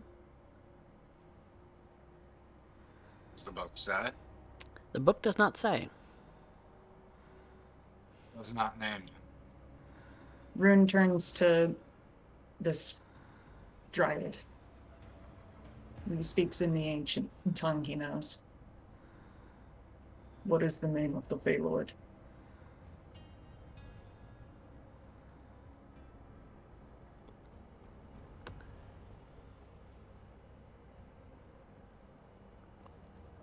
Orlons the Everlasting. Master of Secrets. Trickster. Beloved. King. She responds in that old tongue.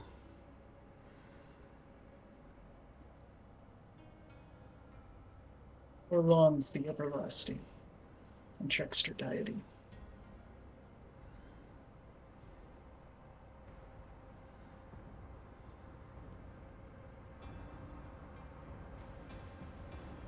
But he must be kept secret.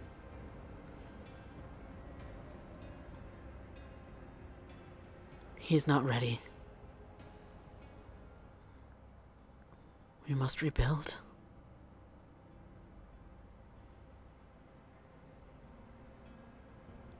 They killed him.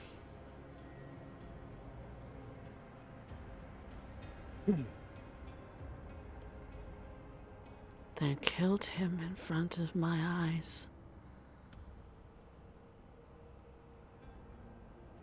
They? Who? Chroma Company.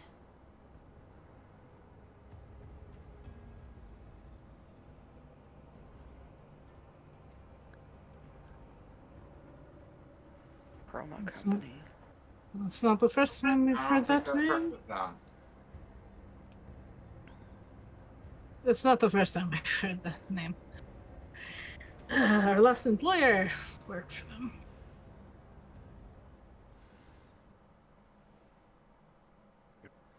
Maybe we should talk to him. So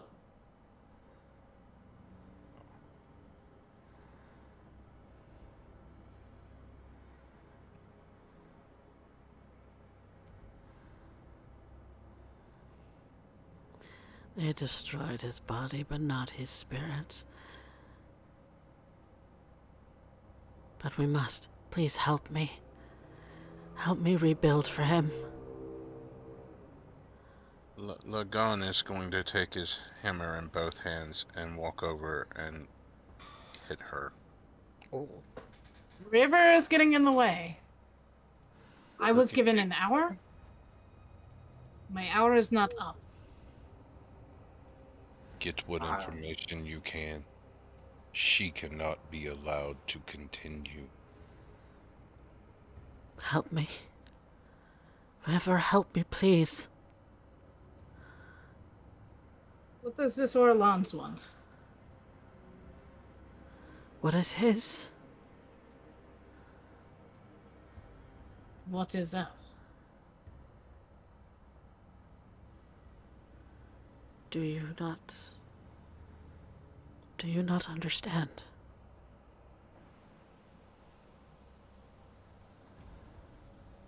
I understand, but they don't. You need to tell them.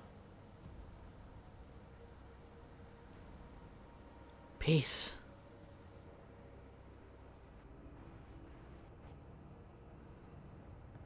That's not a trustworthy answer. Orlans want to achieve peace. How else does one achieve peace?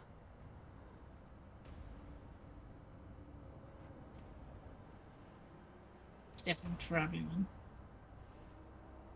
So, Rune, at this point, the flame on Rune's hand brightens, and he will shoot a fireball.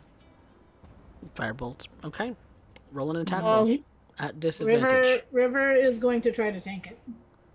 And Vanya's also shooting an arrow. Okay. What do I roll to I will take both of these hits.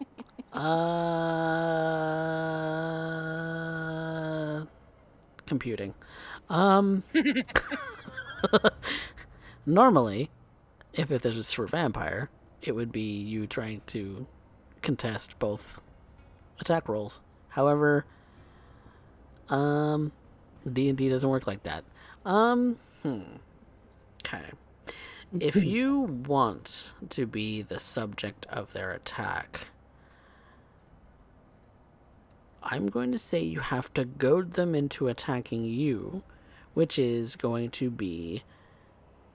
Well, they're already firing attacks, so Right. my mind is him jumping away. Okay. Then instead I'm going to make this opposing rolls. They're going to do their attack rolls. You're going to combat that with a dexterity check, an athletics check, or a acrobatics rather. Athletics or acrobatics, your choice, and whoever has the higher roll will be the winner.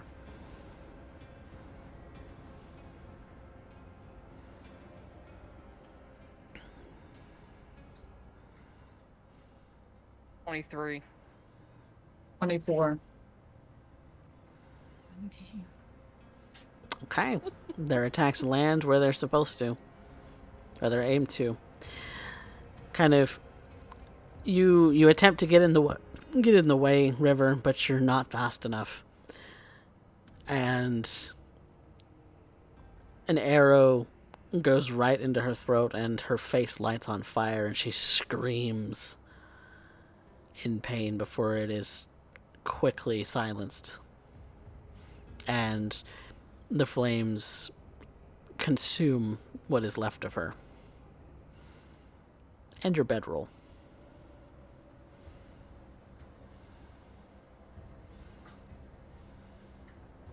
hold my staff up and say, "You gonple steoda."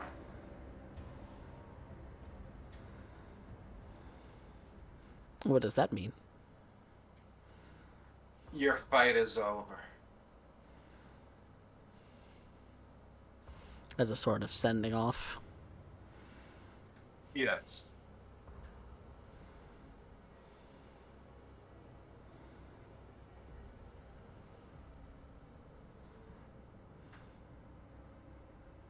Rune stares into the fire, burning body, and to those who are close to him, they will actually see him like physically shaking, fists clenched.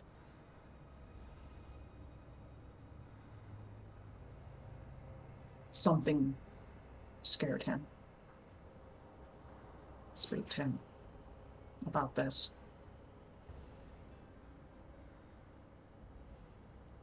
Vanya's gonna reach over and set a hand on him.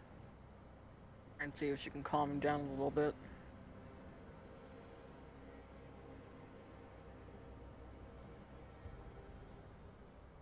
As soon as he notices her reaching towards him, he steps away, looks at her, and there is this flash. It's very human, very personable. It goes across its metallic face.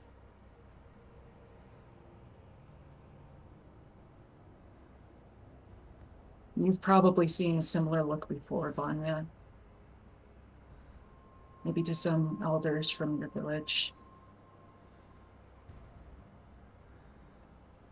Like that of someone who's seen the dangers of the forest.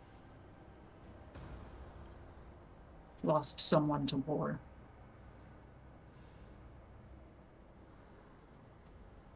Rune? You gonna be okay? Puts himself, his head down. My apologies. Don't need to apologize. He looks over to the altar. We'll take what we need. But I believe our mission here is done. He starts marching out. Lagana's going to take a minute to see if there's anything else besides the altar worth taking. Investigation check. And in doing that investigation, you do find that there is yet another tunnel. One that goes further down. 19. 19. Rummaging through some things, you find some old and rusted kind of tools of the trade, things that have been brought down here. A couple of things have actually piqued your interest a little bit, though. There's some local clothing, there's a bit of money, there's a couple of gems, a couple of red gems. You're not much in the way of a geologist, so you're not entirely sure if they're rubies or not, but they look pretty close. In the raw, you kind of rummage through the crates a little bit. You do find a mundane dagger to replace the one that Vanya lost. Hey, Vanya. But it could use a little bit of love. It's old and kind of rusted. We can clean that up. As well as a short sword. I won't use either of these, but, Vanya? Kinwin? Darius? I know, Lagan will give the, dagger to Vanya since she lost one of hers. The short sword is up for whomever. We will determine gems or whatever that there's clothing. Mm-hmm. I'm sure none of it will fit me, so that will go to whomever comes close enough for a size to fit. Extra set of clothes for whatever. And Lagan will hold on to the gems. Okay. And I'll take the off week to determine how much of that you are going to get, because I did not actually create a loot You're table for good. this today. Uh, But if we don't think we're in danger, I need to rest. Can I see if I can get any rations off the fungi? they're the no the funguses that are around here you determined have been of the poisonous nature, and these fungus people are they have the same look to them. So you Okay. probably determined that that's not no. Not to mention the implications that they might have been human once. Yeah. That I baby. would like to Yeah, I'm fine with that. I see it as a greater evil to waste it. It's dead already and you can eat it. Yeah, they're necrotic. I'm sure most of the party would probably feel a little less inclined to do so. I would like to take a rest before we continue exploration. Well, whether you rest or not, that is up to you.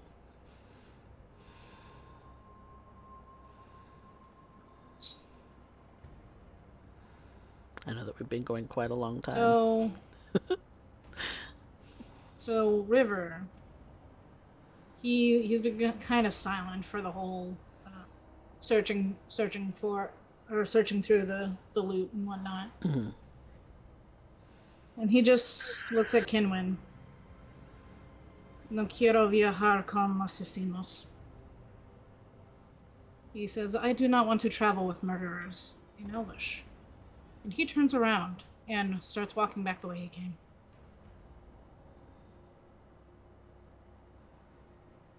Oh.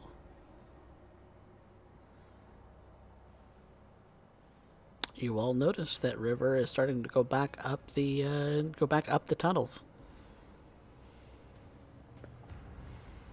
River, where are River you does going? River does not stop and does not acknowledge that he has been spoken to.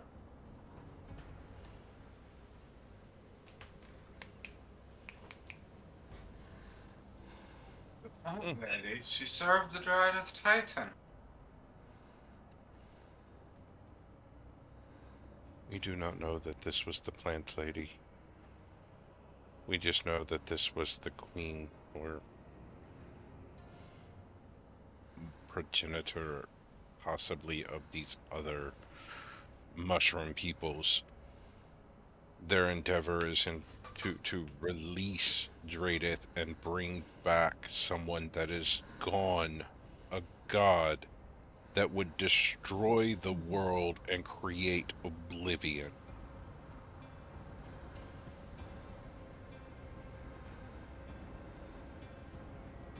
It's already Couldn't matter gone. when. You don't know if he heard you. Lagan personally doesn't care anymore. Okay. What do the rest of you do?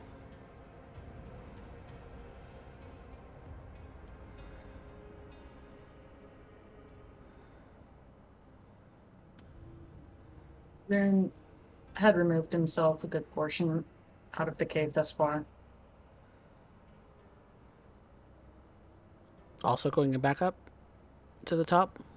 Yeah, he had left before River at that point. But he stopped halfway through the cave. Which means, River, He you does. would run into Rune. He just goes around him, keeps walking up.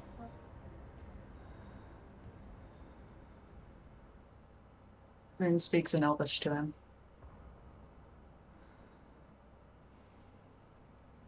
All is done.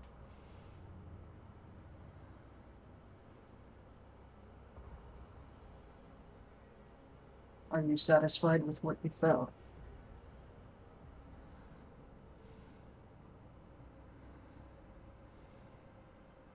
He's just the two decision.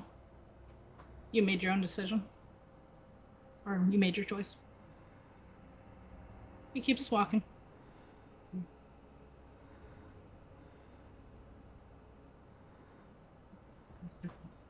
I won't stop if you need to.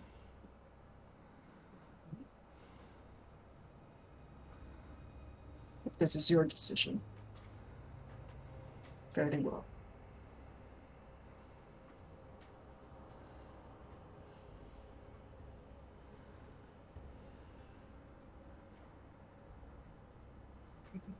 Okay.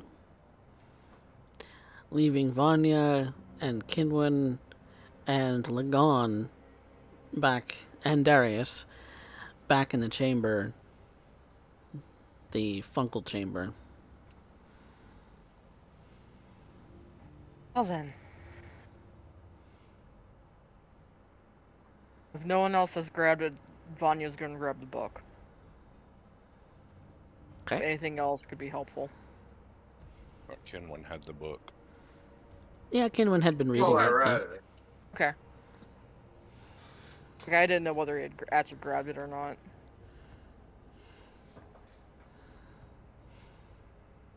She's gonna take a look at the other tunnel, Mm-hmm. shake her head, start making her way out. She is done with this place. I do not believe we are done here. I do not believe we've found the plant lady yet. I am for now. Don't I feel need a safe rest. on here. I understand. I need a rest myself. But I do not think we are done in this place yet.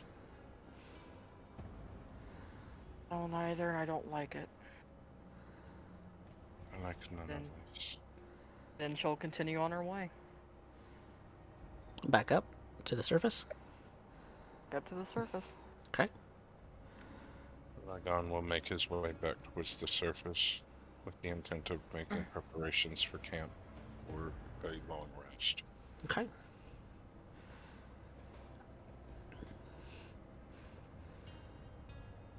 Kinwin, Rune, do they find you when they arrive?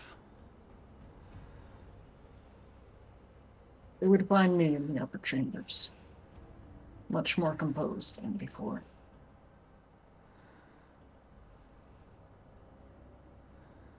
Lagon walks up to Rune. Will you be alright, my friend?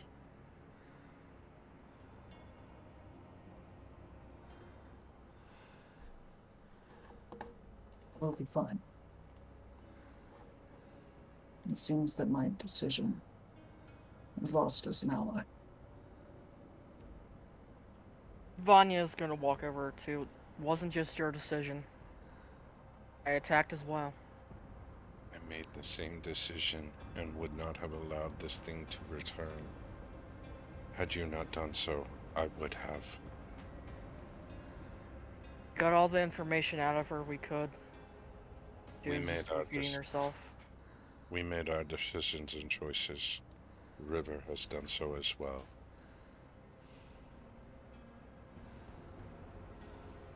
I can live with this. I could not live with that returning, knowing what it was fighting for.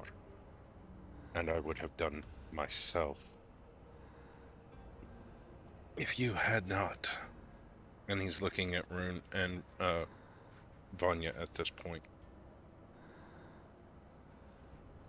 He was standing there with his warhammer in both hands, ready to swing.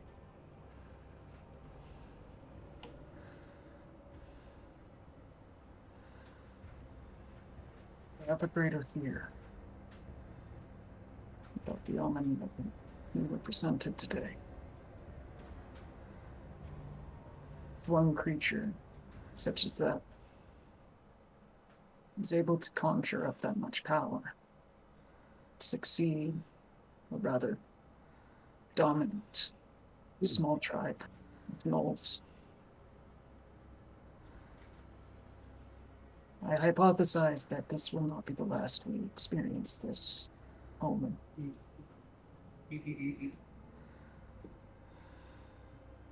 Agree. As do I.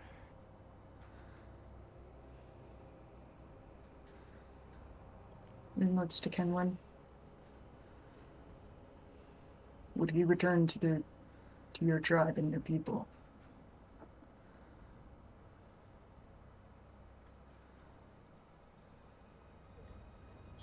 I don't hear what you're saying. I don't hear you either. Maybe, or he might cool down eventually and come back here.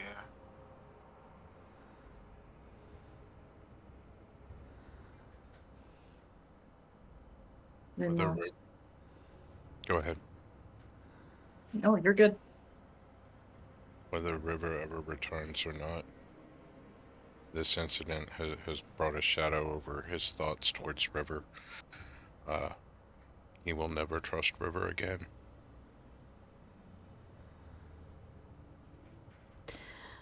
River, how far do you walk? Well, he's going at least out of the cave. Mm-hmm. What time of day is it when he gets out? Evening?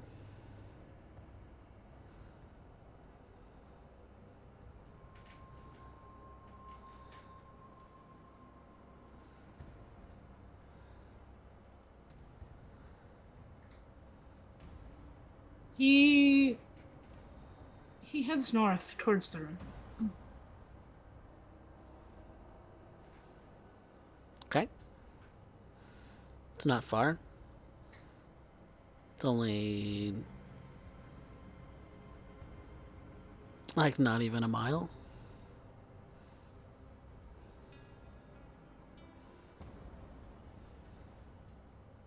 He sits down on the shore. He dips his feet in the water and thanks.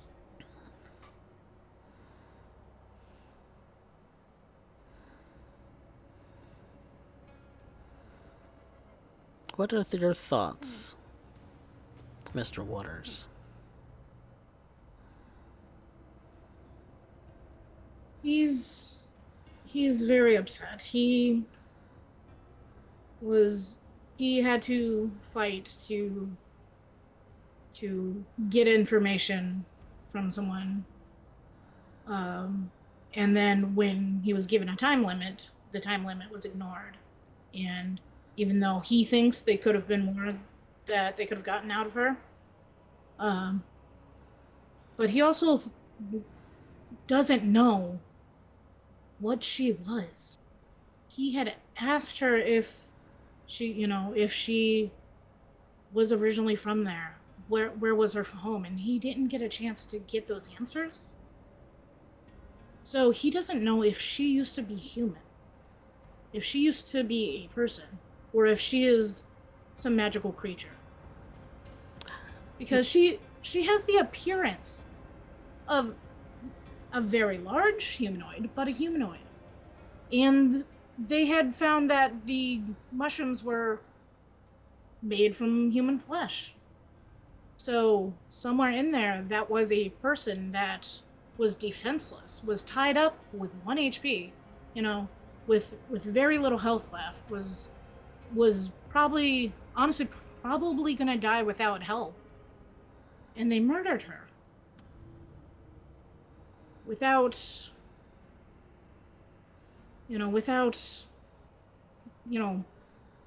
saying, hey, time's up, without getting the last bit of the information, without seeing if there was a way to help her. Because he was wondering, could we take her out of the cave, and would this break her connection to Dradith like the gnolls? And he's possibly still upset about the gnolls. Because, yes, they were attacked, but it wasn't their choice. They were forced into this, and he feels bad. He feels terrible that they had to kill them. And that's why he didn't want to kill her. Make me an insight roll.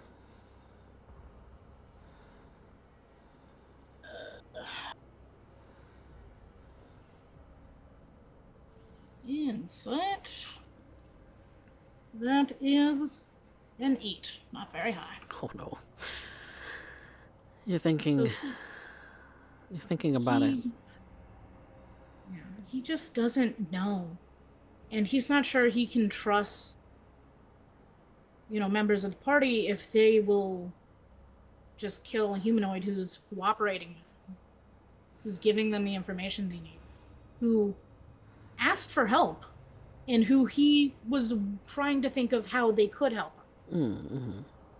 It wasn't a mercy kill. It wasn't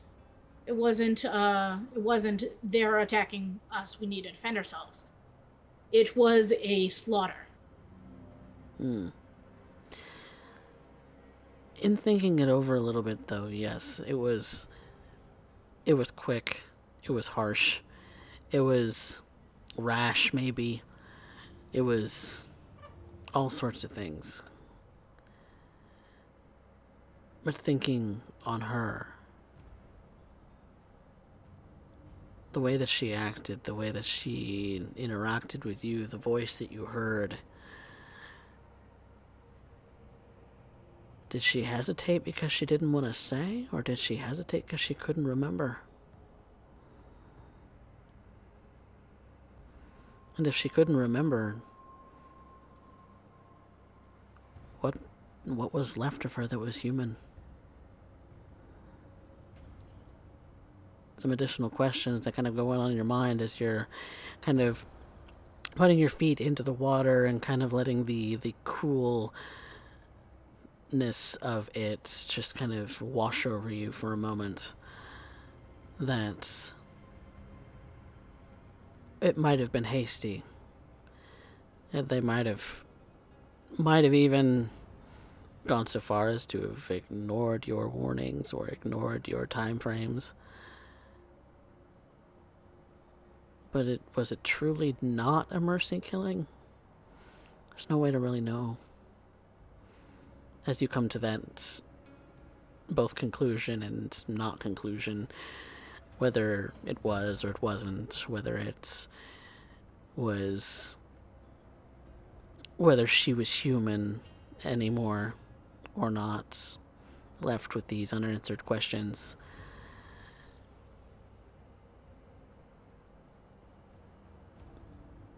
It's in that moment, River, that I need you to make a decision. Do you stay with the Lucky Sevens? Or do you leave them to their whims?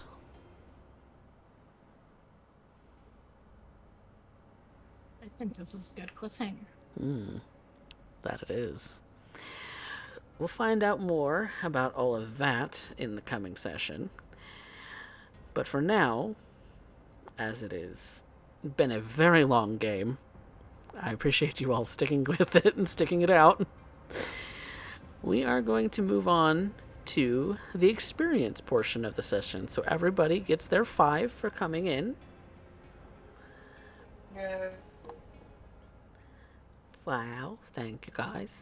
Welcome.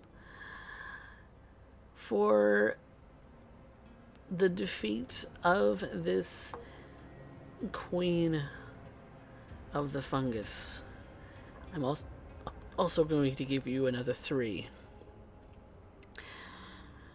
So that you can progress. And then we move on to the portions where you, the players, decide who had moved the plot the furthest, who had the best scene, and who had the best line for tonight. How much experience total was it? 5 plus 3 so far. 5 plus 3. Yep. and then we do the individual stuff. So let me also get the audience favorite poll started. But who did the most work on the plot today?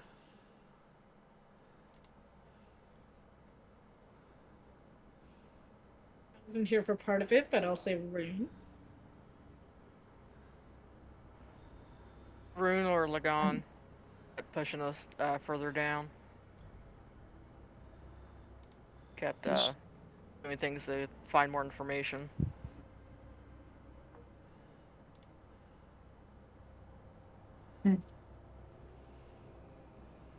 Audience favorite vote is up, so exclamation point vote and your favorite as you see them up on the screen.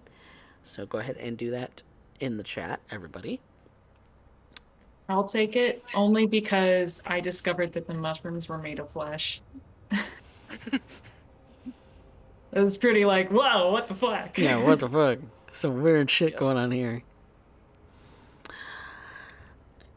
Who had the best scene? I'll give that to River. Yeah. Yeah, River. For trying to stop us, get the information out of her, this mushroom woman. Mm-hmm.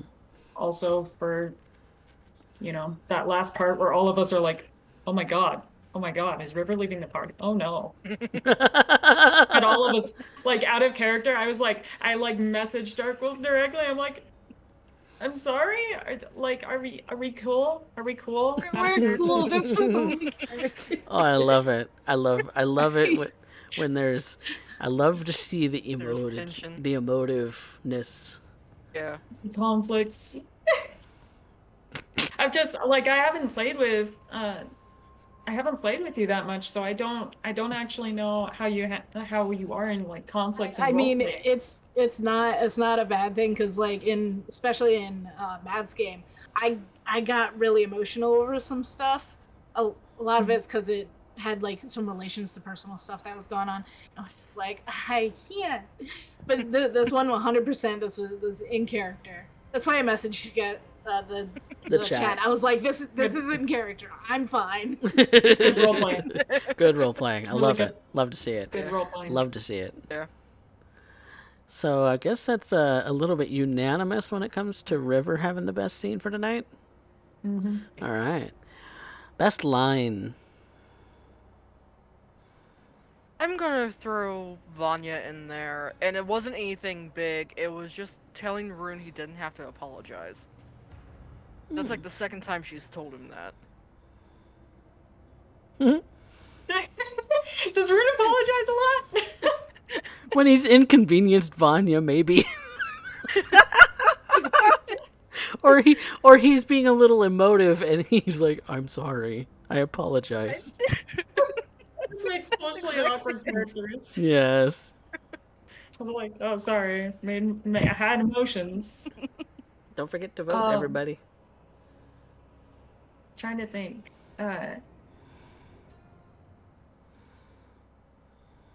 There was kind of like this like really climactic moment that Lagan was speaking to the plant lady when she was all tied up, and he was like, I can't remember precisely what he said, but I thought that was like the end statement for that whole entire battle. I did like when Lagan and the plant lady were just like, he's mine. Yeah, Lagan going, he's and I'm just mine. here unable to say anything, being like, man, I could quip so hard right now, but I'm a spider. I know, I was like, little spooter. Love it. The other one was whatever information you're able to get, my mistress cannot allow you to exist anymore. Along those lines. Yeah, it was the way you expressed it. Like your tone of voice was just like really like, oh my. This is your end. This will be your end, essentially. You take what time you have, and before that last minute tolls, bam. I was willing to give River that time to see if they could get some more information, but yeah, ultimately this thing was going to die regardless. Hey. Fennis Starlight, thank you so much for the raid. Welcome, welcome. We're just finishing up our story actually for tonight.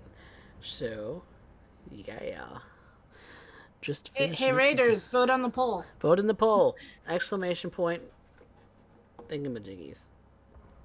The name you see on the screen, the first name First name of each character you see on the screen. Yep.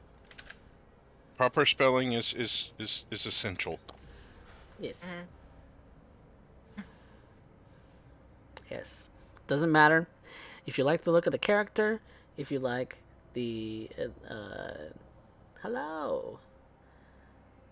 Bring in some fellow nerds. Hello. Oh no! Did it? Streamlabs closed the poll. Streamlabs. I'm gonna open it back up again. No, we gotta get the Raiders in. Yeah, get Yes. exclamation point vote, and as you see on the screen for each of the characters here on the screen, there's also an additional one because because Shay has also been in this story, but she's Pale Dragon had to take care of some IRL stuff, so they're for the time being. The Lucky 7 was down to 6, and the Lucky 7 might be down to 5. Drama. Drama. We're not very lucky. Nope. We're gonna curse ourselves with that name. Did. Vote in the poll. Thank you, Sounds. Thank you, Sounds, for the vote. The one vote. We'll get a couple more in there, and then we'll call the voting over. But did we decide who had the best line? It I sounded think like we decide on Lagan. Lagan. Lagan? Yeah. Gone. Okay, Yeah. Lagan, you get that point. How did you guys enjoy the session? Was it spooky? Spooky, It was tense. fun. Too spooky? I'm gonna be honest. The spookiest part was the tension with River at the end. Was it Player centered spooky. player centered? This is the kind of experience you get from my vampire games, just so you know, Dark Wolf. So player centric Hell yeah. spoopy. Oh, yeah, playing our vampire games, y'all. It's Yes, a blast. it's a blast. Oh, sadly. Don't play with me though. Yes. All I do is start problems. All you do is start problems. That's the one thing I'm good at in vampire games. 'Cause and in D&D? Question mark. Absolutely loved the game, but I'm numb right now. Well, That ending just kind of hits you in the feels. oh yeah. Yeah. Oh yeah.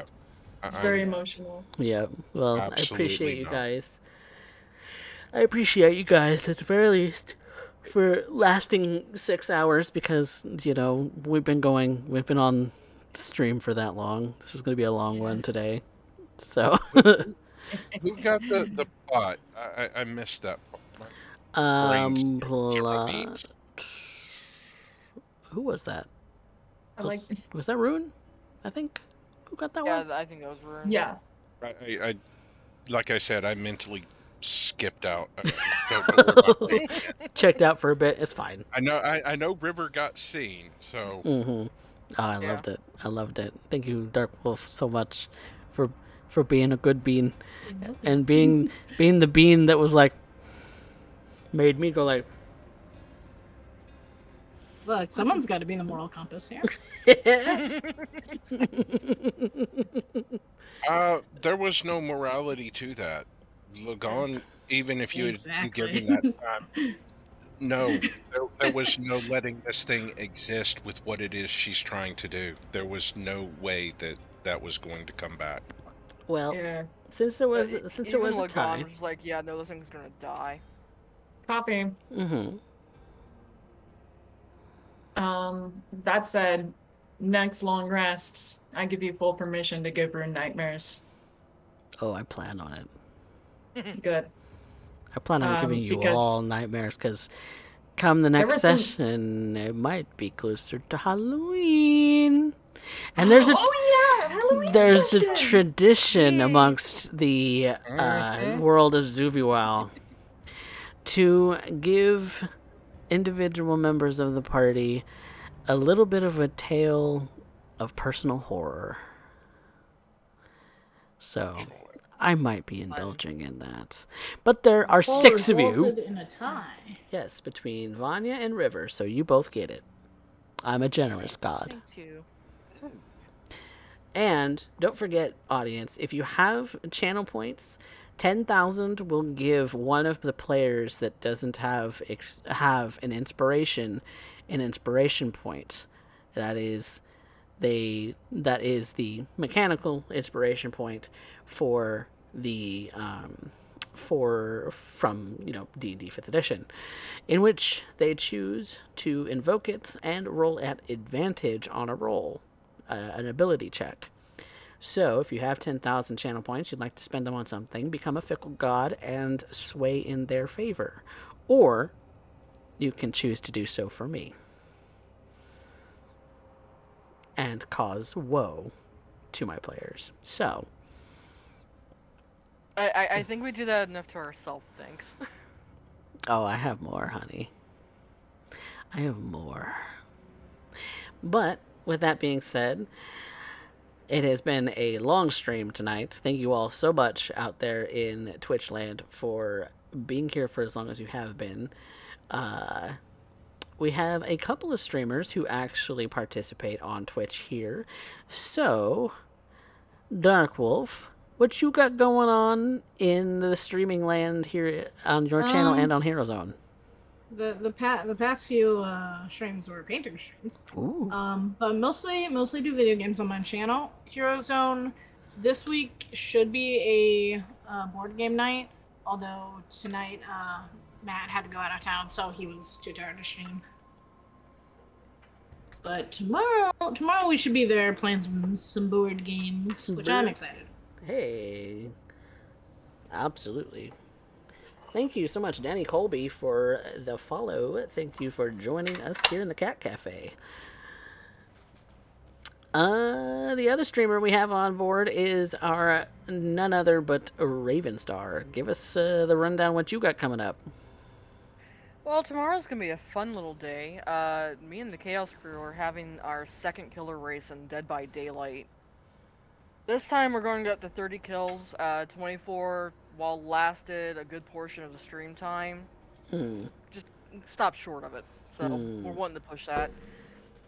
And instead of random killers this time, we're all playing the same killer, and the one we spun up was Pyramid Head. Ooh, with some Silent Hill. Right in time for spooky season. And come to find out, Panda, one of the members of the Chaos Crew, has his own rules when he plays Pyramid Head, which could interfere with him playing. Oh no. Yeah, because interfere in a most good of the way or a DLCs bad way? come with a killer and a survivor. Right. And the survivors for the Silent Hill DLC, he usually lets live. Ah. And when it comes to the Midwich map, he gives himself a couple handicaps. No, making it a personal challenge then. Yeah. And We'll see how that goes. And what if the rest of the crew actually takes it in on those challenges too? Huh? That one maybe even adds a little bit more difficulty. Yeah. But that does it for our shoutouts. And of course, I'm CoffeeCat. I run this channel, CoffeeCat Presents, on Twitch and on YouTube. So if you missed today's episode, definitely give the YouTube VODs a look, because I upload those nearly right after, well, day after we air them on Twitch. And so if you haven't subscribed on YouTube yet, do so. It is free. Any support that you have for this channel, we certainly do appreciate it here, because my cast is lovely. They are the ones who make the show. I am just a facilitator. I am just the one who sets the stage. They are the ones who are the actual cast and the ones who are in the spotlight. So everything I do revolves around what it is that they want. on Wednesdays, I do Vampire the Masquerade, Austin by Starlight. You can give VODs of that while watch on YouTube as well. And of course, Rebirth is my D&D tale, which takes place in a world that my buddy Matt from the Hero Zone had done a 4-year campaign in, and I am running the sequel. So, same world, just different timeline, different set of characters, and the such. So, do all of that. I do art sometimes. I did most of the art of Rebirth, did most of the art of Austin, so I do character portraits. Check out the Discord if you want more of that, because Discord is great. But yeah, if check all those things out, and until next time, say goodnight, everyone. Bye. Alright. Good night.